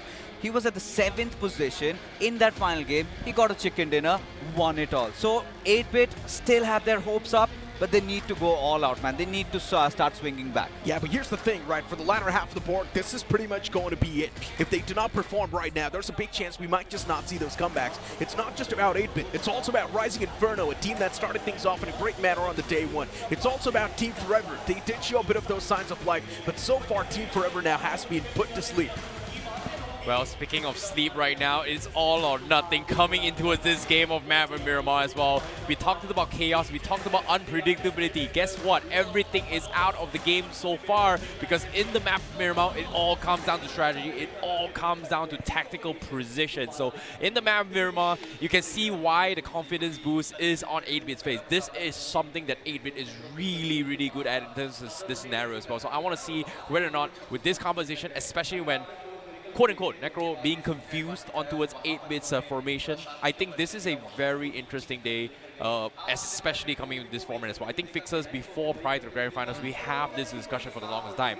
Previously, every single LAN official is one Sanhok, one Sanhok, one Sanhok. Now, it's 2 Sanhoks, which kind of mix things up a little bit here for all the teams? It's not exactly that way. Even in BGS, there were 2 Sanhoks played, so it's not like this team is playing 2 Sanhoks for the first time, and it's not like that's going to throw a curveball. They have experienced this sort of a schedule in the past as well, so it is completely fun. I don't think that's the main problem for any of these teams' performance suffering. I think the main problem is it's the lobby itself. They're used to playing against the known banners. They're used to playing against the known faces, and especially when you switch those known faces towards newer and upcoming faces, that's where the unpredictability factor hits them, and that's why maybe 8-Bit's struggling right now in the LAN. You know, simply put, I really feel like 8-Bit are missing that oomph, right? That's S-Power used to provide. They need him back. Yeah, pretty much. They need the firepower. They need that confidence back in 8-Bit, but I hope this playing forward does work out for them. As wasting any more time, we directly move on towards the map of Miramar as the plane's going to be in the skies once again. And my friends, take it over. Thank you so much. And there you go, once again, into this golden desert. Off we head from La Cabrera towards Minas del Sur. And things are starting to heat up, folks. 4Miracle Esports quite close to that 100, but yes, breathing under their necks. We've got the likes of Team Aryan and K9. After that very K9 performance, now in very close proximities as the flight path trajectory skewed towards the west. And Johnny with me on the desk this time at the caster's desk. Johnny, what are we anticipating? I mean, after what has been going on today, fixtures, I'll be honest, I do not know what to expect. things have been so unpredictable. K9 Esports from the bottom 4 to the top 4, man. That is a leap and a half. And apart from them as well, you talk about teams moving in the opposite direction. The fall of Rising Inferno. No one expected that. Team Forever stuck in the bottom 3 still. No one expected that. 8-bit still on that middle pack performance. So today has been filled with a lot of surprises. And I believe this game of Miramar, it's not going to be any different. Expect a new team to win. I would love to see that. Or, you know for what? It to happen. What's going to be the most unexpected thing? Go on. 4 Miracle, another chicken dinner, man. Yeah, you had to riddle me with that. But, you know, regardless, I think 4 Miracle Esports actually need a chicken dinner to kind of have their nerves again calm down. But eyes will be definitely looking out for the circle. It's going to be quite generic this time.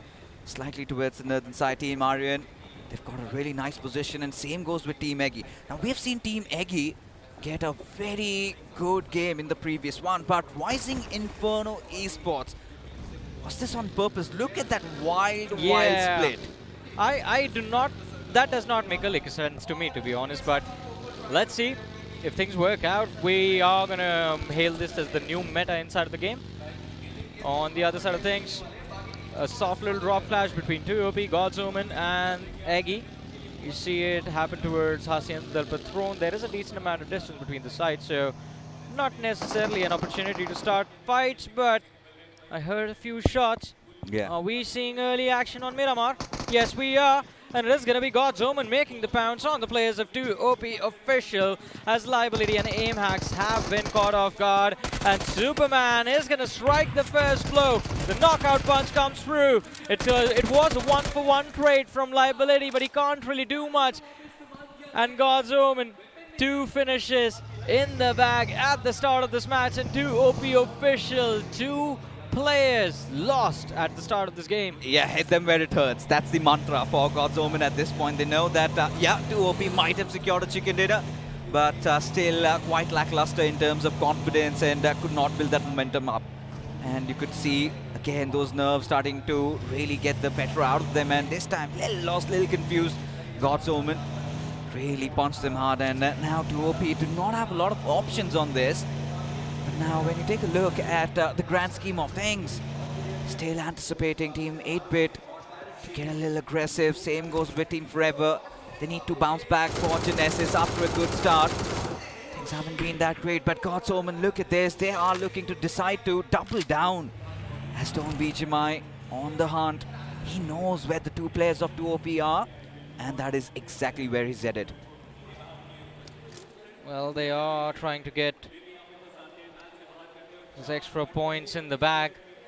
God's Omen, a team fighting in the top 3 of the overall leaderboard. Every single point to them is every single point towards the trophy. Botfire and Shady hiding in the silos, but even with the opponent spotted out, the opportunity to actually engage in the fight is close to none. Goku, position compromised. Stone BGMI should be able to see a few pixels of Botfire with those jump peaks.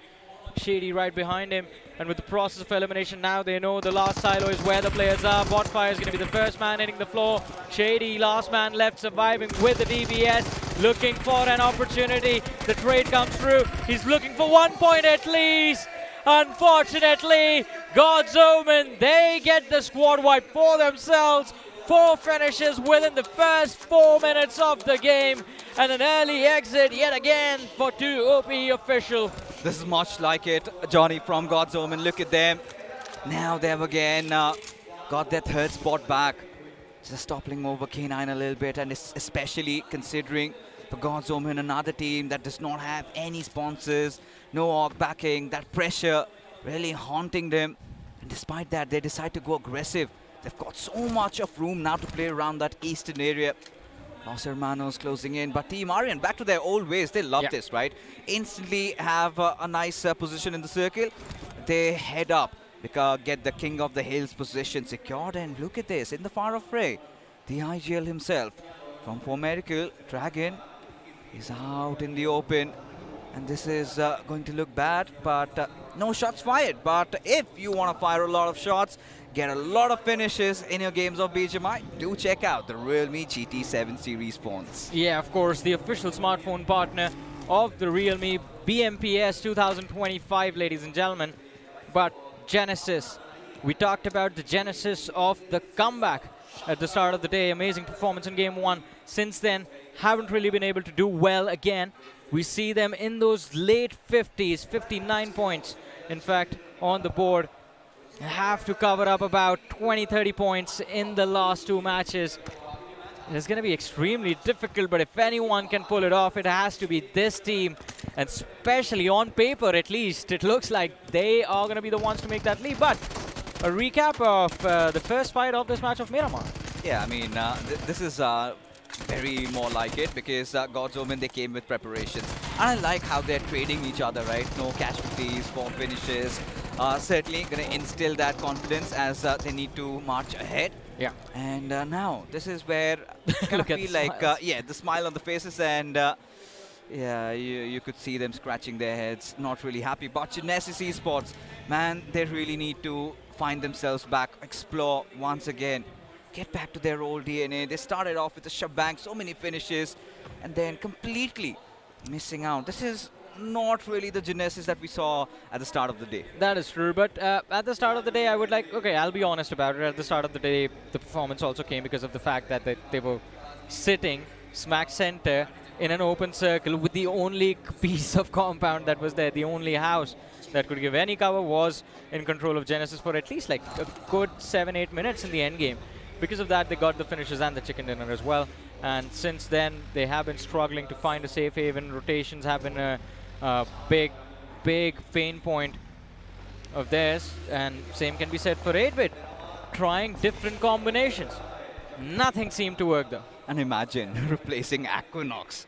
You know, you already do not have his power. The other guy who was hitting, you've also subbed him out as well.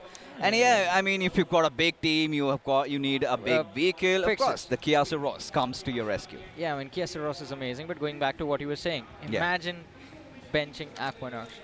Imagine letting go of S-Power and still making it to the finals. They did that. I'm kind of starting to wonder if 8-bit, first time ever, if Somraj and Zypek, Shifter, are they really running out of ideas? Because it's literally a desperate attempt, you know, to make a combination work. And, you know, on the second day, in the latter half, making those changes, that makes them look so vulnerable, man. It does. And I think this is just desperation put on display from the side of 8-bit. They're trying their level best, trying different combinations, but nothing seems to work. But hopefully the circle works out. It's close to their home ground. I have El Pozo, and they have moved in from the western edge. Problem is, there's 4 Miracle waiting for them on the other side. God's Omen, if we talk about them for a minute, look at that. Eastern off, it's quite empty. They have a decent amount of map control to work with, but teams closing in from the northern side, namely Los Hermanos and the side of Genesis Esports, can cause some trouble for God's Omen. No, I'm really loving God's Omens and Team Eggy's position, especially Team Eggy in the previous game. They had 10 finishes to work with, and this time the circle has also favored them. But look at TWOB, anonymous. Maybe he was taking a standstill around these compounds, but realized that it's not empty. Surrounded by foes, and eventually TWOB, they had to make a move. And BMPS 2024 was a great tournament for TWOB. And this one is quite the opposite so far. But for Miracle Esports, this is where you could see, right, them also trying to make a run, trying to find a good holding space, and the other players also. Veer Baba yesterday was one of the top performers, and 40R in the previous game, despite such a good start, this time have already lost out on paying his life. So 1 man down, and Anonymous still hiding his position. Do the players of 40R? No, he's there. Yeah, he's not looking good though. I mean, 40R stuck in one building, and this cluster where all of these teams are positioned, it's smack center of the circle right now. There's TWOB, you can see them on the radar, all these names. TWOB is going to be there. There's Eggy present, there's 40R present in this mix. 4 Miracle just entered the fray as well. The thing is though, even though these teams are close to each other, there is no incentive to force a fight. On the other side of things though, Inferno Rising falling at the hands of 8-bit. And along with them, Forever as well, taking a beating. I think Inferno Rising just lost one of their key players. Owen has been picked off, shut down already. Yeah, that's not looking good, especially for Rising Inferno. Kind of takes me back the previous BMPS 2024 also, where they had such a great start. Eventually to drop the ball, but fights happening even around the center. So many teams already hunkered down, so many buildings, and you've got those apartments to play with. NoNx Esports, also another one of those names that we had high hopes from, and did so some signs of a comeback today in the earlier phases, missed out on the chicken dinner, which was fine, but this time they've got the eastern areas to themselves. Sanhok was one of those games, they need to replicate that. Need to get those points, at least stay somewhere in the 6 to 8 position by the end of the evening if they want a podium finish. Oh man, I mean, 6 to 8, I'm going to say top 5.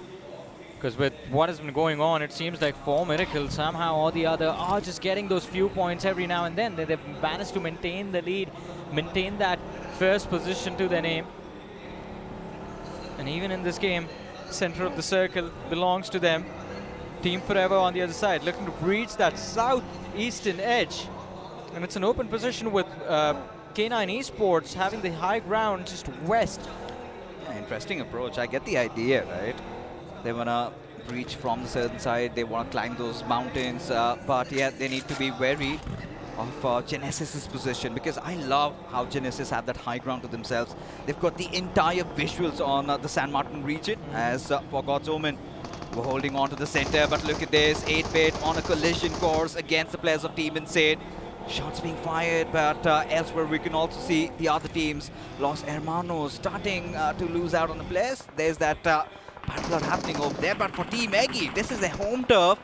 It seems like Alan, the IGL himself, has managed to put Team Eggy's IGL also to rest, as now TMG Gaming, he also starts to fall. And again, Eggy in a world of hurt. Los Hermanos, they found the trade and a little bit extra. It's a 2-3 situation in the favor of Los Hermanos, but from the backline we see the players of Inferno rising movement as well. On the finish feed, God's Omen put under pressure as TWOB finds an opening for themselves, and we also saw Insane taking a beating, but they have recovered. They ran into a third party trying to avoid the players of 8-bit, but still haven't lost a player yet. But Los Hermanos, I think they have given Team Eggy an opportunity to reset, and this one bad move might just come back to haunt them. This is a very interesting circle in the making, to be honest. Imagine a circle in San Martin after a long, long time. Yeah. So many tall compounds, so much area to play around with, and then it becomes a utility game for so many of these teams.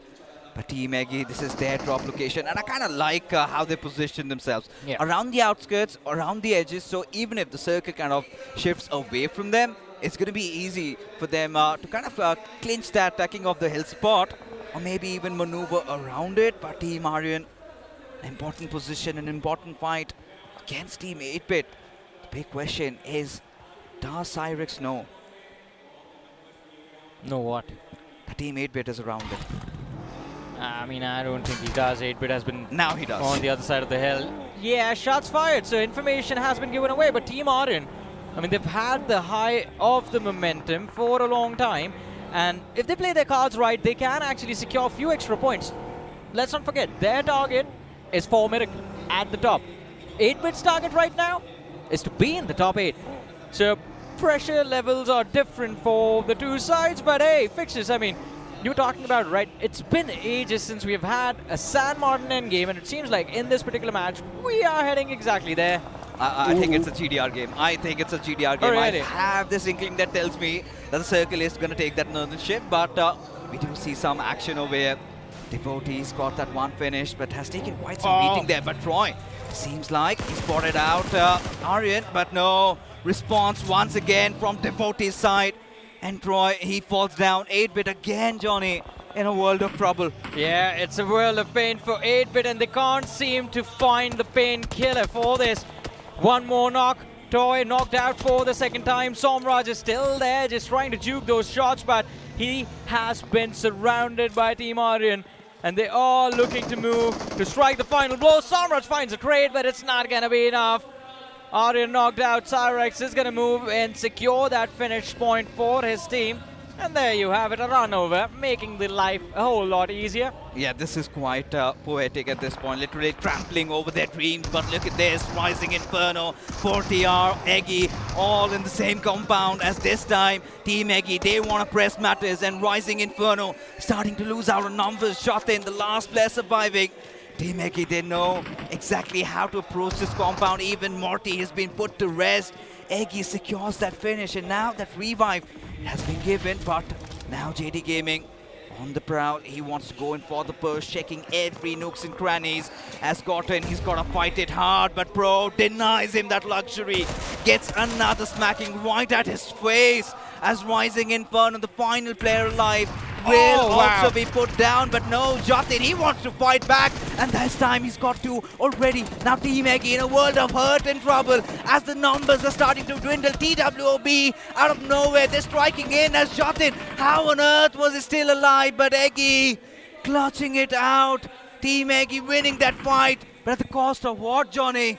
I mean, one thing is for sure, I mean, they should have been aware that these buildings, all those windows are the weak points in TWOB. They did a phenomenal job, by the way, first picking off individuals from the side of Rising Inferno, and then the third party onto the side of Eggy.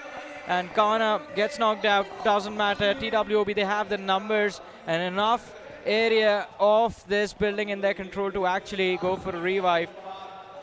3 finishes secured, a decent position to work with as well. TWOB as well can actually, I feel, have a pretty decent match this time around, finishing with double digits, hopefully. I mean, game's been going. We've not had the opportunity to talk about K9. Look at them, instantly changing their pace, right? Being so slow there, just focusing on the circles, not really engaging in those fights. They know it's an urban circle, right? So it's better they stay around the edges. That is exactly what they're doing at this moment. NoNx, they've got that warehouse to them. Genesis still on lower grounds, actually. They've taken that shift, but look at God's Omen. They've got a nice split to work around, but now they're kind of surrounded. Insane, a 3-1 split going on. Adi a little low from the back, but Los Hermanos playing from the center for a long time. The next circle shift is going to be so decisive. It is. You've made your prediction that God's Reign is going to win this game. Let's see if that happens, because the only way they succeed is if we have a northern shift now. It's about 30 seconds left. In the meanwhile, that cluster in San Martin, the city, it is going to be an all-out war zone. And 8-Bit still fighting for their lives in this match, having lost 2 players extremely early.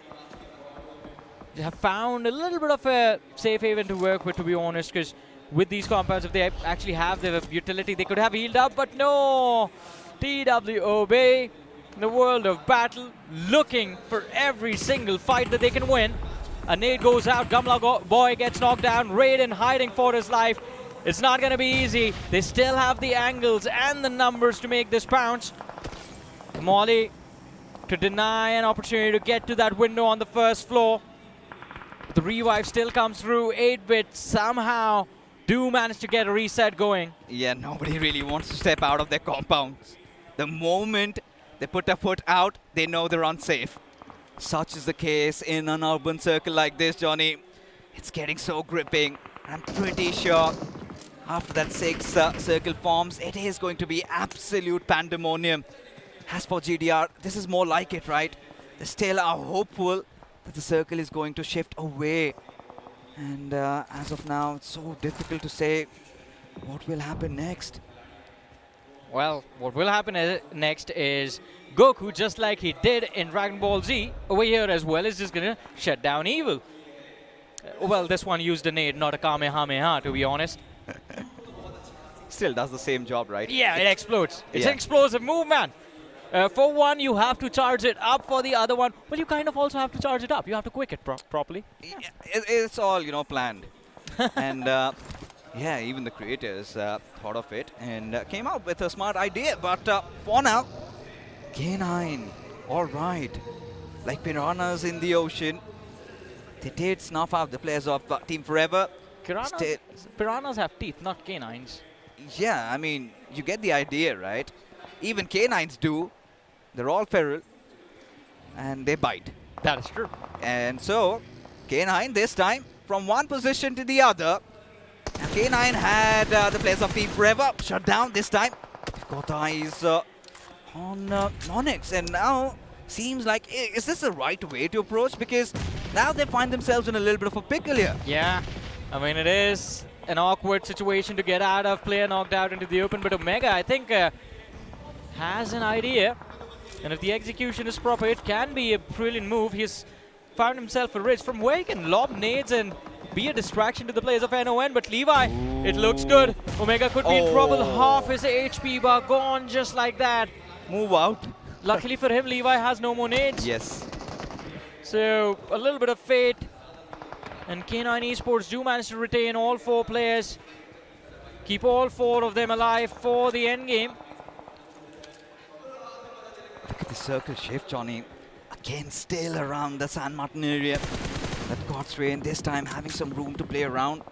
They've got an open warehouse up for grabs, but now K9 a little bit on the edges. 2 players in. Oh, this is important. Beast, he spotted out the players of GDR. Slug has his eyes on Mafia and his number as well. Gets that knock, but this is what we were concerned, right? Omega out in the open, and this time GDR, they're the ones causing that nuisance. As NoNx Esports, big question, can they benefit out of the situation? Have they read the numbers? Do they know on the finish feed? That was Omega knocked out. And do they secure that finish? Because now Godsrain, they're making their presence felt. All they're going to do is kind of breach in, get inside the circle. One of their players already inside Destro, leading the pack as even Genesis. This time, they're initiating that push against the players of Team Forever. Well, but let's see, can they successfully find the execution of Team Forever this time? Genesis, 2 players knocked. Ash still left standing, that one substitution. Is it going to be big enough to help Team Forever last longer in their journey in this game? A third party from Miracle out of nowhere! And Team Forever isn't going to be able to last even till the top 8. More points in the bag for 4 Miracles. 3 finishes have been secured, but instantly they have to reset. Genesis still awaits. Zap, I'm pretty sure he's panicking right now. Fixes, it's him and him alone against the 3 lads that have managed to gain access to his building. The pressures are mounting, Johnny. Yeah. Zap at this point, of course, administering all those energy drinks, those painkillers, trying to say A-okay, but Beard Baba, he's heard that commotion. For Miracle Esports, 3 finishes, now at 88, eyeing on that golden century. They need that 100 as Team Insane, also against Team 8-Bit. Seem to have secured that knock. And now this is where it's starting to get really tight, really sketchy. Look at the splash of colors on the minimap. No compound left alone, no compound left stranded. Everybody inside of one, and the next circle shift. Again, so important. NoNx, also they're making those movements, but Genesis and for Miracle Esports, very close and locking horns. Zap does have those 2 grenades, does have the 2 Molotovs to work with, but who gets that first blow? Genesis still have the numbers. Yeah, they do still have the numbers to work with. Although their position not the greatest. You have to say the pacing of this game of Miramar, it's been extremely awkward. Just those bursts of action and then an absolute lull. TWOB did spot out the man from Team Aryan, Kalyug with the spray, not really able to find the opener that he needed. And now have given away their information as well. Yeah, I mean, it's all going to come down to the resources battle. And eventually the next circle shift still out in the open, but San Martin has a couple of compounds inside of it as TWOB. They've got the advertisement compound, one of the most crucial compounds, as now finally for Miracle Esports need to address this issue. They know they're outside the circle as Zap also deciding to step out, but Dragon a crucial knock, and the trades not out there yet. As for Miracle Esports, looking more confident than ever. Zap stepping out of the compound behind that wall. As for Miracle Esports, they start piling on the numbers and deciding to pummel down on the players as 8-Bit. They lose wind as 4TR successfully annihilate them as Genesis Zap on really low HP, finally managed to heal up. Out in the open, quite exposed. It's going to be Adi who puts an end to him, but no, Beard Baba, he's going to steal that finish away. Yeah, those finishes being stolen are going to be a big determinant to their final ranking. And every single point is going to be crucial. On the other side of things, K9 Esports eliminated early today for the first time, finishing with no points on the board. God's Reign also getting taken out. Some things never change. Their journey of the finals has not been the greatest. But here we have it for Miracle. The push from Team Insane. Beard Baba prepared with the S12K. Has a teammate right next to him who actually goes for a swing. And Lazy and Adam, both the players are going to be shut down in an instant. 2 versus 4. They found the first 2. Now the time for the remaining players. Adi, this split, man, it's going to haunt him because that just leaves Yash all alone to deal with for Miracle. Dragon starting to manifest. The IGL leading from the front. And yes, for Miracle Esports, they're starting to do it. Look at that confidence. Look at that intent on how they're making those pushes. No fear. This is how a champion team plays. For Miracle Esports, it's not a fluke anymore. It's not a dream anymore. They are the reality. They are the truth. 5 finishes, of course. Dragon and Beard Baba need to shape this one out, need to piece this one out together. Still 9 teams in contention, and now Team Insane. Their numbers have also started to dwindle. As of now, the circle again shifting away, heavily favoring the likes of Team Aryan, God's Omen, Los Hermanos, and Team Eggy. Team Aryan smack center of the circle. Even though they don't have players, I think they're just praying that everyone around them just fights each other, which eventually will happen. Because you see those tiny little open spaces, even though it's a few meters between each compound, you still have to make the move. Talk about moves. Insane finding the knock on. Dragon OP. The molly goes out. Is that going to be a team wipe? I don't think so. No! Ooh, the kitchen counter. And he just got served, man. For Miracle. Somehow pulling off a miraculous rescue over there. But anyway, they want to make sure that God's Omen are going to decide where they want to be Gods or they want to be the Omen. But 2 players lost. Can't really do much from here on out. NoNx still continue to put on the pressure on the lads of God's Omen. And I believe they're down to the last man. Stone BGMI. Can he be the stone that can't be moved for his team? The fight's breaking down left, right, and center. Fights all across the board. And Stone BGMI sturdy as a rock, but put to rest. Apollo for the rescue. Genesis still breathing in this. God's Omen after a good start. Finally bid adieu. But Genesis Esports now out in the open. Los Hermanos still hunkered down around the center. Adi still surviving. TWOB, Kalyug out in the open. He's been taken down, but Eggy from the backlines. Team Aryan on the sides. This could be anybody's game. NoNx officials also on the northeastern territories. Oh my God, Johnny, as the dust settles, still pretty unknown as to who could be the strongest contender in getting the chicken dinner. But I think with 4 Miracle being eliminated from this game, now they're just praying that Team Aryan suffers the same fate. The difference stands at 10 points again, fixes, and no one else in the top 5 is still alive. Eggy, 6th in the overall leaderboard right now with 65 points, have a big gap to cover up, and the only way they pull it off is a chicken dinner. But standing in their way, Genesis, Los Hermanos, both the teams clashing against each other right now. All of that utility lobbed out. Genesis, get ready to be fried. Extra crispy as Garland gets another 3K just with the utility alone. Lovely stuff coming in from the IGL. We were talking about Los Hermanos resurgence. It's finally there. As Garland, he continues as the mercenary of death and destruction. Already securing 2 and maybe a couple more right now. Los Hermanos have had enough. NoNx now in a pinch. Team Aryan having their eyes fixated on the players of NoNx as Levi decides to step out of cover. Rapido, beautiful grenade comes in. And Evil gets to be the one picked off. As now Team Aryan, even their numbers are starting to fall. But look at NoNx. They've decided to come in with a breach. Nice cover fire. Where does it come from? As now even Team Aryan has bitten the dust. Codex out in the open. NoNx, oh, in a world of trouble as Team Eggy starting to take down players left, right, and center. And TWOB inside that murky smoke. Eggy just wanted to be adventurous has been slapped back. Yeah, when they're hoping that he's going to knock out or finish off the knocked players. His teammate covers up, Pro securing more eliminations on the board. 7 finishes on the board for Team Eggy, but they're down to their last man. NON down to 2. Los Hermanos, after a long time since yesterday, they've done well in this game and all looking to clean up as well.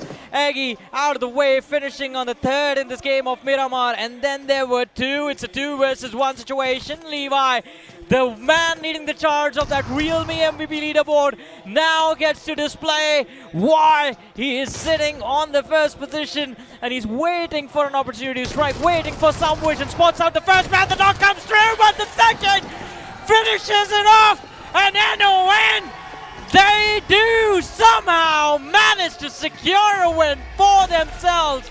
Finally making a leap up on the leaderboard. This was long time coming, Johnny. Missed out on Sanhok this time. He did not want to give an inch of space. That is courage, that is bravery, and that is balls of steel. All at the same time. Levi, take a bow. NoNx did miss out on the chicken dinner. Finally smiles across, and there you've got the supporters. Ignore the smile. Who is he passing the kisses to? I mean, you're always focused on the wrong things. I think Necro might have an idea. I've got no clue, but one thing is for sure, that sort of a dominance is going to put NoNx in such a great spot. And once again, makes a lot of sense, right? Since they're getting so much support and so much love, maybe he's giving the love back to the community. Yeah, that might be it. I think that was the response, right? When we eventually started talking about the grand finals, a lot of the community was of the opinion from the lesser known pros, it has always been NoNx and Team Aryan that they have supported.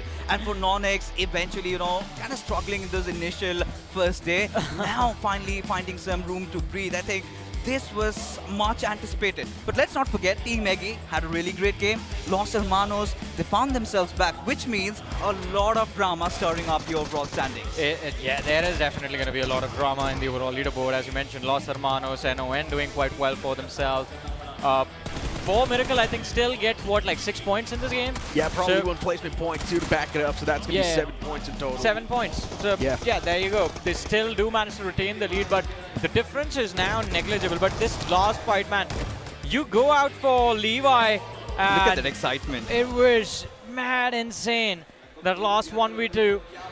I wonder if both of them were peeking that angle at the same time, would they have found that frag? Because it was a 2v1. Luckily enough, the man was targeting the guy in the front. Yeah. And somehow the man in the back got knocked out. It was a lucky shot. Yeah, it was pretty much a lucky shot, right? And then the guy on the right, he just went for the peak and he instantly got dismantled like that. At the end of the day, it just felt like it was destined for the man to win. But at this point, we need to move on towards the stage. And let's see what the boys of NoNx have got to say.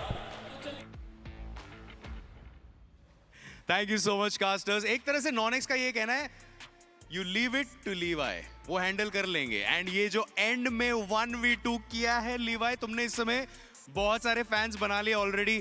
बताओ यार, वो ऐसा चल रहा था कि लग नहीं रहा था कि आपके हित में ये चिकन आएगा, लेकिन you played like a hero, dominate किया, वो 1v2 निकाला. वो 1v2 जब निकाल रहे थे तब जहन में चल रहा था कि यार ये हो सकता है, या थोड़े से डाउट्स भी आ रहे थे? लाइक टीममेट्स ने मोटिवेट किया था. गॉडेक्स बोल रहा था मार लेगा इजी, लीवाई इजी है, मार लेगा, तो फिर मार दिया. और ऐसा कुछ है नहीं, टीममेट्स ने ज़्यादा मोटिवेट रखा, मैंने मार दिया. एंड सबसे ज़्यादा मोटिवेट किसने किया था? गॉडेक्स. ऑलराइट, तो बात कर लेते हैं उनसे. एंड साथ ही साथ रोमन, आपसे भी बात करेंगे. Of course you are the IGL and league stage की अगर बात करें तो उतने ज़्यादा कॉन्फिडेंट आप बीच बीच में नज़र नहीं आ रहे थे, लेकिन इस समय काफ़ी बढ़िया चल रहा है. एक डोमिनेटिंग मैच रहा. व्हाट चेंज लीग स्टेज में, जो आप थोड़े से कॉन्फिडेंस में कम लग रहे थे, लेकिन अब ये जो टीम परफॉर्म कर रही है, क्या चेंज हुआ है? कुछ चेंज हुआ है. पहले तो हमने 4 मैच तो हमने थ्रो ही करे हैं. चारों मैच, आज हमारा दिन था, आज हमारा लक भी साथ दे रहा था, लेकिन स्टिल हमने वो चारों मैच उतना अच्छा नहीं कर पाए. बस यही एम लेके चले थे कि लास्ट 2 गेम है, अगर आज लास्ट 2 गेम में निकाल लिया तो कल उस ट्रॉफी के लिए जा सकते हैं. और वही लास्ट 2 गेम में एम करके चले गए. 35 पॉइंट्स तो निकालने ही निकालने. और अभी शायद पता नहीं 10-11 कुछ स्किल आगे, 20 पॉइंट आगे. अभी लास्ट मैच है, लास्ट मैच में भी अच्छा करेंगे और कल उस ट्रॉफी के लिए एम करेंगे. रोमन, इस समय देखिए आपने अपनी क्लैरिटी तो दिखा दी है, अपनी स्ट्रैटेजी तो यहाँ पर बता दी है, लेकिन अगर कम्युनिटी की बात करें तो बहुत सारे लोगों ने कहा था कि आपकी टीम लैंड फाइनल्स में उतना अच्छा परफॉर्म नहीं कर पाएगी. उनको कुछ कहना चाहते हैं? कैमरा अगर आपको चाहिए तो वो वाला कैमरा है. All right, I think he's said enough. Back to the casters. Looking at NoNx's past performance, this was desperately needed performance for them, and this is going to help them so much in the overall standings. And looking at the pace of the overall standings as well as start to move up, just getting 7 to 8 points per game is not going to cut the deal for a team like 4Miracle Esports if they want to maintain that lead. They need a big game in the hand. That's the only way they can once again gain that safety cushion. But looking at the few frags that are popping up on the screen, this is how the action really kicked off. You know, honestly speaking, Necro, I still feel like 4Miracle made the best out of that situation. I mean, imagine, it was such a tough spot, Johnny, where they were being pushed in by multiple squads, but still, Beard Baba, I think this player has been so underrated, Necro. You were pointing out his beard, but he's been getting so many finishes across the board. Every single time 4Miracle Esports needs a hero, he steps up. Yeah, I mean, without a doubt. I mean, Beard Baba at this point, even when he's beardless, is still doing as good as he used to in the past. He still has a better beard than you. Look, both of I us. choose to trim my beard on purpose, all right? Excuses. Johnny, you got something to say about that? I mean, I don't know what else to say, man. I mean, that conversation felt irrelevant. All right, cool. It's fixes every single time coming up with those conversations. But you know what, guys, I'm also a little bit concerned about the teams on the latter half of the board. Yeah. A few teams that did showcase great signs of life, especially teams like Team Forever coming inside of the picture. Team Forever did so good on the map of Erangel. They were in the top 2 with a lot of elimination points, but now Team Forever is not able to replicate that same performance. Yeah. Rising Inferno as well, they're just completely lost. You know, honestly speaking, for Team Forever, I feel like, you know, they should not have made those changes, right? They got in a coach from Korea, you've got an international coach, he's got so much ideas into mind. You did not have enough time to execute that. Now overcomplicating things in an Indian lobby seems like Team Forever, I mean, things aren't looking good for them. Yeah, things aren't looking that great, but let's see how things turn out eventually in the end. So far, we do have the stats of the game, MVP of the match on our screens, and of course, Levi. I think this just pretty much guarantees that realme MVP already. Yeah, I guess. This man's been consistently fragging out in every single game for NoNx. Even in the previous game, Levi, this man had 5 finishes on his name, and now he's got 7 finishes. He's on a different level, consistently fragging out for the boys. And generally speaking, with the way Levi is playing, I wouldn't be surprised. In the upcoming days, we might see Levi representing a completely different banner with a better offer. Listen, to be honest, I want to be hopeful. I want them to win. I want them to represent the country at the EWC. So much on the line.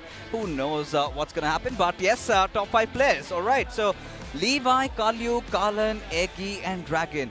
I mean, no, not any more of those usual suspects. Every time you see some new faces coming up. But Dragon OP, that one clutchy moment, right? Those 3 finishes, so instrumental for his team's success there. Yeah, definitely. And even during the game, you mentioned that he has been one of the key players for the team.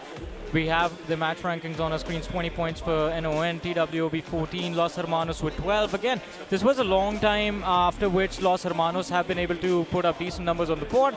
Then we have Eggy with 12, Aryan with 9, 4Miracle with 7, Insane with 5, and God's Omen with 5 points as well. Yeah, I mean, pretty much, right? For K9 Esports, they pulled off one major comeback, but then after that, once again, K9 Esports is now put to sleep with just that 1 point on the board. It's not something to expect from a banner like K9 Esports, especially when the overall standings are so fragile. Yeah, K9 did gain that lead in quite a great way in that one single game, but that lead can instantly fade away as well if K9 does not perform and back it up with consistency.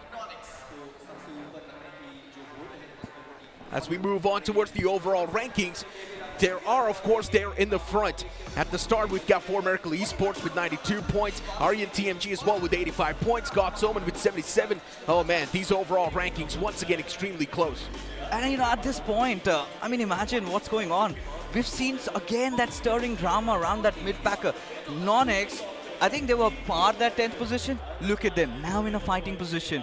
But 4Miracle still 8 points short of that 100 team Aryan. Now even God's Omen, they had a great start into Miramar. They're at a fighting position. Los Hermanos, they found some space, but K9, after such a nice run, this time again, looking quite shaky. Yeah, of course, they're looking pretty shaky. But at the end of the day, I still believe K9 Esports is one of those experienced banners, so I feel like they're not really going to crack under that pressure. But generally speaking, few names at the top as well. They're not really able to bring out those poppy plays, right? I'm speaking of God's Omen as well. And even Aryan, yeah, the previous game was great, but generally speaking, as I mentioned, now getting the consistent point spree is not done yet. You need those big performances. That's the only way you can maintain that spot. That's the only way you can stay in the top two. I mean, yeah, you need that big performance, at least from the perspective of anyone sitting on the second, third, fourth position, to bring a little bit of safety cushion as well to work with for tomorrow. Yeah, I mean, look, at this point, we also have got an interview lined up on the stage. So let's move on towards the interview itself. मेरे साथ आ चुके हैं मेरे प्रिय मित्र Aquanox. Aquanox, पहली बात तो ये बता कि डे 2 में इतने सारे चेंजेस का रीजन क्या था एंड कौन सा कॉम्बिनेशन तेरे अकॉर्डिंग सबसे बेस्ट बैटर है? चेंजेस तो एज इन एनवायरनमेंट चेंज के लिए कि कौन सा कॉम्बिनेशन बेस्ट बेटर है, बट ऐसा तो कुछ है नहीं कि कॉम्बिनेशन, बट सभी अच्छा खेलते हैं एंड चोक तो हमारी तरफ से हो रहा है। एज एन असॉल्टर हम बेसिक्स मिस्टेक कर रहे हैं एंड आईजल तो अच्छा ही करा रहा है, जोन ले जा रहे हैं, बट हम चोक कर दे रहे फाइट में। सो जो मेंटालिटी सोमराज की थी BGIS की ट्रॉफी उठाने के time, do you think right now जब 8-bit स्ट्रगल कर रही है वही सेम मेंटालिटी के साथ टीम आगे बढ़ रही है? डेफिनेटली, क्योंकि भाई 9 मैच हो गए, उसके बाद भी मतलब ऐसा नहीं रखना चाहिए कि गिव अप कर दिए। लास्ट तक ट्राई करते रहेंगे। 16 मैच है, 18 मैच है, तो 18 मैच तक ट्राई करते रहेंगे हम लोग and we will never give up. Definitely, this is a lovely message from Aquanox, ladies and gentlemen. You should never give up as well. अगले मैच के लिए जुड़े रहिए। Unfortunately for the previous game, Aquanox wasn't really a part of the roster. Yeah. But now I hope in the upcoming game, Aquanox is going to be there in the playing for. Because 8-bit, they're definitely testing a lot of the stuff out. And even when they put Aquanox on the backstage, it feels like 8-bit, for them, it's not really working out that well. You know, I do not have a really good feeling about that, but nobody else also. But so much happening, dramas across, but everything continues after this short little break.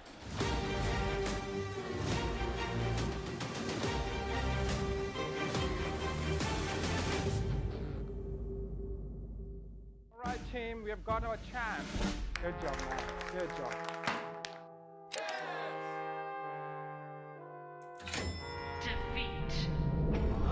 Defeat.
Kia, movement that inspires. सब ठीक ही है, पर कुछ तो missing है। Go on. I miss that OG ice cold feeling, you know. A classic situation. जब squad के साथ लॉबी पे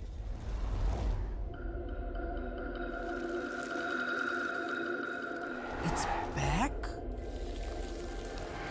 क्या?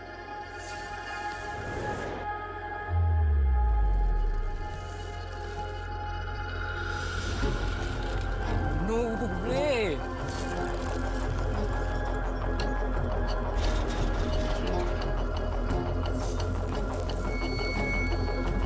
Dodge is back!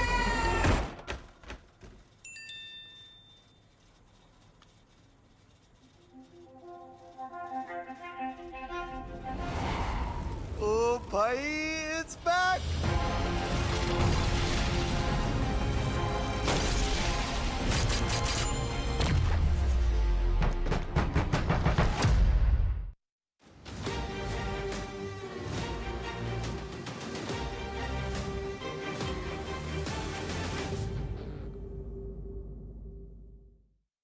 Hello everyone and welcome back to the realme BMPS 2025 Day 2 of the Grand Finals itself. My name is ICBB12. Joining me is going to be two handsome gentlemen here. We have Necro and Johnny as we take you through the English commentary of the final game of today itself.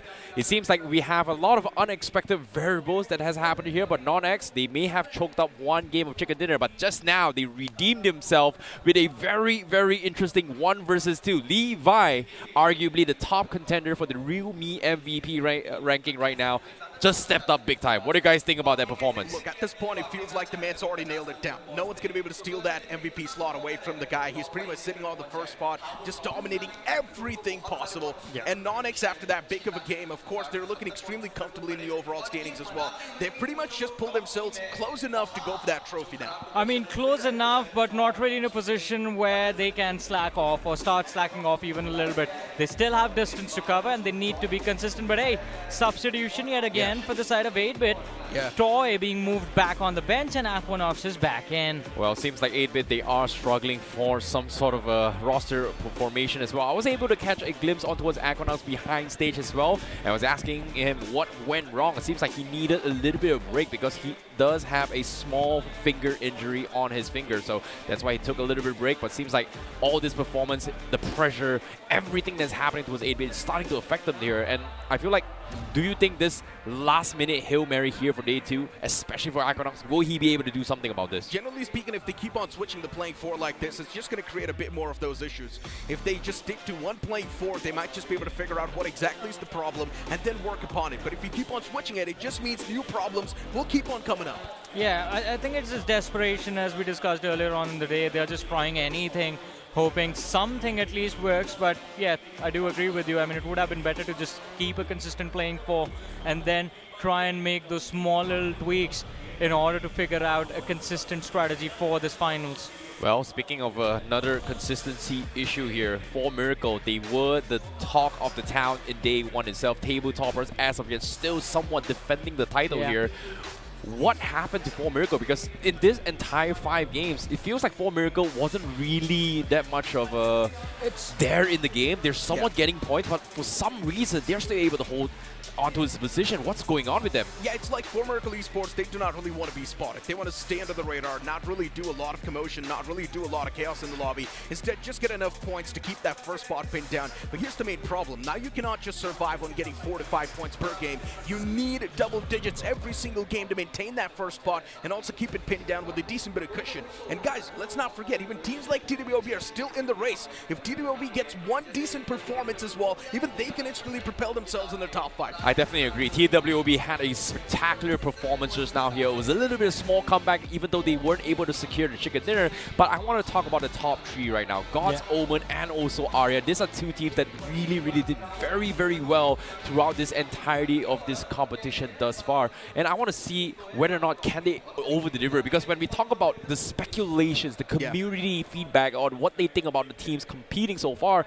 a lot of them, when prior to Grand Finals, is always a bit of onliners. But guess what? I think we have a little bit more insights on what things are happening here because we're going to jump into the interview with On Stage. बहुत धमाकेदार matches हो रहे हैं but यहाँ पे back stage पे मेरे भाई चलते हुए जा रहे हैं तो वेलकम ऐश पकड़ लिया इनको मैंने from team forever for this back stage interview but बहुत टाइम से हम साथ में हैं बहुत टाइम से हम साथ में लैन पे आप आ चुके हो लैन स्टेज देख चुके हो what is different in Realme BMPS 2025 in this lobby so far In this lobby, I would say all the underdogs, the raw talent जो इतना मतलब देखने मिल रहा है and मतलब I am a experienced player obviously 7-8 साल से खेल रहा हूँ but ये जो lobby में मैं भी देखता हूँ it's like मुझे भी कुछ सीखने मिलता है because new talent brings new strategies and everything so it's very interesting and exciting. Well, interesting and exciting, definitely. But क्या ये same चीज़ टीम फॉरएवर के लिए भी हो रही है? Because so far overall standings पे उतना अच्छा situation है नहीं. तो जो problems हो रही है, क्या problems हो रहे हैं? उनको कैसे tackle करना है Day 2 and Day 3 के लिए? Day 1 obviously इतना strategy wise अच्छा नहीं गया. कई चीज़ें fights हमने lose की. But Day 2 में we have a strategy. We worked on something. So let's see. It will probably work 100%. So hope for the best. क्या हम ऐश को बहुत जल्दी प्लेइंग 4 में देख पाएंगे? Maybe मतलब जब तक ये लोग अच्छा खेल रहे हैं तब तक I am substitute only but if they need me I will be there. Definitely. He's a very lovely guy, guys, Ash. But this is Salty signing off from the backstage. Stay tuned for the rest of the matches. Well, when we talk about a little bit of insider information as also an expert opinion, seems like the top teams, I was asking just now for the top the top 3 teams' performance, it seems like new teams bring in new direction, new ideas, and guess what, Team Forever, they've come up with some kind of strategy, but I don't think it's working out right now for them. I mean, it's not a new strategy, to be fair, that they're employing. It's an older one. We have seen Ash and Oasis work in tandem before, where Ash is the IGL, and this is going to be interesting because I believe that interview was done before. Last game as well, Ash was there. This game as well, he's going to be there in the last match. And what happens is, this is something that me and Oasis spoke about during the media day, where he also said that it was a big challenge for him to not be the IGL, be the IGL again. But now, in the last 2 games, I believe he's not the one IGLing, it's Ash. Well. It all comes down to the final game now to decide their fate. Can they survive or can they do not? Is going to be coming down to this one final game here in day 2. We're going to be jumping back into El Clasico in the map of Erangel. Exactly, as the blade's going to be hitting the skies once again, starting all the way from Sanhok military base towards the opposite side. It's going to be Yasna Poliana. Now, once again, if the teams do want to move into toward Georgia Pole, even shooting range, or Zarki, Quarry, Primorx, it's going to be a tough stretch. It is definitely going to be a tough stretch. The entirety of the western half of the map completely denied to these squads. But hey, at least God's Reign is going to be happy. Their drop on the military base is going to be theirs and theirs alone, and they can directly drop inside of the military base instead of having to take the risk of looking to go for vehicles. But hello, 4TR, what is that? Yeah, interesting. 4TR is dropping all the way down south. I'm not exactly sure what the game plan is for the boys, but I just hope whatever they're coming up with, they will have enough loot at the end of the day to actually go for the fights properly as well. Or maybe 4TR is actually gambling on the fact that the zone might just be down south. I mean, maybe. And if that doesn't happen, though, their day is going to be ruined, because then they will have to figure out a way to avoid God's Reign, to avoid Forever, to avoid God's Omen. And anyone who plays from Milta like Los Hermanos and Genesis, they will have to figure all of this out on the fly. I don't think we've ever seen 4TR play this far towards the extremities of this map. Yeah, and guys, let's talk a little bit more about 4TR, right? Because at the start of the day, they started things off in the top 3, looking extremely comfortable. Actually, they're on the 2nd spot. And now look at 4TR on the 8th spot. Fumbling up big time. 4TR, they're losing their position that they've gained so far, and the zone as well. It's going to be extremely interesting as it shifts all the way towards the left side of the map. Gatka, of course, it's going to be in the prime contention as well, but mainly the shorelines will be contested. But look towards Yasna Poliana. It seems like TWOB official have again found company in the form of TWOB, and there's one more player from the side of K9 Esports, I believe. Slug has been left behind to try and secure a vehicle in the early stages, but this western circle with an eastern flight path means a lot of the expectations have been put or given a reality check by the game itself. And we see Dragon OP from 4 Miracle actually making an early move. He's going to be scouting a safe haven for his team to play with for the center. Yeah, for 4 Miracle Esports, playing towards the center has always been the gameplay. And they usually like to move in around that quarry vicinity too, so there's a big chance they're probably moving that to that vicinity as well, since the plane flat path was not exactly favoring that spot. For Miracle Esports, this time around, they're probably aiming for a chicken dinner 8-bit. If they want to pull off a comeback as well, they need a chicken dinner, nothing else. And for K9 Esports as well, yes, the comeback has already been initiated, but after that, they were only able to secure 1 point. On the move again. This was a very nice call being made by 4 Miracle. There is absolutely no one inside of the zone but them and 8-bit, just because a little bit of Pachinki is inside of the circle, that is. We're taking control of Query early, and if they can somehow figure out a way to just gatekeep the players of Team Forever as well, that just means free finishes. And 4 Miracle Esports just trying to bag on as many vehicles as they can. Get their hands on them. And as I mentioned, 4 Miracle Esports, they like to kick things off around the core vicinity too, but Slug is trapped. It's not a good news. Slug is all by himself. K9 Esports, they need to provide some sort of a backup to the boy.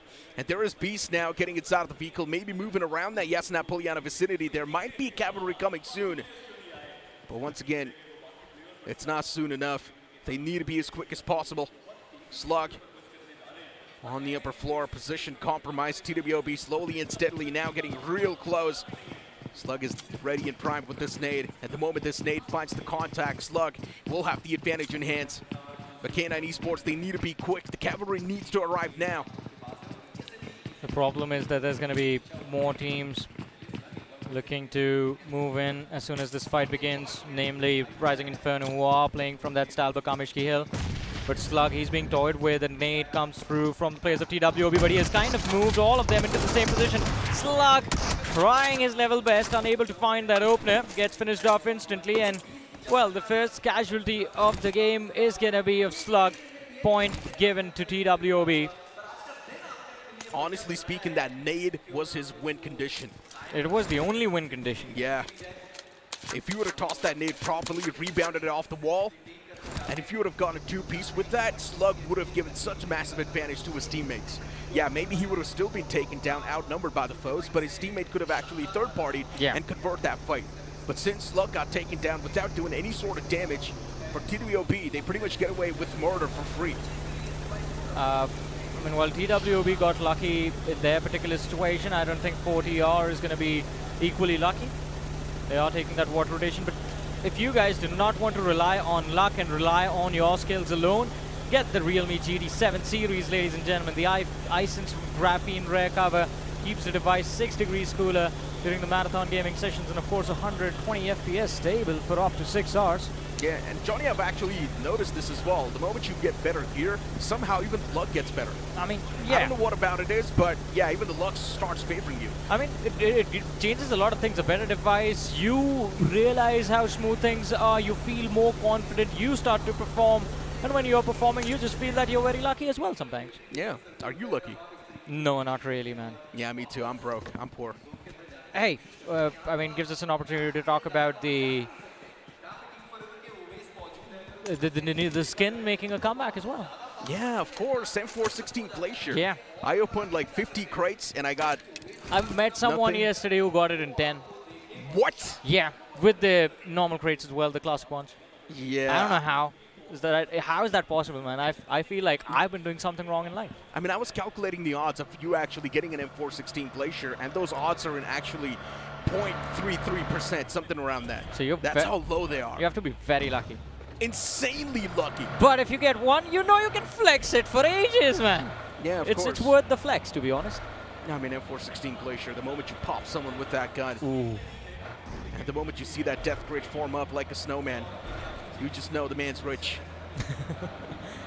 Not the man, you know the man's rich and you are the man. Yeah. Yeah. And who doesn't want to be the man? Of course. But at least as of now, 4TR slowly and steadily slipping away with the momentum they had in the overall standings. Oh no, they're caught in such a bad spot. 4TR, come on, you need to step out in the open. They're a little bit scared to actually move out in the open as well. I'm not exactly sure what the boys are doing, but yeah. Now 4TR need to step out in the open. And here's the main problem. They've got no vehicles to play with. I mean, it's still fine. They were able to spot the players of Team Forever, and they just saw one man. But this delay was questionable on the other side. TWOB, as they see someone, they do not hesitate before running into the fight. And this time, they pick a brawl against the players of Team Eggy. Opening has been found, looking for the second. Kalya falls, the trade comes through. Eggy still managing to stay alive, still managing to stay in the fight. But will they be able to keep the bodies up and running? They've lost one as of now. Do not want to lose a few more. The player did get knocked out by Rising Inferno. PMW IGL looking for that finish. This is what happens the moment the stage 2 starts to hit. Even if you hear one single gunshot, the teams just want to move in and go for that third party. And that's what's happening over here too. Rising Inferno punishing the players of Eggy to be out in the open like that. And for Rising Inferno, that's going to be a free elimination point converted to a free piece of candy. Once again, for Rising Inferno, they actually need a breach inside of the circle, so they are not going to be tanking this damage too much, which should not be that big of a deal, generally speaking. Maybe TWOB can't disrupt that flow, but TWOB, even they need to make it inside of the zone, so it's better to be mature enough and actually just avoid this fight. Yeah, sometimes walking away is the best decision that you can make, and right now, it needs to be made by Rising Inferno, but that zone shift, man, there's Hospital, there's the Georgia Pool City, the containers, and the Northern Georgia, but still about 30 to 40% of this circle is just water. It is unplayable. And for Johnny, anyone who breaches in late. the good thing is 8-Bit's in this max center. Maybe Yeah. 8-Bit can do it this time around. 8-Bit's got a solid spot to play with, but here's the main problem. 8-Bit cannot really go for the spread plays anymore. They are inside of hospital. That means they need to keep themselves pinned down inside of hospital as well, which means that can also limit down the information just around hospital itself. But instead, they've moved on towards the Georgepul City, which is quite interesting as well. Let's see for 8-Bit if this playstyle or if this position is really going to work out. Still a few players, they want to make it towards the city themselves. For 8-Bit, all the 4 players intact, but they've managed to acquire 0 finishes so far. And if you look at their stands too, in the overall standings, currently sitting on the 13th spot. So it's not looking good. Definitely, but one thing that is looking good is that QR scanner, ladies and gentlemen, on your screens. Tickets are available on Swiggy scenes. So if you guys want to show up at this scene, which is the Yashobhoomi Convention Centre, do make sure to scan that QR code and get yourself your tickets. In the meanwhile, 2OP officials still looking for a ticket in the top 15. True that. And 2OP at this point, they've even moved down all the way towards the Georgepul City. So at least a little bit closer to that centric part. But if the zone does not move up north, and if it shifts all the way down south, then everyone's messed up. For Miracle Esports, usually they like to start things off in this max center, but since the zone's played a big curveball for Miracle Esports this time around, they're not going to be able to place themselves in the center. Once again, they need to settle for the average. 2 finishes on the board for TWOB though. After that conflict against the players of Team Eggy, they have disengaged early. They're looking to move in. Luckily for them, the entire northern half of this play zone is just completely empty. So they should be able to stay safe. There's no one in those apartments to cause any trouble for them. Everyone's playing the southern side, and towards the southern side is where we see this clash. Los Hermanos against Team Insane. And Johnny, generally speaking, I feel like we've completely lost track of Genesis Esports. It's one of those teams that did so good initially. At least in today's day, we did see that big bounce back from Genesis Esports with that chicken dinner. But after that, Genesis Esports' performance has been completely shaky. It's been lacking. Yeah, it has been. But hopefully this last game they can bring a little bit of extra something into the matchup, because it is a step-by-step process. Even the team on the 15th position is sitting in the early 40s. Yeah. And if you want to cover up that 50-point difference to the top of the leaderboard, you got to start now. Imagine 25 points from this game makes your job a whole lot easier for tomorrow. Yeah, I mean, it's easy to say, but when you're actually playing inside of that lobby, it's a completely different feeling. I'm looking for Miracle Esports. Yesterday's day was absolute domination, but today they're just not able to get more than 10 points in any of the games. Same goes for Los Hermanos, man. That 26-point start, and after that, ooh, scary. At least look at the brighter side of the spectrum, right? At least Los Hermanos is still maintaining the same spot they had at the start of the day, which is currently in the top 4. Yeah, that is true. But anyways, 40-yard, this is a team that, well, this is actually a perfect example, as you were talking about them at the start of the game. Started off great yesterday, but today kind of just on the verge of getting eliminated from the top 8. Yeah. Actually currently sitting just on the cusp on the 8th spot. Yeah. So yeah, for 4TR, performance has to be there on the board.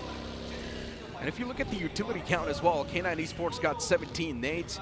Who's got the most amount of grenades over here? I guess it's going to be the players of God's Omen with 18 nades. Wow. But God's Omen, where are they? I mean, they have found themselves as a... There they are. Thank you, production. Have 18 nades, but not really in the range to lob those nades towards anyone, Necro. Yep. Maybe if they would have had a grenade launcher, which does not exist in the game. But once again, for 8-Bit, they definitely do want to take a dig against the players of God's Omen a bit more, but it's going to be a little bit tough. They need to traverse through the open grounds. While if you move on towards the Rising Inferno side, man, they're definitely struggling. Rising Inferno down to just a 2-man squad. Jupton is taken down extremely low. And once again, the man's patching himself up slowly and steadily, but is that patch really going to seal the deal? That's the question. Rising Inferno, for them to bounce back from such a bad spot, is going to be extremely tough, maybe impossible. Especially for Jupton, it feels like the man's done. Yeah, that nade was just perfect bounces off the rooftop and just throws it out the window. Levi getting one more finish in the bag. That is going to be the elimination of Rising Inferno from this match. Down to 15 teams, 56 players still alive. And the position that was there for the players of NON quite decent, actually. No one will move in to bother them. Everyone's going to be busy fighting in the city or towards the containers as they try to move towards the city, and containers is where the players of K9 Esports are right now. Yeah, I mean, K9 towards George Pool containers. They've also got the high ground to play with. But still for K9, as usual, once again, being the late breachers. And it feels like they've also dialed down the pace that they were playing with today. K9 Esports was playing so frag heavy, but now the moment it feels like K9 Esports have achieved that cushion, they just instantly switch that playstyle, and that's been the main problem. Just stick to one playstyle. If it's working out, just do it over and over again. Yeah, I mean, so there is this saying, how do you beat a man with nothing to lose? Or the only way to beat a man with nothing to lose is if you give him something to lose. That is what's happening with 4Miracle. That is what's happening with K9 Esports. As you mentioned, these teams propel themselves into a decent position, but all of that fear for 4Miracle is losing that first position. For K9 Esports was losing that top 4 spot has actually backfired, and it has resulted in the teams taking a dip in performance. K9 Esports, well, Omega spotted out, and Team Aryan actually in a great position to pick him off. Yeah, Aryan.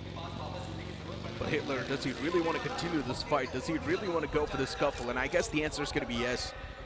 He does not want to spare the man of K9 Esports, instead wants to create the off angle, and Hitler does have the higher ground. What that means, the advantage is in the man's hand as well. He's got everything lined up for the boy. Looking at Aryan and how things are looking like for them, it's quite a wide spread they've gone with. And let's just hope that it's going to work out. Well, let's see if things work out, or in fact, how they turn out towards the end. Slug lost already, super early. We saw that awkward conflict in Yasna, but 8-bit, they are striking a blow on the players of 4TR, having found one finish for themselves. K9 Esports on the other side still put under pressure by Aryan, but it seems like Hitler completely forgot about Omega, who was right on his flank. Now Team Aryan looking for a reset. They make a move, but might just run into a sandwich. Yeah. And since the fields are also quite open, if you're not really inside of the Georgia Pool City, it just gets even tough to get inside of any of the fights. Oh, they spot him out, and that's going to be the first opener too. K9 Esports, what a way to thread the needle. That's going to find them the first knock, and also a bit of that consistency inside of the game now. They've also got the win of the sales in this particular fight. Let's see if K9 Esports can actually convert it better. They've got the advantage. 4Miracle Esports slowly and steadily starting to move in from the southern side. For 4Miracle Esports, they usually like to play in from the smack center, but since this time, that's been avoided. That's not been given to them. It's just getting even tougher for them to convert. But the moment you speak of conversion, Team Aryan, they're starting to struggle quite a bit. And this one man from 4TR paid his life. He strikes down 2 players. It's down to just Cyrax. What can you do in this compound, Cyrax? Can you really save the day? And yes, you will. Aryan, they survive, but what was the man doing? He was just sitting on staircase. Yeah, I don't know why. He just came up the stairwell, sat in the middle, allowing Cyrax to line up the crosshair before he even made that peek. But Team Aryan, they're going to be grateful for that mistake.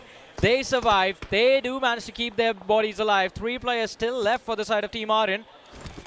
And this one match, imagine, going into the last day, they can go sitting on the first position of the overall leaderboard. 4Miracle. God's Reign right next to him.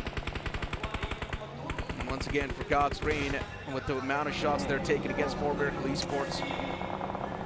Oh no, it's looking real tough. Beard Baba taking down the main playmaker, not there in the game anymore. 4Miracle Esports, they're paying a hefty price for this rotation that they're looking to pull off. Now they found themselves quite exposed as well. The moment the teams in the sidelines start to move up, 4Miracle Esports, all this cover is going to be blown. I think their cover might be blown already, because as soon as the teams move in from the southern side, which is the Georgia Pool City, there's nothing there to protect the players of 4Miracle except this ridge. And they are going to be stuck here if the zone does not take that western or northern shift in the next few stages. Look at this, realizing we need some cover to work with for the future. They need options to work with. Dragon, he's made the move already, and they've spotted out God's Omen. Yeah, this cover from Dragon, I'm not really a big fan of it. Just a little bump on the bridge. And maybe that bump can actually found in his head soon if he does not really reposition himself that well. But what a nade that was. First man down from Los Hermanos. But luckily enough, the man will be recovered as well. It's not that big of a deal. Kalan will be back upon his feet. Los Hermanos should be safe. Genesis Esports in the nearby turf, in the nearby territory. Can Genesis Esports make any sort of impact in this fight? Unfortunately for Genesis, Zap is the only man standing, which is something that we never saw coming. Los Hermanos, though, just one finish secured so far into this match. And how slow is this game of Erangel turning out to be, man? Look at that, 90 minutes in, 48 players still alive, but TWOB, they are not going to be alive in this game for long as they get spurred out by Los Hermanos. 2 players knocked out, last 2 left standing. Oh no, TWOB, final 2 men. They're trying their best to get something done, but they get struck down as well. TWOB not looking good in this fight this time around. They were able to get 1 chicken dinner, but after that, TWOB once again, they've just completely lost the ball. And this time, as 1 man stands up against the remaining 2 of Los Hermanos, there's also revival coming through for Los Hermanos. Make that 3. 1v3. Is it really doable, Johnny? I mean, we are going to pray for a miracle, but miracles are quite rare. So are 1v3s. And I think Los Hermanos, they should be able to get Carlin back up to a decent amount of HP. Bot fire is going to be gate kept for sure. No recovery for TWOB official. Single point on the board, and now even Genesis has his position.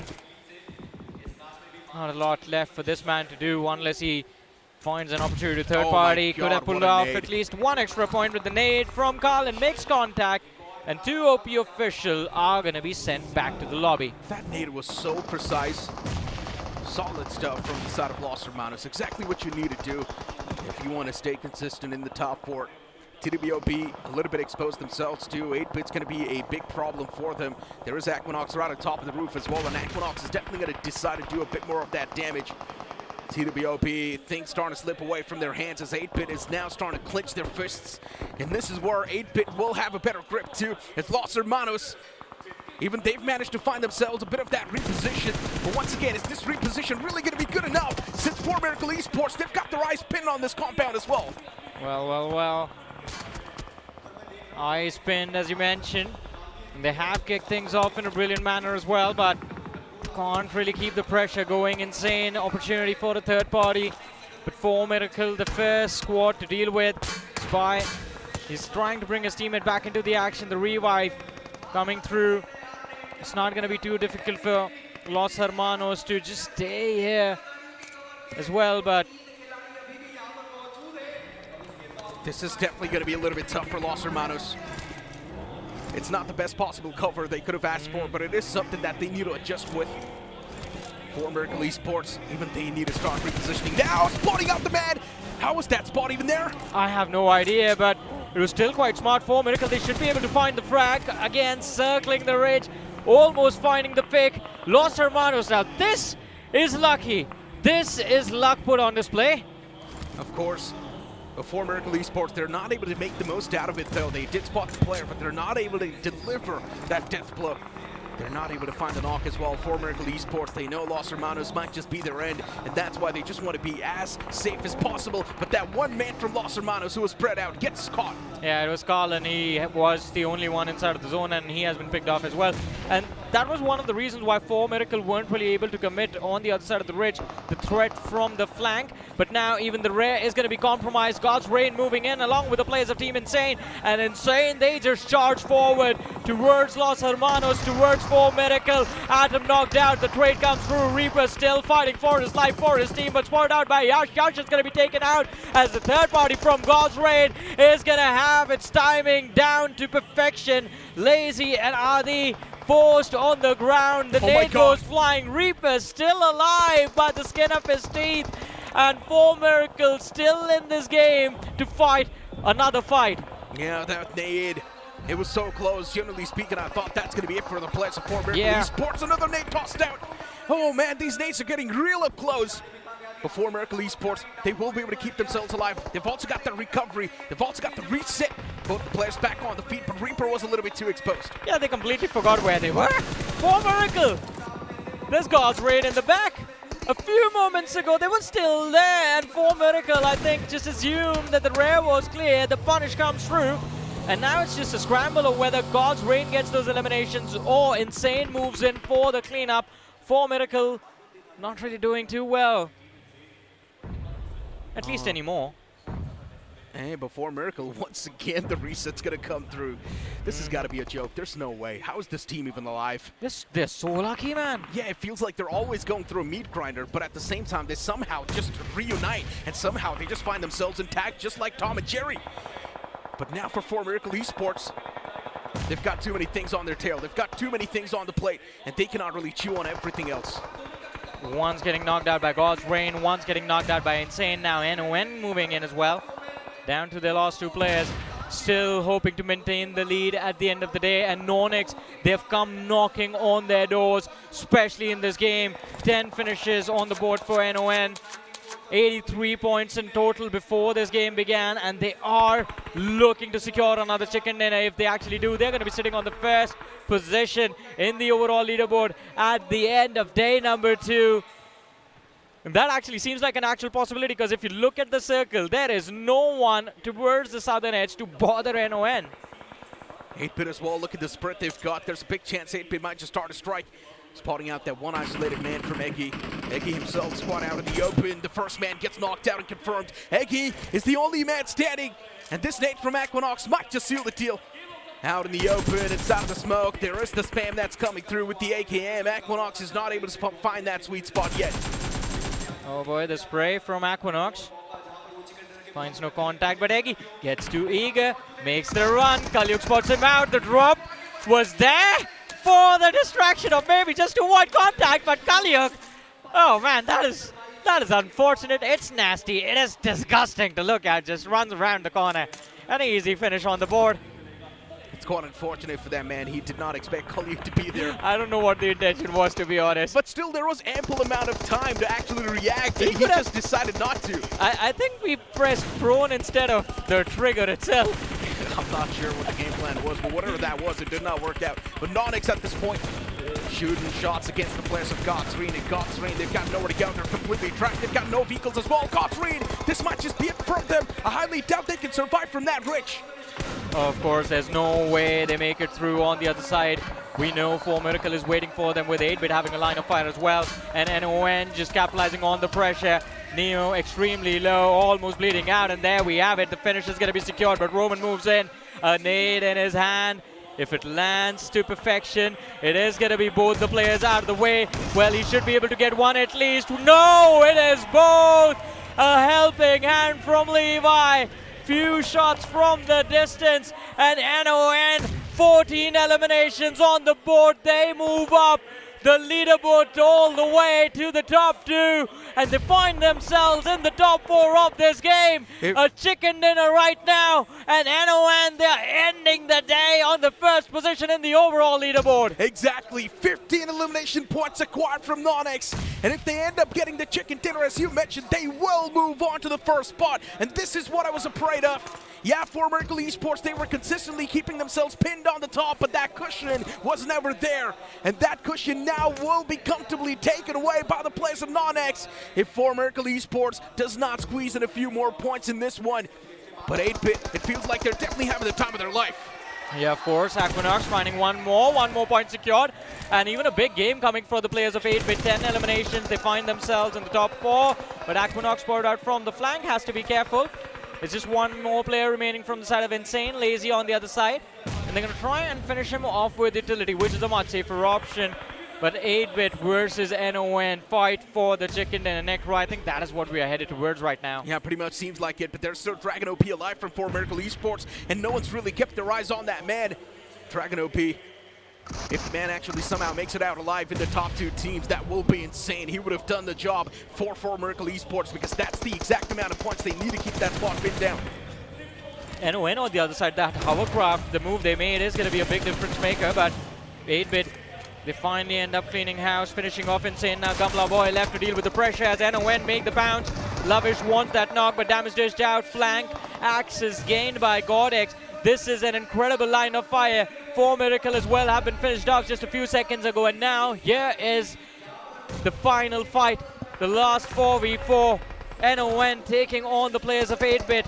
And Levi, the frontliner, taking on the IGL Samraj. Man dropped to the floor by Roman. And Levi is gonna get one more. GodX finds another. The finish secured. 2 versus 4. 17 eliminations already on the board. And there's a potential 30 bomber being brought by NON. Equinox is gonna get knocked out as well, and that leaves Gamla boy. And you know what happens to Gamlas? Well, they are gonna be broken to smithereens. Oh my God! NON, What? they make it happen from the middle back to the very top. 103 points on the board, and the first position Oh my heading God. into the last day of the finals. That is disgusting from NON. 30 points in this one single freaking game. That too to end things off against 8-bit. What a way to convert this game. And with that, as you mentioned, NON will place themselves on the first spot.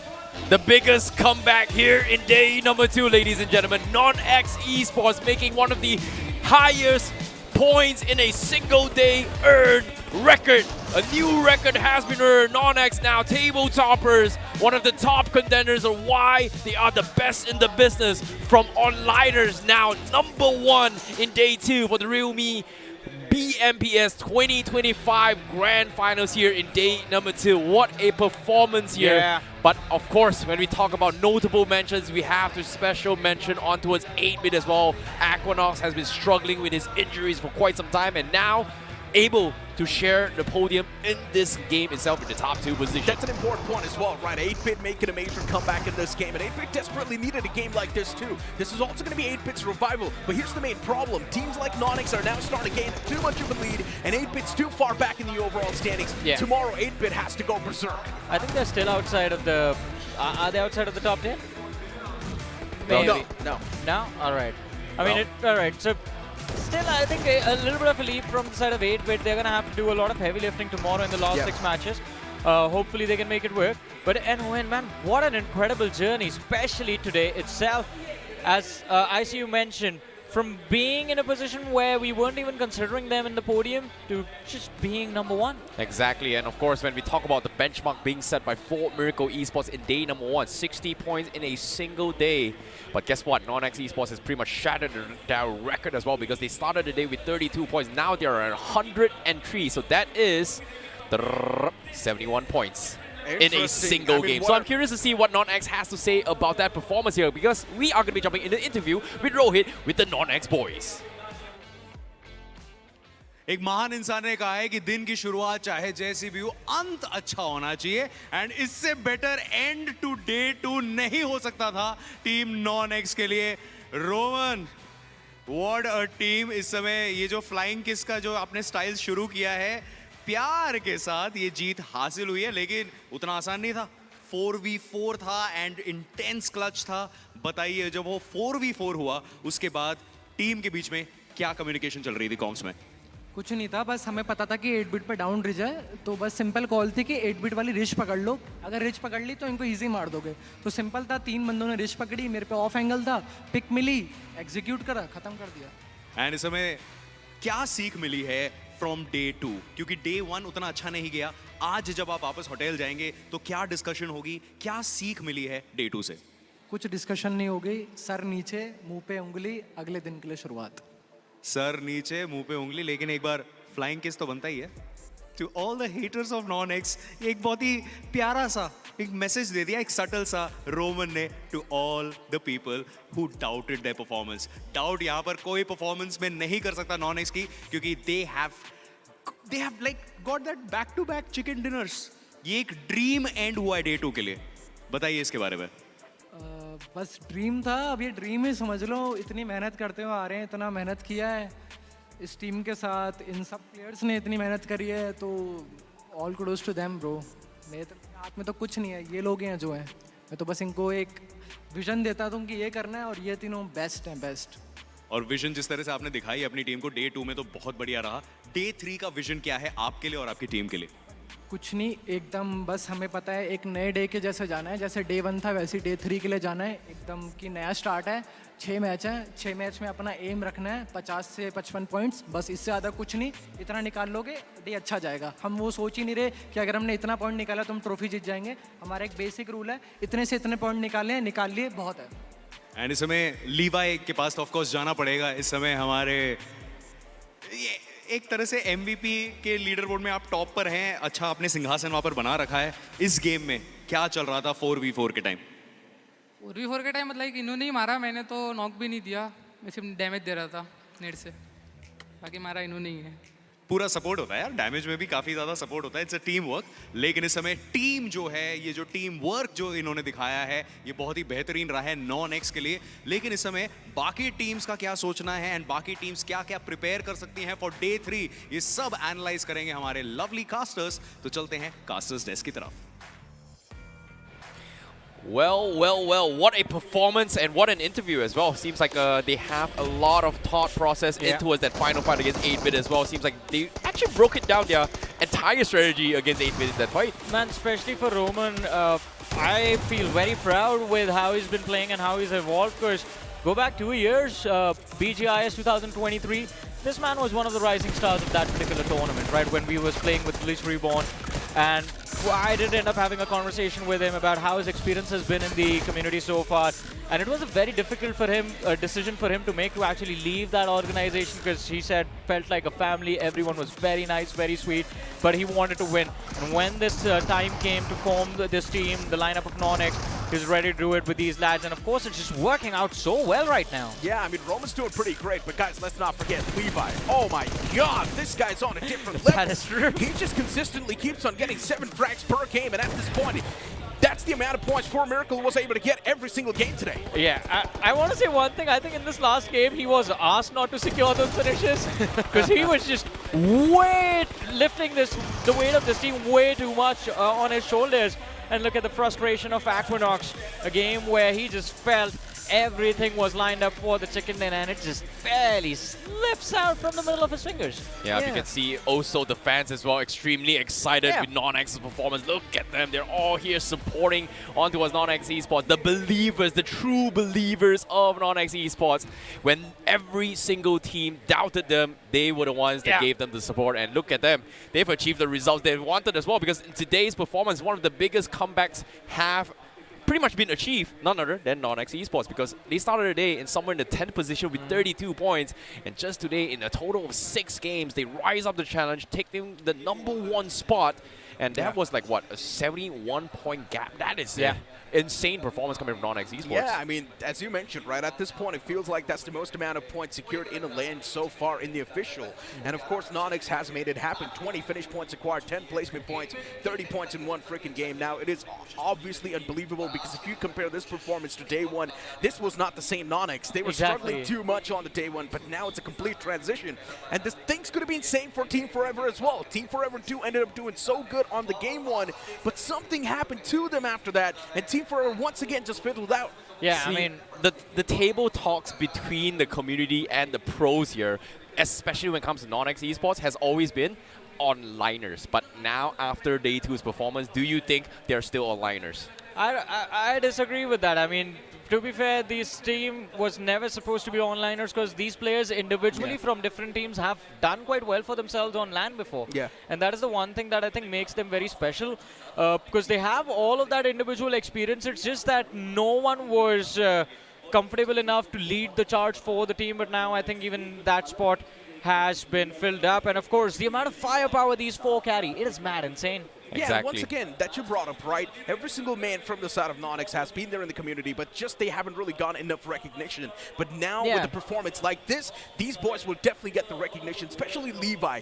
Oh my God, he's a complete different beast. He's an absolute monster. No matter what you try to say, those praises are less. Hey, he started the day with a very interesting interview as well here. He was the realme MVP #1 spot as of yet. And he also mentioned as well, what's the point of winning MVP if my team doesn't win? And guess what? Day 2, they look like winners right now, because sharing the top 5 position here, we have Lavish as well joining him, as they have 3 members from our side NoNx in the top 5 performing. And like you said as well, 30 points in a single game with 20 finishes. And it's been a while since we've seen 20 finishes in a single game since the round stages. Of course, without a doubt. But then, guys, let's not forget, even 8-Bit getting 17 points. As I mentioned, this is going to be 8-Bit's revival game, and 8-Bit definitely has revived themselves. Now the wind's in their sail. We do not know what exactly is going to happen on the day 3, but 8-Bit, one thing is for sure, they need minimum 2 chicken dinners to actually pull that comeback. Yeah, and of course, the amount of substitutions that has happened around 8-Bit has pretty much fumbled in the situation where they had to adapt on the fly every single game,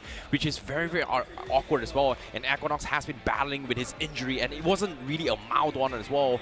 But fortunately for them, they were able to redeem themselves, and now after day 2, will they be able to get the rest to actually perform for day 3 here? Only tomorrow will be the story that will be set here from the side of 8-Bit. But now, let's take a little bit more of a comparison between day 1's performance and day 2 performance from NoNx. Yeah, and it has been an incredible day number 2 for NON. Yesterday as well, not a very shabby performance. It was bad, but it wasn't the worst. 32 points in 6 matches is still fine, but 71 means they did 11 points per game and a little bit extra to spare. Yeah, of course, and now as the overall standings pop up as well. Once again, NoNx at the top with 103 points. You've got 4 Miracle Esports. Finally, that throne, that crown's taken away from the boys with 99 points on the second. And Aryan TMG with 87 points on the third. And guys, if you remember, this BMPS pretty much feels the same as Kochi. Remington X Park on day 1 wasn't able to get anything done. True. But then on day 2, they were able to secure the same amount of points, make an insane comeback, and now NoNx is replicating that same journey. Well, seems like it is going to be a potential odds here, but let's talk a little bit more on towards the gap here between them and 4 Miracle. It's only a 4 points difference, followed by Aryan is also about almost 15 points of a difference here to try and catch up between them. Los Hermanos is pretty much hot on their tails as well, so it still is going to be anyone's game coming in tomorrow as well, because top 5 is going to be as close as it gets here. But of course, it's still, well, a fighting chance for teams at the bottom as well. What do you guys think about 8-Bit's 30 chance? points from the 6th to the top. Well, that's for 6 though, from the 6th place. From the 6th spot, just 30 points. You So have that's why I 6 say matches. top 5. No. Ooh.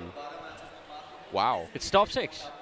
Yeah, okay, fair enough, fair enough. Top 6 is going to be something that is going to be fighting for the number 1 spot here. But before that, let's take a look at towards the realme MVP ranking here. Devotee was the closest to Levi from the 4th position. Now, as the stats go by, we do see Ninja Boy from the Sanhok K9 also going to be joining in the fray. He's also going to be in the top 4 position. But look at the gap from number 1 and number 2. 90 finishes from Levi.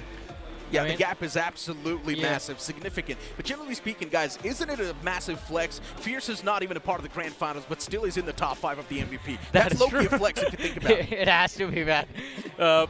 Gave the other players a lot of extra matches, still makes it into the top 10.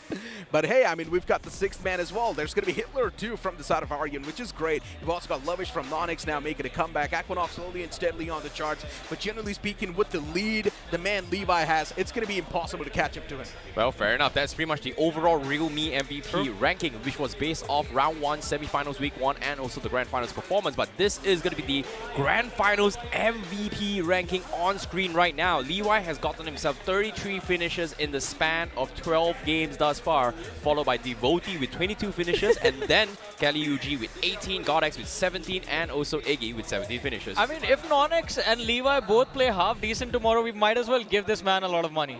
Yeah, I mean, we are going to give him a lot of money, but he's got what, like 11 finishes lead? Yeah. That is unreal. This man is pretty much also going to be the grand finals MVP too if he keeps on playing like that. But hey guys, we've also got the best IGO ranking too, and of course without a doubt Dragon OP has to be the man to lead that pack. 3 chicken dinners on day 1 in the span of 6 games, now as well maintaining that same average with a lot of consistency on the board with 99 points. But after day 2 has pretty much concluded as well, Dragon OP still holds the record with the most amount of winner-winner chicken dinners thus far, from based on day 1's performance. 3 chicken dinners in a single game, but today 4 Miracle, not a single one. So this is going to be competition here between the IGL itself here, whether or not can they get those chicken dinners to actually fight for that better position in ranking. So this is going to be a game of brains rather than a game of bronze here. In this case, the bronze section, I think Levi's got that hands down. 100%. He's the strongest man out here in the stage so far. There's no doubt about it, man. I mean, Levi is just fragging out of his mind.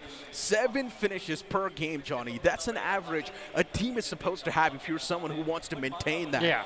And Levi single-handedly is able to convert those points for his team. And that's one of the main reasons why NoNx is also gaining and feeling the confidence off of Levi. That is true. I mean, if one of your players is doing exceptionally well, where he's making literally everyone on that stage look bad, then you just well, you try to push him as much as you can. You just enable him more, and he's going to get you that win. But summary of the day, and it's those last two matches. So 20 points, 30 points, 50 points. Out of the 71 they have today, 50 points came from that last two games. Well, we've talked about mathematical possibilities before, right? Mathematic-wise, 2 amazing games will shoot you to the #1 spot. And guess what? NoNx pretty much proved that theory right as well. Yeah. 2 games, 50 points, amazing stuff coming from NoNx Esports. But the consistency is going to be the key factor here as well. Because in tomorrow's performance in day number 3, the final 6 games, can NoNx maintain the consistency is going to be the biggest question. Because as of yet, they look good now, but it's still so close for that trophy. It's so darn close for tomorrow. I'm pretty sure a lot of people are also wondering and having a question in their mind, can 8-bit still make it? And I guess I'm going to give them the answer, yes, they still can make it. Mathematically, they need 2 yes. solid games, and 8-bit can instantly propel themselves easily in the top 3, and after that, 8-bit just needs to have that consistency. Because let's be honest, a lot of the Godlike fans probably don't want 8-bit to win, so that's a question they're wondering. Why do you have to be that specific? Wow. Sometimes you got to go into the specifics, right? Hey, oddly specific here, but as of now, we're going to be throwing on the stage here with the best performer today, with Rohit up on stage. So much casters and NoNx. ये एक ऐसी team है league stage के बाद बहुतों ने बोला impossible, लेकिन मेरे साथ वो इंसान खड़े हैं जिन्होंने NoNx के लिए इम्पॉसिबल में से वो आई एम है ना उसको थोड़ा सा हटा दिया एंड बोल दिया आई एम पॉसिबल. एंड इस समय आप बन चुके हैं हमारे परफॉर्मर ऑफ द डे, साथ ही साथ आप MVP लीडर बोर्ड में भी टॉप पर हैं. तो मैं लीवाई आपसे ये जानना चाहता हूँ, कल की परफॉर्मेंस आपकी टीम की और आपकी पर्सनली एंड आज की परफॉर्मेंस, ज़मीन आसमान का फ़र्क है, 19-20 लाख का फ़र्क है. तो बताइए क्या बदला कि आज के दिन इतना एक ड्रीम फिनिश मिला है आपकी टीम को? कल हमने अच्छा किया था एंड, बट आज ऐसा था कि स्टार्ट भी अच्छा करना था, हुआ नहीं वो. बट बाद में माइंडसेट यही लेके आए थे कि मारना है और कुछ नहीं, जो जहाँ दिख रहा है बस मारना है. बाकी टीममेट मेरे को मोटिवेट कर रही थी कि ले भी तो मारेगा मारेगा, मारा. और आपकी टीम के बीच में जो आपसी कॉम्स में जो बातें हो रही हैं, उसमें आपने पर्सनली फील किया कि डे 1 और डे 2 में थोड़ा सा डिफरेंस है IGL और आपके बीच? हाँ, लाइक डे 2 में आज बहुत ज़्यादा एग्रेसिव थे हम लोग कि हाँ भाई जहाँ नॉक निकल रहा है वहाँ मारो, चाहे सामने कोई भी हो, मारना है बस. एंड अगर रैंकिंग की बात करें तो कल आप लोग एज अ टीम आप लोग रैंकिंग में थोड़े से नीचे थे, लेकिन आज you are at the top and वो भी डोमिनेशन के साथ. आज आपने ये बता दिया है कि BGMI कि किसी भी लैंड फाइनल्स में कुछ भी पॉसिबल है. तो अब डे 3 में क्या हासिल करने का इस समय इरादा है? बस जो मेरे पीछे है वो उठाना है, और तो कुछ इरादा नहीं है. बेच देंगे, बाकी गॉड्स प्लान. एंड इस समय MVP जो लीडर बोर्ड है उसमें भी आपने बहुत अच्छी लीड ले ली है, तो वो भी एक टारगेट है साइड में? नहीं, वो तो सेकेंडरी है, लाइक आ गया तो आ गया, नहीं आया तो नहीं आया. सेकेंडरी है. इस समय टीम के साथ अच्छी परफॉर्मेंस देनी है and that's the words that इस समय लीवाई कह रहे हैं. एंड इस समय NoNx टीम का भी यही मानना है. तो लीवाई, congratulations for the amazing finish to the day and congratulations on leading the leaderboard. Thank you so much. That's Levi from team NoNx. And इस समय देखिए बहुत सारी चीजें और भी आपको देखनी बाकी है.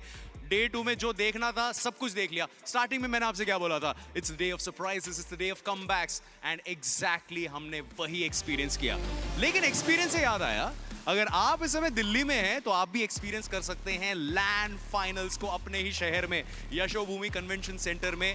डे 3 देखने अगर आप आ सकते हैं तो you're welcome.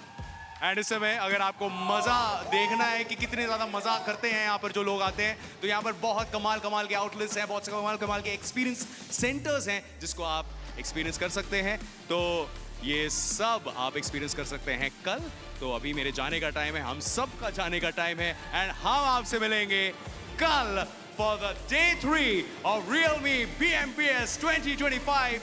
My name is Rohit Varghese and this is the time when I say goodbye.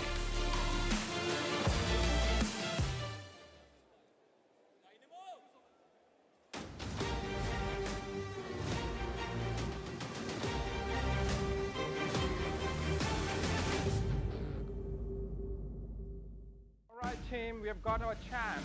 Good job, man. Good job.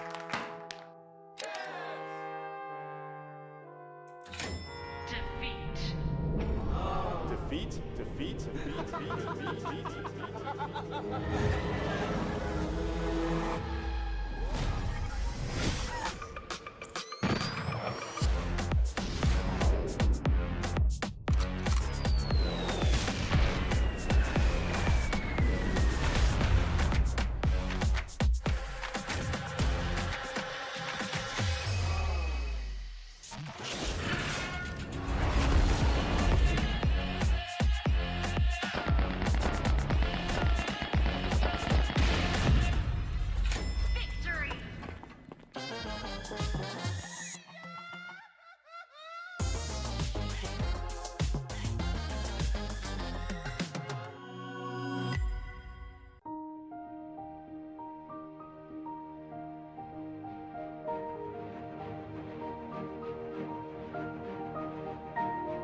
Kia.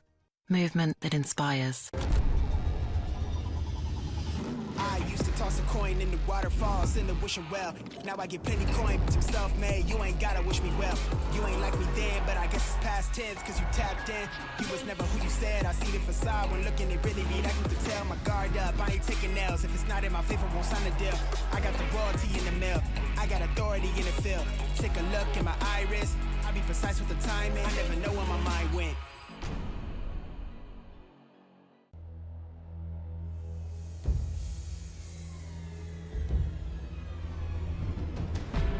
Superman. The most powerful being on planet Earth. Your choices, your actions, that's what makes you who you are.